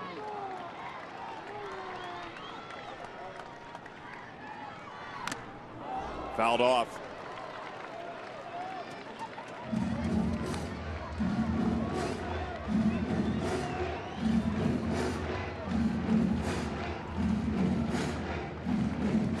All the nervous habits come out. It's who wants to be a hero time.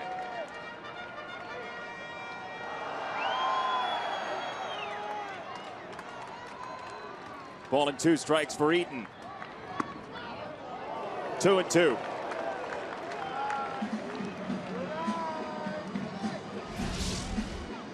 good eye as this one misses inside.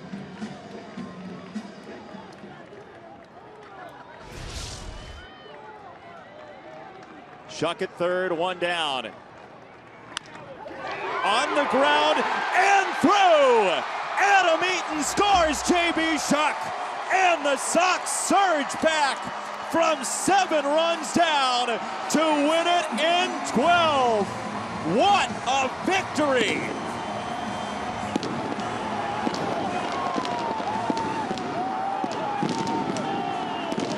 Unbelievable! You got an ecstatic Sox team. And Adam Eaton, it took his 4th hit of the night to end the ball game. Great battle for the Sox. Not only did they battle back, but then when they had to hold the Tigers right there, they were able to do it. Out of the bullpen with Jennings, Albers, Jones, Robertson, and Zach Duke, who becomes the winner in this unlikely Sox win. What a night. We hear a lot about win probability. It's 100% tonight.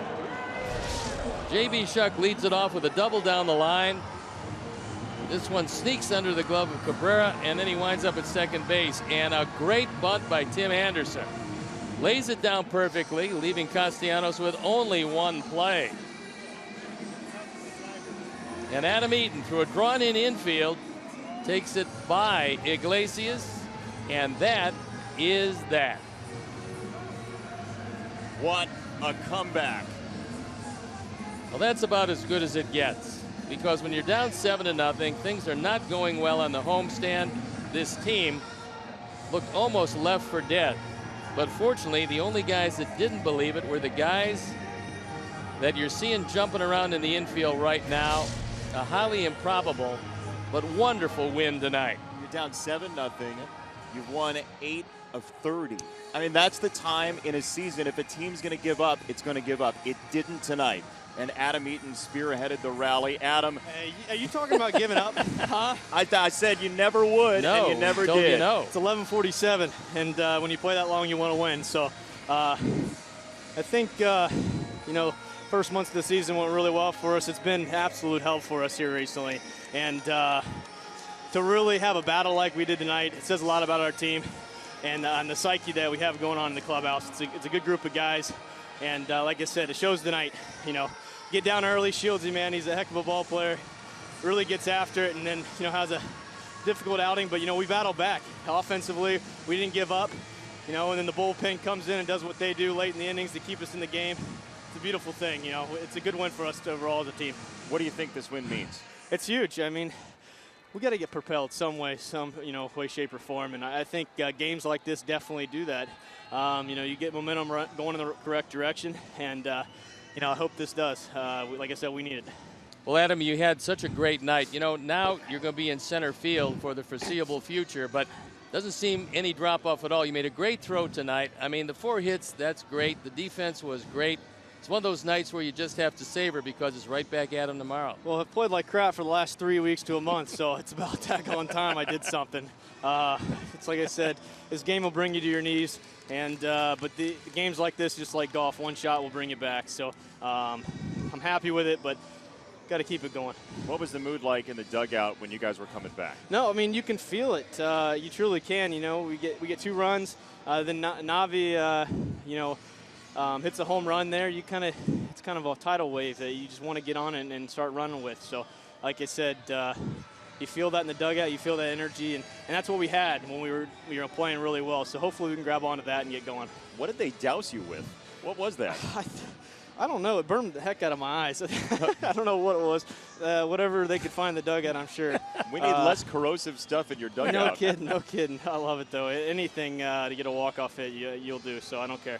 Congratulations, Adam. Hey, thank you guys for having me. That's Adam Eaton. We thank him for his time in the Sox. I mean, that's the type of guy Adam is. I mean, he's a grinder baseball-wise, and he gets him the win tonight. Well, he had a big night tonight.